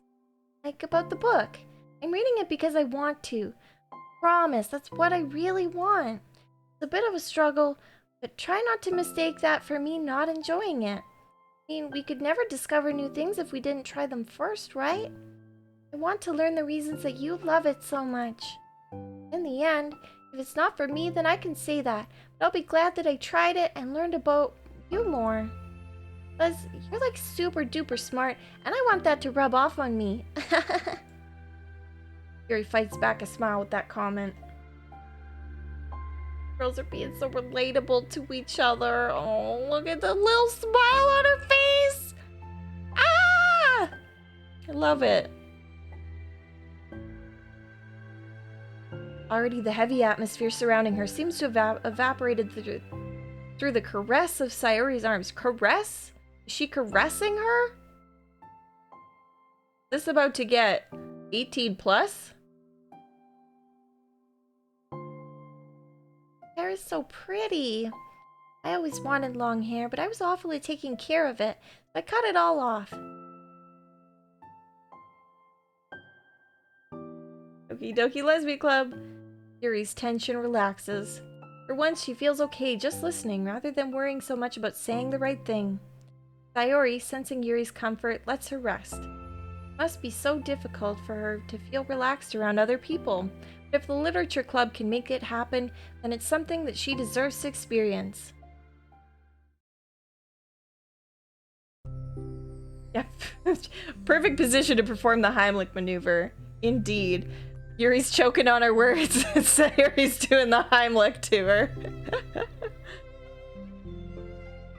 Well then, based on my understanding of your feelings, I suppose I wouldn't mind if we were to continue reading.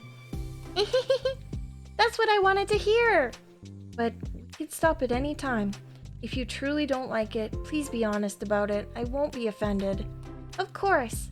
I'm not gonna judge anything this early on, though, so we'll just see what happens. Oh, and, not good to touch people without their consent first.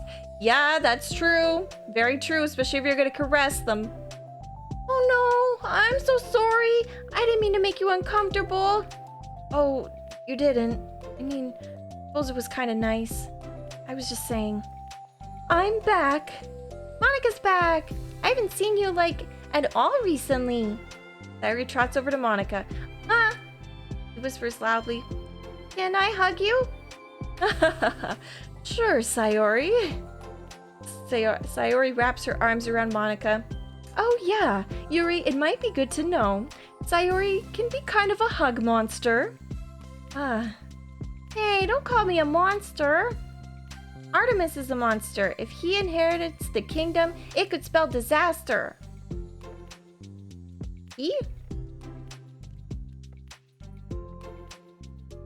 Oh, okay, that's from their book. Yuri laughs. Monica perplexedly looks between the two of them and then smiles. Well, I'm glad you've been enjoying your readings so far. It's like our first real activity as the literature club. About that. Well, you've been so patient with exploring my interests. I think that it would be inconsiderate of me not to return the favor to you, learn about the things that you like. Cancel Artemis. Yes! You like poetry? Yuri smiles. He does. Yay! Lots of songs. We getting pics! Oh, this is a cute one. Okay, let's look at all of them. Silly, awesome, yawny, optimistic, really fun. I can't think of an I word.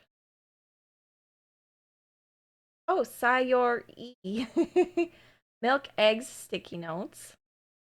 Ow, there's like an angry bird with hair. Trust yourself. Dude, wake up. Get up. Get ready. Go. We're in this together. Wake up early. You are loved. Got little doodles of everyone. Beach packing list. Swimsuit, sunscreen, bucket, towel, floaties. Don't forget, ask Monica about this. Be positive. Types of poems to try. Haiku, sonnet, aristocratic. Acrostic? Acrostic? What is that kind of poem? You are my sunshine, my only sun. You make me happy when skies are gray. Sayori with the S. Balance. Cute. You could do it. Trash baskets. Natsuki Sayori. Oh, cute.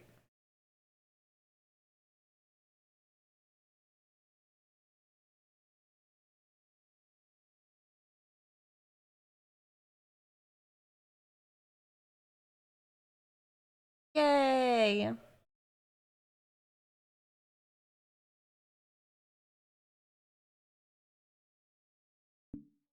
War.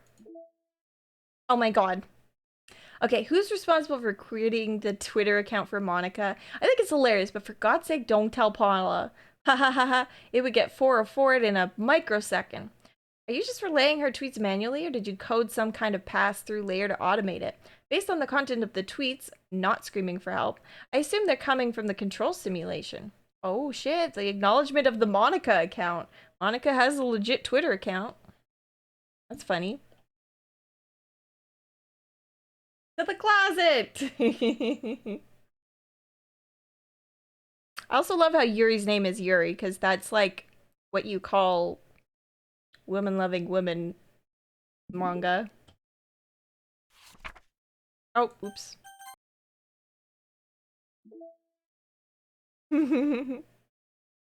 R-E-S-P-E-C-T.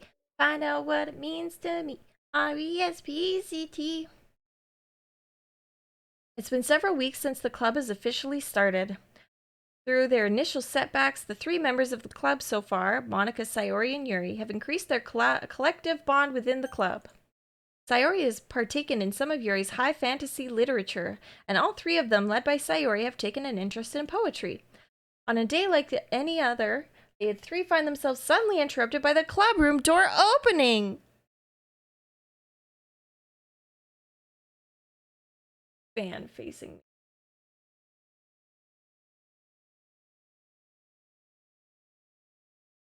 Aww.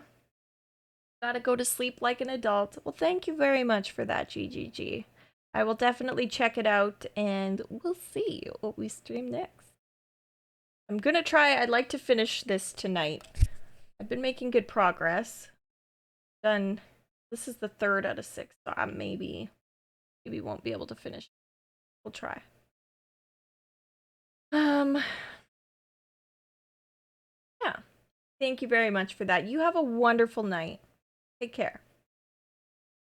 On a day like any other, interrupted, and in walks a girl none of them have seen before. Hi. Sayori tugs excitedly at Monica's sleeve. Yuri shifts in her seat and buries her eyes in her book. Are you here for the literature club? Yeah. Yay, that's great. Thanks for stopping by. It's kind of a small club still, so it's really exciting to see a new face. Yeah, come and sit down somewhere. You can sit next to my desk. Sayori prances over to her desk and presses her palms into it. Oh, and Yuri, can you make some tea? Yuri looks up at Sayori in protest for having drawn attention to her.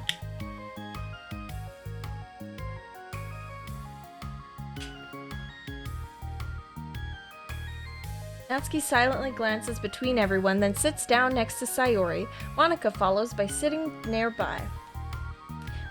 The sudden gathering prompts Yuri to stand up, deciding that standing in the corner and making tea doesn't sound so bad after all. Okay then, how about we all introduce ourselves? Okay. Well, I'm Monica. I'm the one who started the club. I was originally in the debate club, but I really wanted to do something different that I felt more passionate about, if that makes sense. Pass up that spaghetti! It's Natsuki. Who could have predicted? Ela. It's Selena, not Vivi.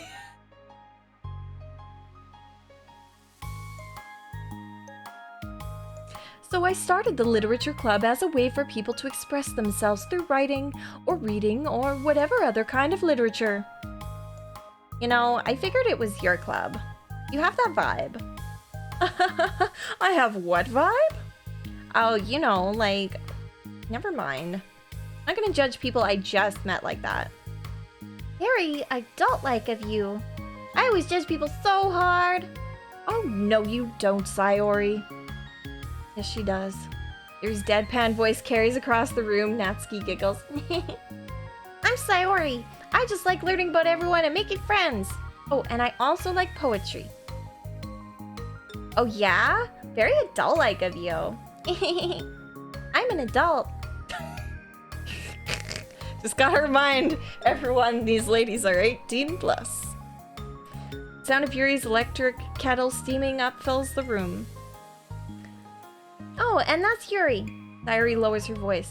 She's kind of shy, but she's really nice and super smart. She likes big fantasy books and tea, and I love her. Well, I guess that leaves me then. I'm Natsuki. I like listening to music and hanging out downtown and stuff. And my favorite ice cream flavor is strawberry. Ooh, let's get ice cream. My favorite flavor is probably cookie dough. Or maybe chocolate? It's cookie dough. And Monica's is probably vanilla. What the heck?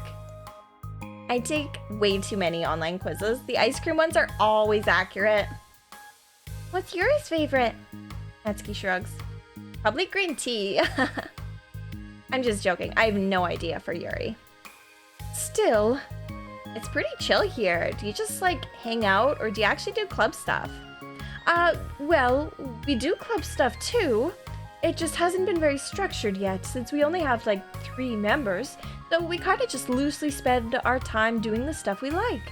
But I keep thinking it's about time we start with the more structured club activities. It's been a while now since I started the club, so yeah. Well, with that being said, what kind of literature are you into, Natsuki? Anything you'd like the club to get into? Well, I guess I'm literature. Well, I like manga. Manga. Hey, why'd you say it like that? I want to read manga in the club. Everybody read manga in the club. No, that didn't work. Wait, hold on a second. That sounds so great! Like after I've been doing all this, Yuri returns to the desks with a tray of teacups, which she sets down on an empty desk. After all of the deep, immersive reading I've been doing, I wouldn't mind doing something a little more simple. Manga isn't simple. If you think that, you just don't understand the nuance. I didn't mean simple like that. Well, anyway, putting manga aside, is there any other kind of literature that you're interested in? Well, not really. In that case, have you considered the anime club? Are you serious? I'm not gonna join the anime club. It's full of weird guys. Come on, is it that big of a deal? Manga is literature, right? I mean, I guess if you consider the literal definition of literature, then technically... I get it. Look, I'll do whatever club activities you want. Can I please just join? It won't bother anyone. If I can just, like, keep my manga here and hang out after school, I'll literally do whatever you want me to do. That's fine, right? Yeah, I guess there's nothing wrong with that. Judging Yuri for liking big books, then Natsuki for manga. Make up your damn mind, Monica. You don't write poems. You don't read any books that we know of. What is the literature in your life, honey? Sweetie, before you judge all these other girls, put yourself out there, huh? Let us judge the boring ass shit that you do, Miss Debate Club. Oh my god, thank you. You're the best. I have most of it crammed in my locker, so I'm gonna start getting it, okay? Natsuki stands up. Need some help? Nah, I got it. I don't want you to see my locker. You say so, but there's no way it's worse than mine. I hope we never find out then. Literature is the game. I know, right? Visual novels are literature. Natsuki exits the club room, leaving everyone in silence, save for the sound of Yuri sipping her tea. Ugh, I'm such a pushover. Hey, it's not that bad. Natsuki seemed like a lot of fun. Maybe, but I mean, she has like no actual interest in literature, you know? And that's normally fine, but she said she would participate in club activities like it's some kind of obligation. Our tea is gonna get cold. Yeah. Wait, that's not related. Well, I think everyone deserves a chance, especially if we can bring her happiness. I'm starting to sound a little one note. Besides, maybe she'll take a liking to literature. Are you sure you just don't want to read her manga, Sayori? Hey, who do you think I am? Sorry, I didn't mean that. Just feel really uneasy about this.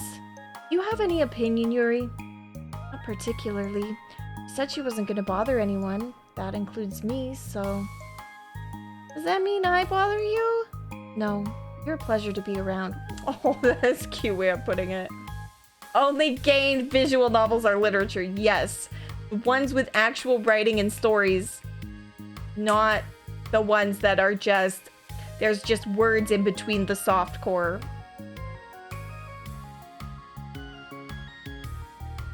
I was just fishing for a compliment. I know. But still, I really think we should give her a chance. Yeah, alright. But I really am gonna start enforcing club activities. I'm willing to cooperate. Suddenly, the three of them hear a thump against the door. What was that? Sayori stands up and walks over to the door, then opens it. Thank you. Carrying 3 boxes of what is presumably manga, Natsuki grunts and wobbles inside before slowly bending over and dropping the stack onto the floor as gently as she can. That's quite a collection. Sayori giggles in excitement while catching her breath. Natsuki replies, There's still 1 more box. I can put them away myself. I know how to organize them. Monika anxiously glances between Sayori and Yuri. Is this really okay for the club? Maybe it's what she needs to kick the club into gear before everyone gets too complacent. Seems like things are finally going to start getting more serious. Now we have 4 members! At the next club meeting, Monika is the first to arrive. But ever since Natsuki joined, she feels a lot less relaxed. Why am I so nervous? Monika paces, trying to figure out her feelings. Natsuki said she wasn't going to bother anyone, so why does it feel the atmosphere's changed so much? While Monika thinks, the club door opens, revealing Natsuki carrying a box. Monika forces a smile as Natsuki makes her way to the closet.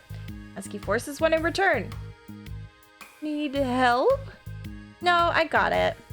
Monika awkwardly tries to start some kind of conversation, but fails. What kind of conversation would that be? Curious, she peeks into the closet where Natsuki is stashing all of her manga. Once dull with school supplies, the shelves are now vibrant with bright colors and cute-looking artwork. You know, the top shelf is pretty empty. Maybe we could keep it up there. I can't reach up there. That would be so inconvenient. Yeah, but... Monika sighs. Teachers are going to ask what this manga is doing all of here. And I have to tell them it's for the literature club. So? Monika backs off and slumps into a desk. This kind of tension, it feels like the relaxed atmosphere accumulated over the past few weeks is being sucked right out of the room. By Monika being a stick in the ass. Good afternoon! Sayori spins into the classroom. Oh, I see someone's in a good mood. Yeah, because I have this. Sayori brandishes a cookie wrapped in plastic. Found some money and got a cookie. Ooh, that's so pretty. Sayori trots over to the closet. The colorful shelves catch her eye. It's just too problematic. Which one do I start with? Well, you can start by giving me a bite of that cookie. No way! I saved up all my luck to find that money. You want entry into my kingdom? You need to pay the tax, peasant. Ooh. Defeated, Sayori unwraps her cookie and breaks off a piece for Natsuki. Then Yuri silently walks into the clubroom. Monika glances at her with pleading eyes. Yuri returns a quick nod of understanding. Well, everyone's here now. Despite the club only having 1 more person than before, it somehow feels twice as lively. Okay, so I think today we should go over some potential club activities and see which ones we want to do first. We have 4 members now, so it would be great if we found some stuff to do as a group. Doesn't that sound good to everyone? I agree. Okay, so I have some ideas of my own, but I want to hear your ideas too. Well, I've been having a lot of fun learning about everyone else's interests. Maybe we can give each person a day to share their favorite kind of literature with everyone else. Well, maybe. Something tells me that... Monika glances at Yuri and Natsuki, who both appear very unwilling to even consider each other's interests. Maybe we can try to come up with something that everyone can enjoy equally. You know, like we all vote on a book to read or something like that. I think we should all collectively try to expand our interests rather than just sticking to the things that we are familiar with. Why does it feel like I'm being targeted here? Natsuki, didn't you say you would go along with whatever the club wanted to do? Well, yeah, but that doesn't make it okay for you to ignore everyone else's preferences. I liked Sayori's suggestion. Yeah, me too. Yeah, but... Monika's voice trails off. Although she let Natsuki join the club, Monika finds it incredibly difficult to relent to her demands. If Natsuki doesn't respect the club, why should Monika have to yield to Natsuki's opinion on anything? Natsuki, are you sure you don't have any other literature interests you could share with the club? I swear, I don't mind if you keep your manga in here, but I just... Natsuki cuts Monika off by suddenly standing up. Well, it's obvious that I'm not wanted here, so I'm just gonna leave. But I would really have appreciated you being more upfront about it. Okay, I think you're kind of jumping to conclusions here, but you're free to do whatever you want. Natsuki shoots Monika a quick glare before walking straight out of the room. Oh no. Sayori runs after her, leaving just Monika and Yuri. For the second time today, Monika slumps down into a desk. Why am I such a jerk? No, she's a jerk. She's just making me feel this way. Monika looks up at Yuri, seeking affirmation. Yuri looks away. She probably just went around looking for the smallest club so she could find out that she didn't have to participate. How does she expect for me to give her respect when she has no respect for the club? Am I wrong, Yuri? I'm not good at these things. Monika sighs. Me neither. I just have no idea what to do. I don't want to hurt anyone, but I feel like it's not wrong to enforce the club vision. You know, like, people should join because they want to express their passion for literature, or at least develop it. So maybe she's not a good fit for the club after all. Monika sits in silence, afraid to accept her tentative conclusion. Yuri looks tense, but doesn't seem to want to add anything. You can go back to reading. I know this doesn't concern you. It does. It does? How? Well, I just can't comfortably read in an atmosphere where people have been disturbed. Oh.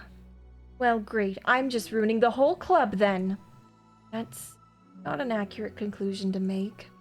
I know, I'm sorry. I'm just kind of voicing my frustration and, I guess, guilt. It's like my frustration wants to blame her, but my guilt wants to blame me. Ugh, why is it the hardest to be rational during times you need it the most? I don't think you're being irrational. I think Natsuki is. She has no authority to walk in here and make demands of the club. Your club. Something as ridiculous as manga has no place here. The fact that you're even storing it for her should make her completely indebted to you. Well, you're right, but... I don't know. Isn't it kind of harsh to say things like it's ridiculous or it has no place here? Do you not feel the same way? You've been doing everything you can to avoid associating the club with it. So I assumed you felt the same way about it. That's not true. Well, recalling her confrontations with Natsuki, realization starts to set in. You may be right. I mean, if it was anything besides manga, would I really be acting like this? Maybe I've just convinced myself that it has nothing to do with the manga. I'm really upset that I would let myself do that.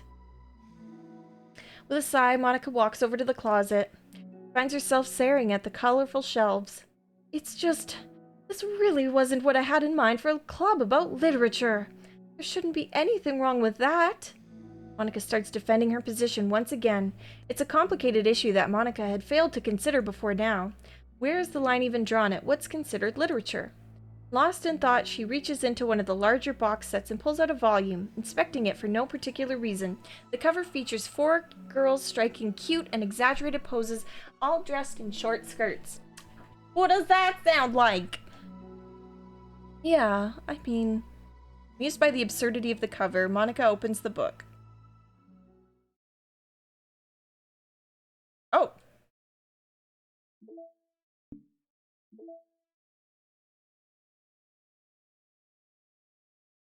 Natsuki!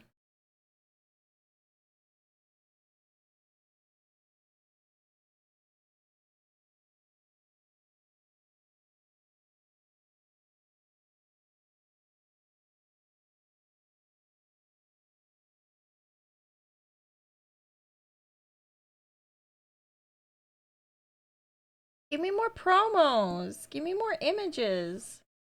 Give me more mail! Respect.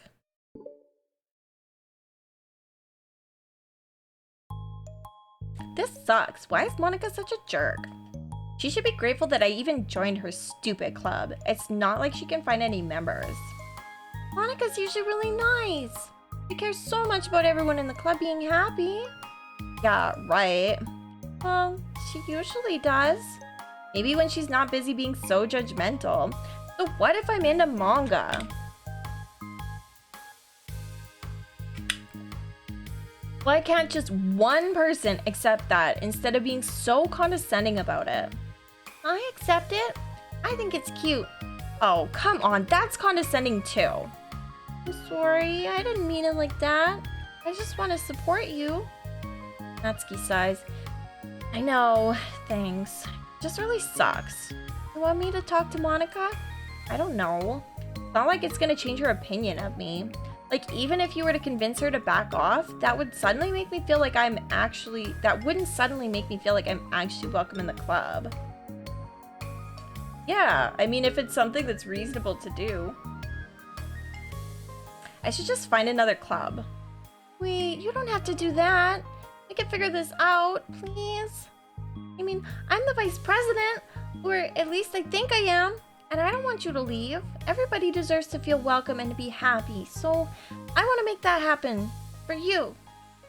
I was wondering, what was the reason that you decided to join the literature club? Well, Natsuki hesitates. It's kind of dumb. Oh, I don't see that. There's no such thing as a dumb reason when everyone is welcome. I wasn't welcome. Or to me. So... Just don't tell anyone, okay? Oh, okay.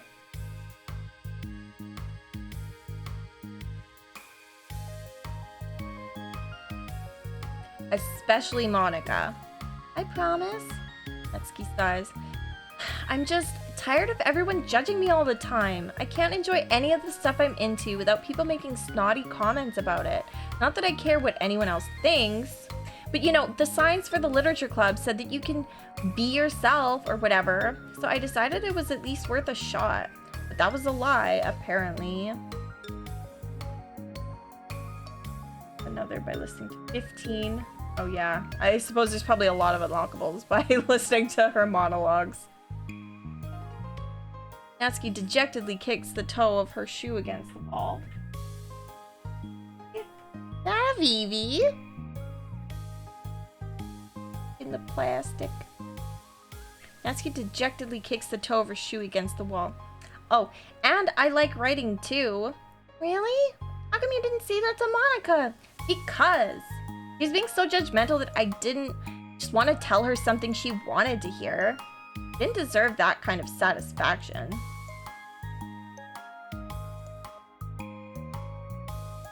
In Act 2, make it through the weekend without using skip. Holy shit, no.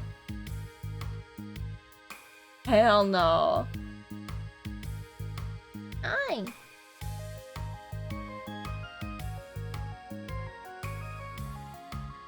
Oh, girl, you're getting round. Bad. Bad that you're round.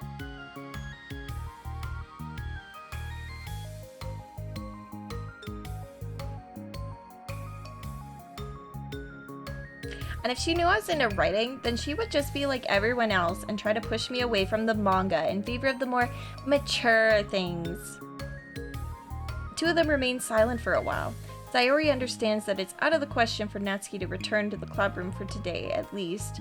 But Natsuki has a reason for wanting to join the club, just like everyone else. It's part of the club vision for her to be welcome. You deserve to express yourself as much as everyone else does. That's supposed to be what the club is for. So, I'm gonna do everything I can to fix this. I promise. It's lunchtime the next day. Cafeteria and hallways are bustling with students rushing to meet with their friends and make the most out of their limited break time. Where could she be?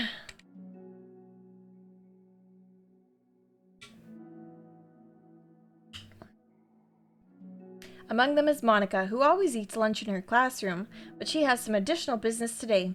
Fearing Natsuki would avoid coming to the club, Monica decided to try and find her during lunch so she could make amends. After searching for an extensive time, Monica finally spots her. Despite her short stature, Natsuki's bright hair helps her stand out from the crowd. Oh gosh. Suddenly feeling awkward, Monica is afraid to get closer. Natsuki's with some friends whom Monica doesn't recognize, and they're all energetically chatting together. It would be really tactless to just interrupt them. Oh yeah, did you end up joining that literature club or what? Huh? Of course I joined. Why wouldn't I? I told you she would join. Come on, you know she joined just because you wouldn't stop giving her crap about the anime club. I told you, I never even wanted to join that stupid club. Oh, sure. Well, you have to give her some credit for at least making an effort to finally grow past that trash.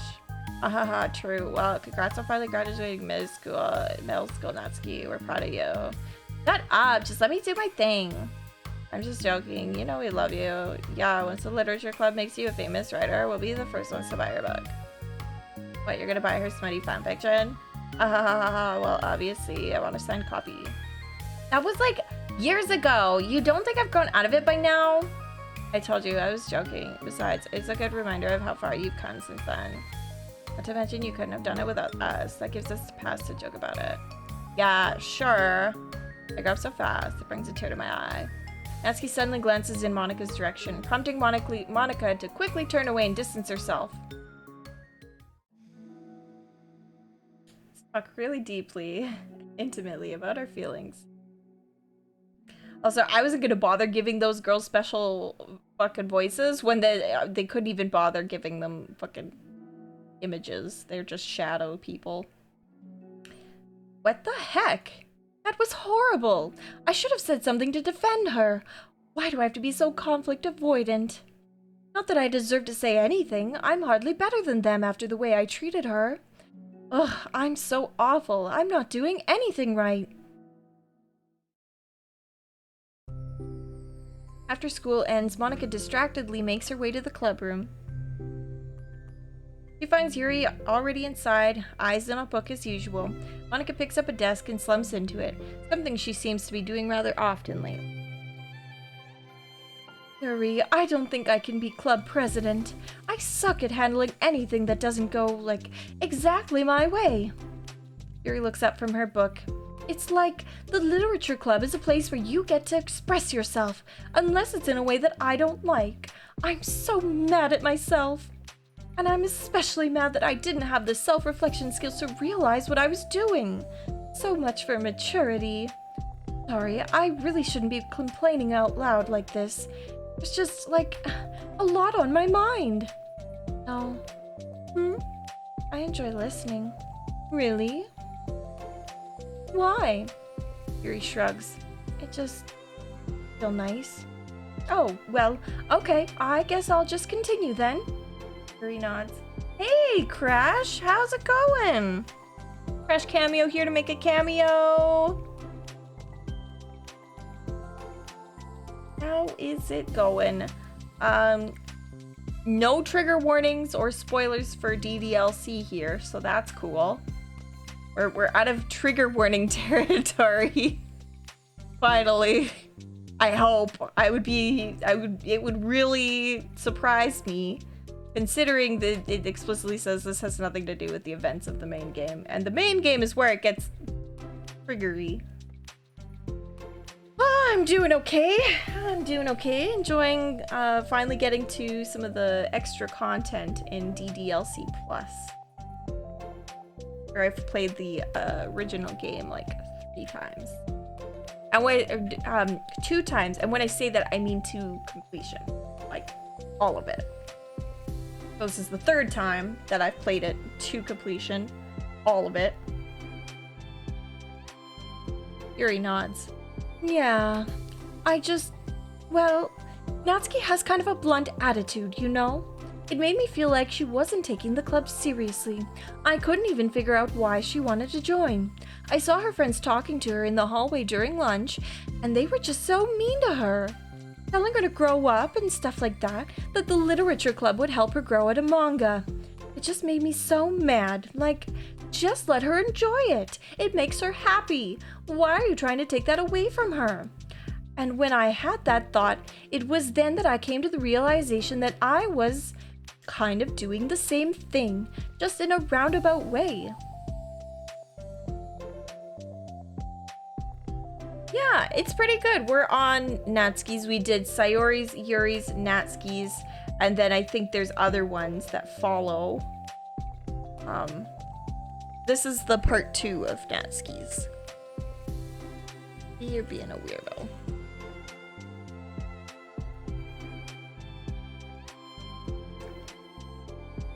I should have made her feel good about being passionate about something, but I just dismissed it. No, I was actually trying to avoid acknowledging it at all. Even did that with you, Yuri, when you first joined the club. You did? Yeah, I remember.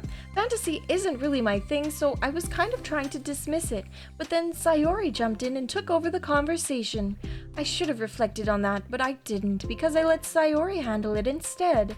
And now I'm repeating the same mistake, except I really hurt someone this time. Except for the fact that I'm just hurting you right now by telling you about it and never having actually acknowledged it. Monica shakes her head. I'm so tired of being afraid of things I'm not comfortable with. It's so stupid. Like, I can just picture how much joy it would bring Natsuki if I let her share her passion a little. I'm so angry that her friends were treating her like that. I'm gonna get them back for it. Get them back? Yeah, I'll get them back by making sure that this is the literature club that Natsuki wants, not the one that they want. Suddenly, Sayori bursts through the door, making Monica and Yuri jump. With a rare, stern face, she marches over to Monica's desk and sits down next to her. I'm having an intervention. I can do that because I'm vice president. Is this about Natsuki? Yes. Yeah, I know. I messed up. I'm so sorry. I was just talking to Yuri about it. Really? I was so dismissive of her passion that she felt threatened and probably just unwelcome. Literally the opposite of what the literature club is supposed to be. Really need to make it up to her. Oh. Yay, I did it! Thanks for the intervention, Sayori. I'm glad we're on the same page. Friendship wins again! So how do you want to make it up to her? I have a plan. Sayori, do you know if Natsuki is coming to the club meeting today? I don't think she is. I see. Monica was afraid of that, not just because of her plan, but because she's facing the consequences of the damage that she's inadvertently caused. But the only way to do the right thing is to face it head on. It's so easy to just duck away from conflict and wait for it to blow over, but that's not enough. To truly respect someone's feelings after you've hurt them is to face them and admit your wrongdoing. Not the wrongdoing of mismanaging the club, but the wrongdoing of disrespecting Natsuki's feelings. Okay, do you think you can get her to come to the meeting tomorrow? I can do that. Okay, awesome. Yuri, you don't have to worry about anything, but thank you for being my friend. You're a very good listener. Fidgeting with her hair, Yuri turns away to hide a smile. Well, I guess that's for today. It's gonna be a pretty quiet club meeting. I'm gonna step out for a bit. Is that okay? Yeah, I'm just gonna read with Yuri. Hey, is this one of Natsuki's books? How come it's out here? Sayori picks up a manga that was resting on an adjacent desk. Oh, Natsuki probably just left it out by accident. I thought she hasn't been coming to the club. Actually, Monica's been. Okay, Yuri, I'm sure it was just someone else who was using the classroom then, okay? I haven't learned my lesson. Monica smiles at them both. Then, with a wave, she exits the clubroom. I really shouldn't have left that out. If Sayori catches on, she'll definitely tell Natsuki, and that would get really awkward. Now, I wonder if there's a keyboard I can borrow from the music room. Sayori is precious. Yeah. The good bean. The time for the next club meeting has arrived. Monica and Yuri are the first to arrive. I'm so worried. You think Sayori is going to be able to bring Natsuki? Yes. How do you know? Well, she's Sayori. You know, you're right. Time slowly passes. Monica sits, then stands up to pace around, then sits again. Yuri's eyes don't move from her book. Then, the door finally opens. Yeah, after going through the side stories, absolutely. Even if I have a type. It was never Monica, and it was never gonna be Monica. And I like Natsuki, but very far away from my type. Sayori marches inside. Behind her, Natsuki shuffles inside, nervously looking around the room. We're here! Welcome back. Monica, the club president, stands and greets them with a smile. Sayori picks a desk and takes a seat. Natsuki sits closely next to her. Looking back and forth between the club members, Monica is struck with a nostalgic feeling. She would stand at the front of the clubroom just like this, struggling to picture just who may eventually be sitting before her. But imagination was never enough to predict just how unique and diverse each member would be. Even with her own struggles, her own reasons for seeking the vision that Monica had, admittedly so vaguely advertised, seeking trust, understanding, respect. What new lessons will the future hold for the literature club? Realizing she's getting ahead of herself, Monica takes a deep breath and returns to the present. Okay, everyone, the literature club is starting. We have an activity planned for today. Monica turns around to face the chalkboard. On it, she writes manga in big letters. Today, we're going to learn about an expert about a unique form of literature, manga. Oh, come on. Isn't this kind of forced? I know you don't actually want to do this, so just... Monica shakes her head. Natsuki, this is the hardest part. After making it this far, it'd be so easy to just smile and move on. But that's not enough. Not this time. I'm sorry. It was wrong of me not to take you seriously when you were kind enough to show interest in my club. I thought about it, and I realized how biased I was against manga. It caused me to disrespect you, and I'm sorry. But I think you deserve to be able to share your passion with us. So, can I make it up to you? Well, thanks, but I know you're only doing this because Sayori told you to. Wait, that's not true! Monica planned this all by herself. I didn't even get a chance to talk to her. I was witness to that as well. This is the Literature Club. The Literature Club is a place where everyone gets to be themselves. We all have our own interests and our differences. It's my vision to let us freely express that. And it's my goal to respect everyone for them. So I just want to learn about the things that make you happy. I think you deserve to share that joy as much as everyone else does. Is that okay? Natsuki looks away and hesitates. But... it's really dumb. The stuff I'm into.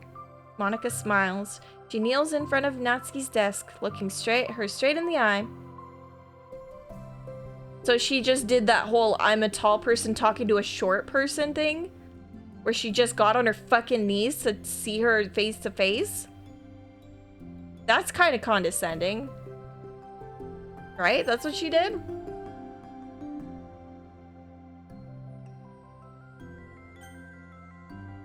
That's true. She's sitting. Okay, it's not as bad then. If you like it, then it's not dumb. Oh, except for me. Sayori, you're not dumb either.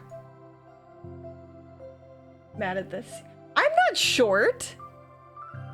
I'm 5'7". I'm like not short. I'm almost 5'8". I'm not your height. I wish I was taller, but like being here and taller than me. Look, I've always been a tall girl. Tall for a girl. All is short before Partrap. I think you're even taller than Kyle, Partrap. And Kyle's tall. Me and Bevel are basically the same height. But short girls are so cute. Tall girls are so... Girls are so cute. Oh, I love that though. I love that. We love short cuties in here.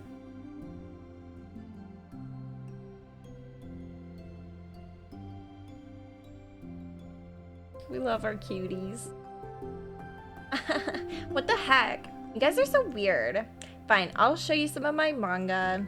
Only because you admitted it that it's literature after all. Natsuki stands up. Oh yeah, I didn't say this before, but I'm actually into writing too. I'm kind of a pro, but I didn't want you to like me just for that. Wow, really? I really did have you all wrong, Natsuki. Yeah, whatever. Today's not about that, right? It's about manga, so I hope you're ready. Natsuki's my favorite to voice, though, for sure. I like voicing Natsuki and Sayori. Those two are my favorites. Monica, I hate voicing because she's so over the top. And Yuri's just kind of... There's not a lot that goes into Yuri. A week has passed since Natsuki returned to the literature club. Since then, the club activities have been in full swing. Each club member has received a day in the spotlight to share all of their favorite kinds of literature with each other. As another meeting draws to a close, Monica approaches Natsuki on the way out. Natsuki, are you in a hurry home or anything? Me? Not particularly. Why? Oh, there was something I wanted to show you, if you had a few minutes. Sure, what is it? It's not in here. Can you follow me to the music room? The music room? Why? Well, you'll see. You know, I was thinking back when the club was just me and Sayori. We would talk about how we envisioned the club to turn out. We cared a lot about it being a place where people can express themselves. And she said something strange to me. She said that I was trying to make the club that I needed myself more than anyone. But I think it wasn't until you joined that I fully understood that. Because you've really taught me a lot about myself. Like, things that I was probably always too stubborn to admit. Oh, come on, you can't mean that. I didn't even do anything. Also, look at the gay pride in this music room. We love it. I just, like, brought a bunch of manga and then got fussy when I didn't have my way. It was really stupid of me to make such a big deal out of it. No, honestly, I needed it. If you didn't express that you were hurt, I would have never realized that I did something wrong. Besides, your feelings are valid. They deserve to be heard and respected. It's just really hard to feel that way sometimes. You know, like, I really shouldn't care about what other people think in the first place. But when you're just criticized by everyone around you for being a certain way, it can get really hard to just brush it off. And it started to make me feel like I'm the problem. Like, I'm not doing enough to please everyone else. Am I being too entitled if I just want people to like me without having to hide a bunch of stuff about myself? I don't think I am. I just wish that some people would try to appreciate me for who I actually am. As Monica listens, she recalls vividly how Natsuki's friends were treating her, and how naturally they did so. How long has she been fighting against that, refusing to change for others? I could only wish I was as strong as you, Natsuki. So honest with yourself. I'm always trying to come off as perfect for other people. Anytime there's a hint of contention, I just crumble. But it's thanks to you that I really started thinking about this stuff. You inspired me to start working on it. But like I said, I didn't even do anything. You were just being yourself. That's all you needed to do. Also, there's something else. Huh? And I could takes a breath. The thing is, I might have read a little bit of your manga.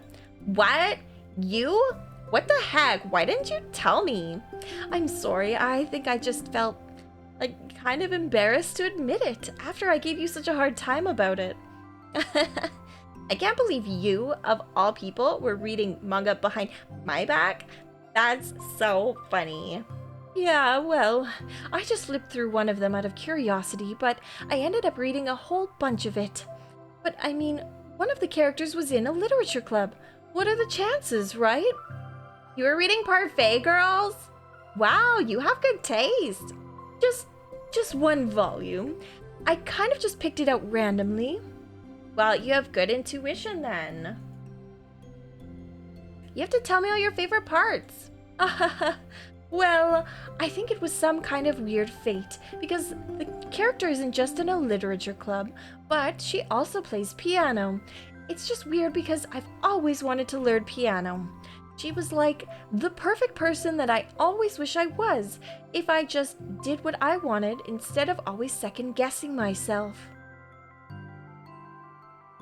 Monica walks over to the piano and sits down. Aww. I always felt like I should only share the absolute best parts of myself, the parts that will impress people or make them like me more. But after you joined the club, I realized how self-destructive that mentality is. We share things because we want to express ourselves.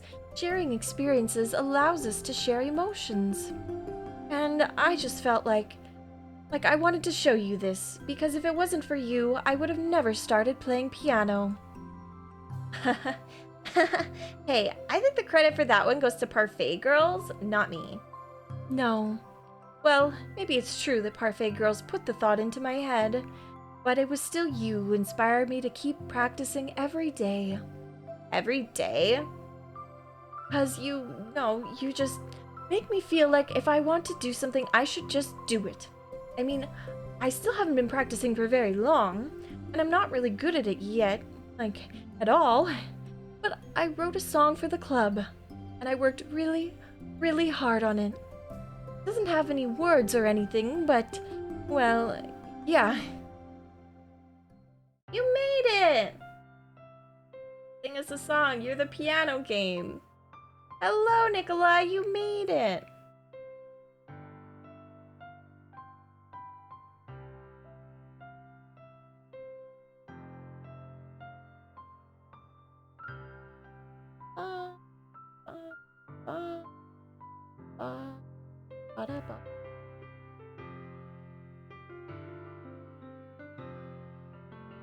Followage. 3 years. 3 years. It was food. I'm hungry. Don't remind me of my hunger. Not like I didn't eat either. I ate plenty. I'm just...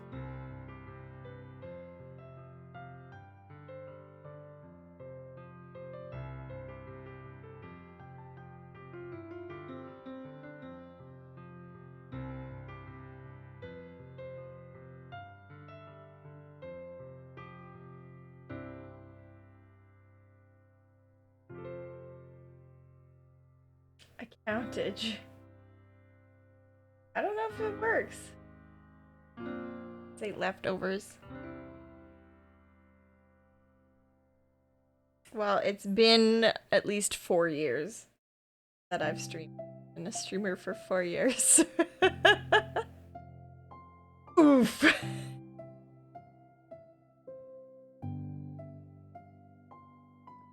Probably find out somehow. I'll look into it after we're almost done this little bit here. Maybe if I do it.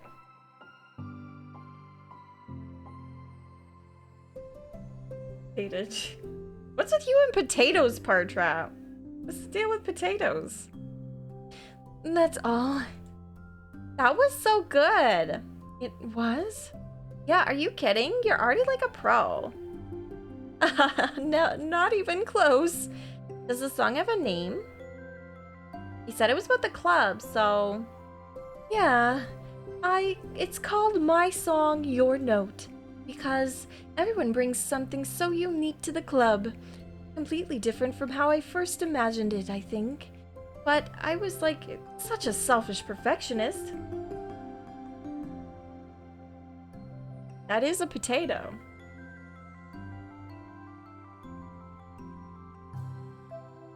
It shouldn't be about me, it should be about everyone. And it's all of you who helped shape the club into what it is. I would never change that. Well, I think that's really thoughtful and kind of flattering. I kind of feel like I don't deserve this much validation. I wasn't exactly very patient either when I joined the club. It makes me feel like I should probably apologize too. I think I was just really fed up with a lot of things, and I got frustrated after not getting my way in the club. So, yeah, I really didn't mean to take it out on you. I was being really immature. If you get my stubborn butt to apologize, I guess you're doing something right. It's fine, I'm past it too. I think we're already even. But it's really sweet that you were thinking about it. It takes a lot of maturity to reflect on that kind of thing. Well, I wonder who I got it from. Oh, never mind. But anyway, we're even as long as you let me keep my manga in the classroom. You admit that it's a form of literature, and you totally can't take that back now. You got me. The closet's all yours. I'll tell you what, I'll bring in a little something for the club tomorrow. I want to do something nice in return. What kind of little something? Oh, you'll see. But I don't think you'll be disappointed.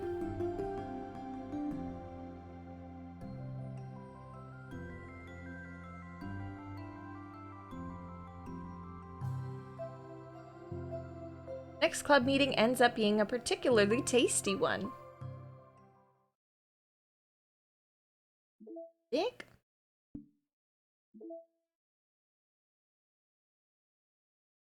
Aw, cuties.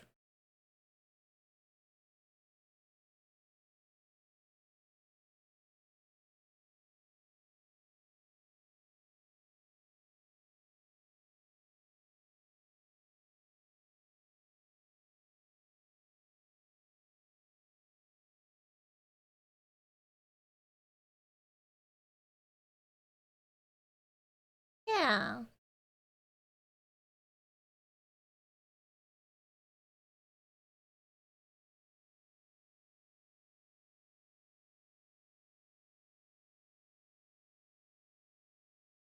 I get these for.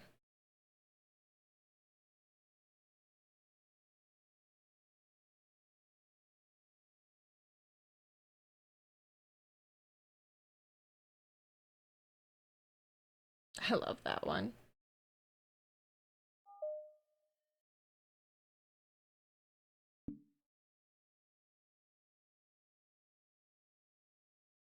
Whew.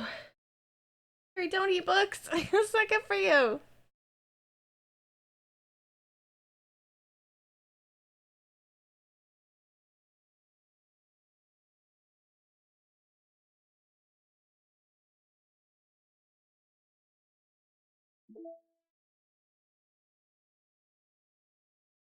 %75 completion. We've got balance, reflection, and self-love. These two together, these two together. So we're gonna have to finish these in another stream. My voice is kind of at its limit. And books are high in fiber. In fact, they're 100% fiber.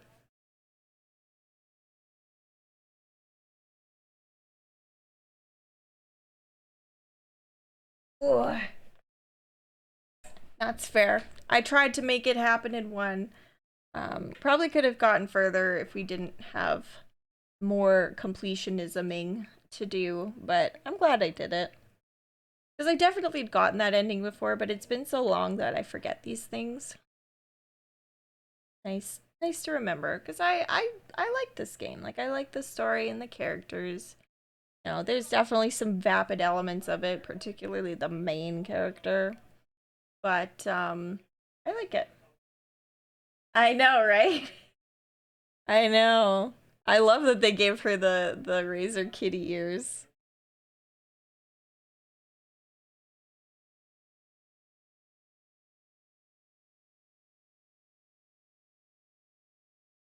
There's a meta reason for the kitty ears?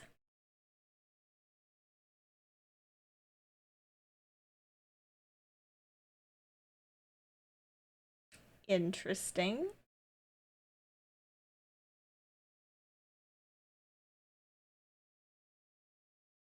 Oh yeah, I guess, hey, the main character is just a construct made by Monica to be able to interact with the user.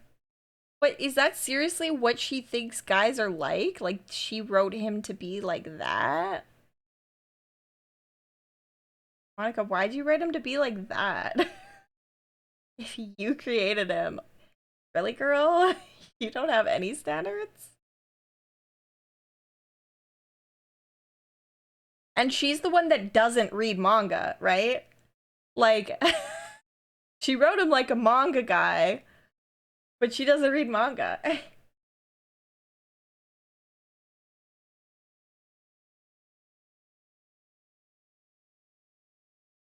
But she created him, and that would require empty. No, it's not. And I think the point of the main character, like a huge part of DDLC is to trick the player into thinking it's just a normal visual. The whole idea is this meta element where it's a game that realizes it's a game but plays on all of these tropes. So they use all of the tropes, you know? The main character in visual novels tends to be sleazy douchebag. The meta level to the meta level to the meta level. Yeah. He's really just like a lot of shonen protagonists. It's not it's very tropey more so than it is just bad writing. Hey Fell Sands 195, thank you so much for the follow. Welcome. I don't think the point of this game was to have a really well-written main character. More about the goils. And I don't think the point of this game was even to be like a really good story. It's more about being an experience than a story. I mean, it's literally a story about a bunch of girls in a club about literature that write poems. Hardly talk about literature. You wish you have this game sometimes. Well, how come you don't have it? I mean, the original version is free. You can just download it.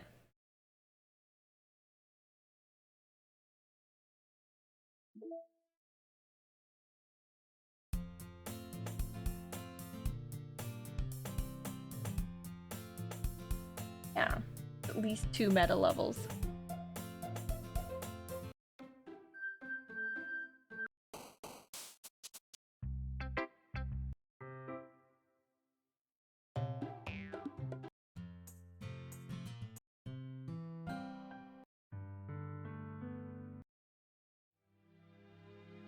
No, not that one.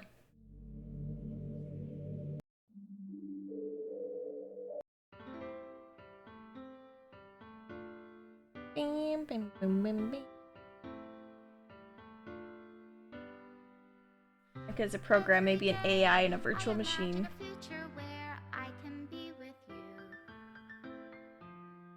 Not enough money and no PC. Oh, sorry to hear that. There is a free version. It's not the plus version, but there is a free version.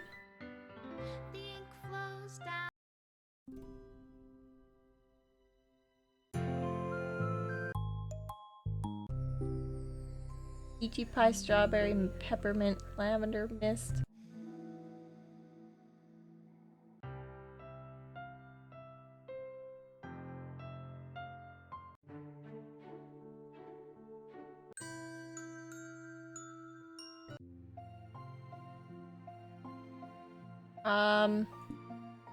I think this game has ports. I don't know though, to be honest. That'd be a bit of a Google search that you could do. I'm curious where it leads to. I'm more curious about the story behind the story. Like, obviously, I'm one of those fucking weirdos that likes really corrupted fucking crazy ass shit that happens psychological horror and the, you know, the darkness of it all. I like the idea of like this rogue AI that tries to fix the visual novel by kind of driving everyone else away. But then you have to ask the question, why does Monica exist in a visual novel where she doesn't have a root? All visual novels, everyone, you know, there's usually, all the girls are dateable, you know? There might be some, like, Togami's sister or whatever, you know, like somebody that's not got a root, but she's one of the main characters and you don't have a root. So why was this game created and Monica doesn't get to play? Why is there a visual novel at all?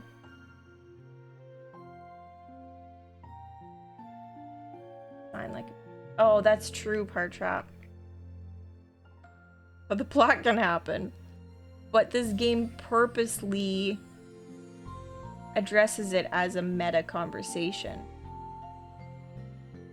Like, why, when Sayori is suddenly the president, why is she able to know about the game? Why does she suddenly get all that information? What is it about the role of the president that gives her access to that meta knowledge? And what about these girls' memories? Does Monica not have memories of growing up, of a life, and then at some point all of a sudden she just realizes it's all fake? And what's the deal with Yuri?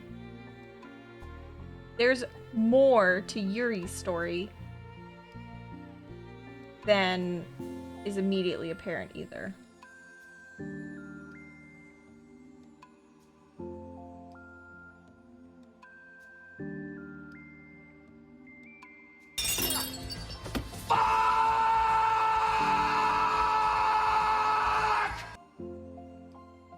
Oh hey, Yuri's reading a book. And it's Eye of Markov. This thing, they have a big thing about eyes. Also, why does Natsuki's neck break? That one I want to know so bad. I feel like Natsuki doesn't get a lot of attention in the story. There's only kind of hints at like what her backstory is. But most of it, she just kind of, you don't get a whole lot.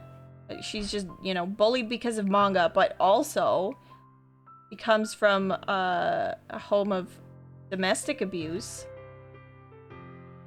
Like Sayori, her big thing is, you know, her childhood friendship and her depression and the way that that plays. Monica's the perfect girl. Yuri, I mean, she's been bullied and she reads books. You don't need it to be a whole lot deeper than that. But then all of a sudden she's got knife fetishes and like, what the fuck? Yeah, I feel like they don't give Natsuki a whole lot.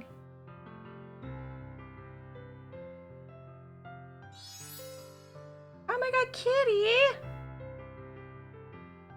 You're the one with the purple hair blocking out human interaction. Yeah, the only one that's on mute, wearing the headphones and reading, completely ignoring the rest of the conversation. Thank you so much for the tier 1 subscription, Kitty. So good to see you. I haven't been streaming on Saturdays, so I know that's typically when you get the chance to stop by for a little bit, but it's really nice to see you, and I hope you've been doing well.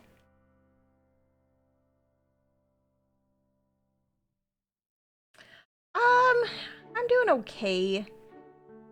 Doing okay, I suppose. I could be better. Happen, but you know, I'm getting by. How about you?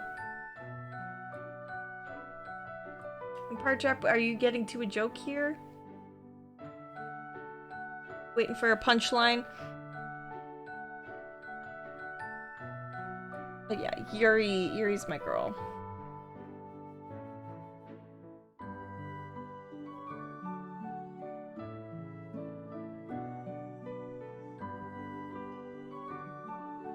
I did pop into your stream the other day when you were streaming Bayonetta.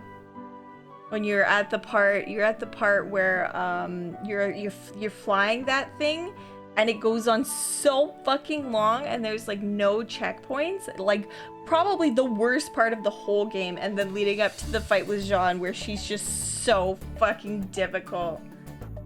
So I was lurking enjoying that for a bit, and it made me want to play Bayo 2 because Bayo 2 is a great game, but it doesn't have a PC port because it's owned by Nintendo. Yeah. So I think it's on Switch, so at some point I might play it. I might stream it off my Switch. This requires me to buy the game again. I had it on my Wii U.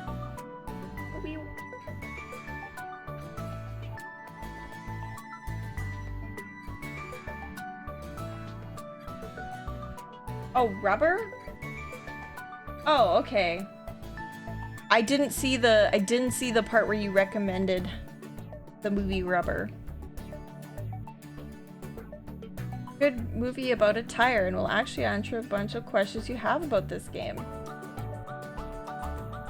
Monica and Natsuki? That's fair.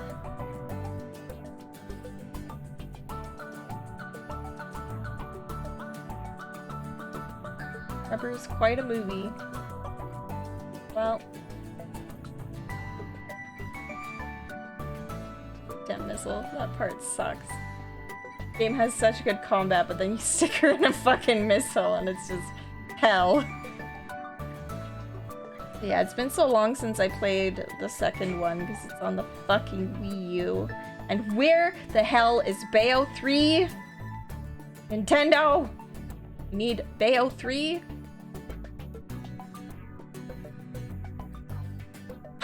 But yeah, I am... Is that the actual time in my life? That is the actual time in my life. In my real life. Outside of the visual novel game. I am gonna end the stream here. I am tired and achy and my voice is almost shot. So, of course it's like right when everyone's bumping here. That's true. I do want to play Psychonauts 2 because I streamed the first one. And yeah, that's definitely on my list as well. I want to play it. Got a logo that says 3 development progress sharing. No, I thought that was a fan-made thing. That was a fan-made logo. Trust me, I follow Bayo posting on Twitter. If there was a number 3 coming, I would know. I'm glad you made it too. It was really nice to see you. Really nice to catch up a little bit.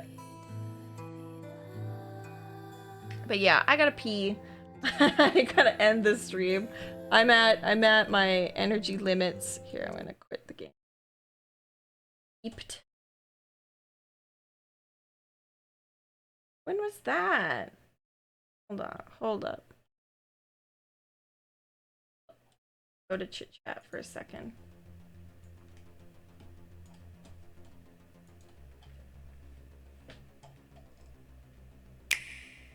December 7th, 2017?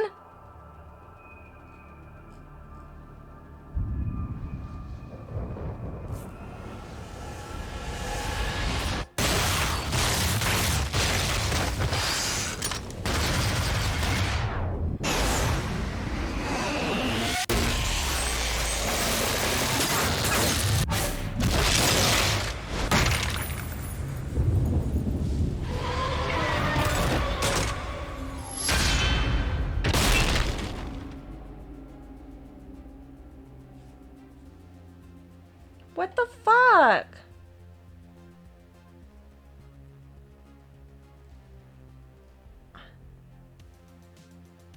Bayonetta 3 will come out eventually. Sure, Grandma, let's get you to bed.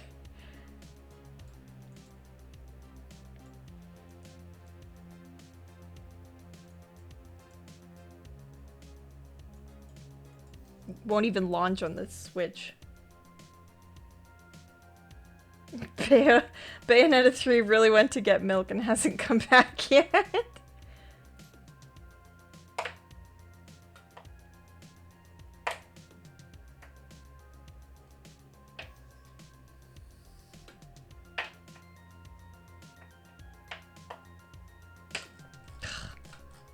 That sucks. It better be so fucking good when it comes out. Be hard to fuck up Bayonetta. As long as you got the same people working on it. Okay, I'm done though. I gotta go. I'm out of here. You guys have a good night. And I'll catch you next week. Sunday for sure. Everything in my life is in flux and pure chaos. So we'll see about anything else from there. But Sunday for sure. See me in a week.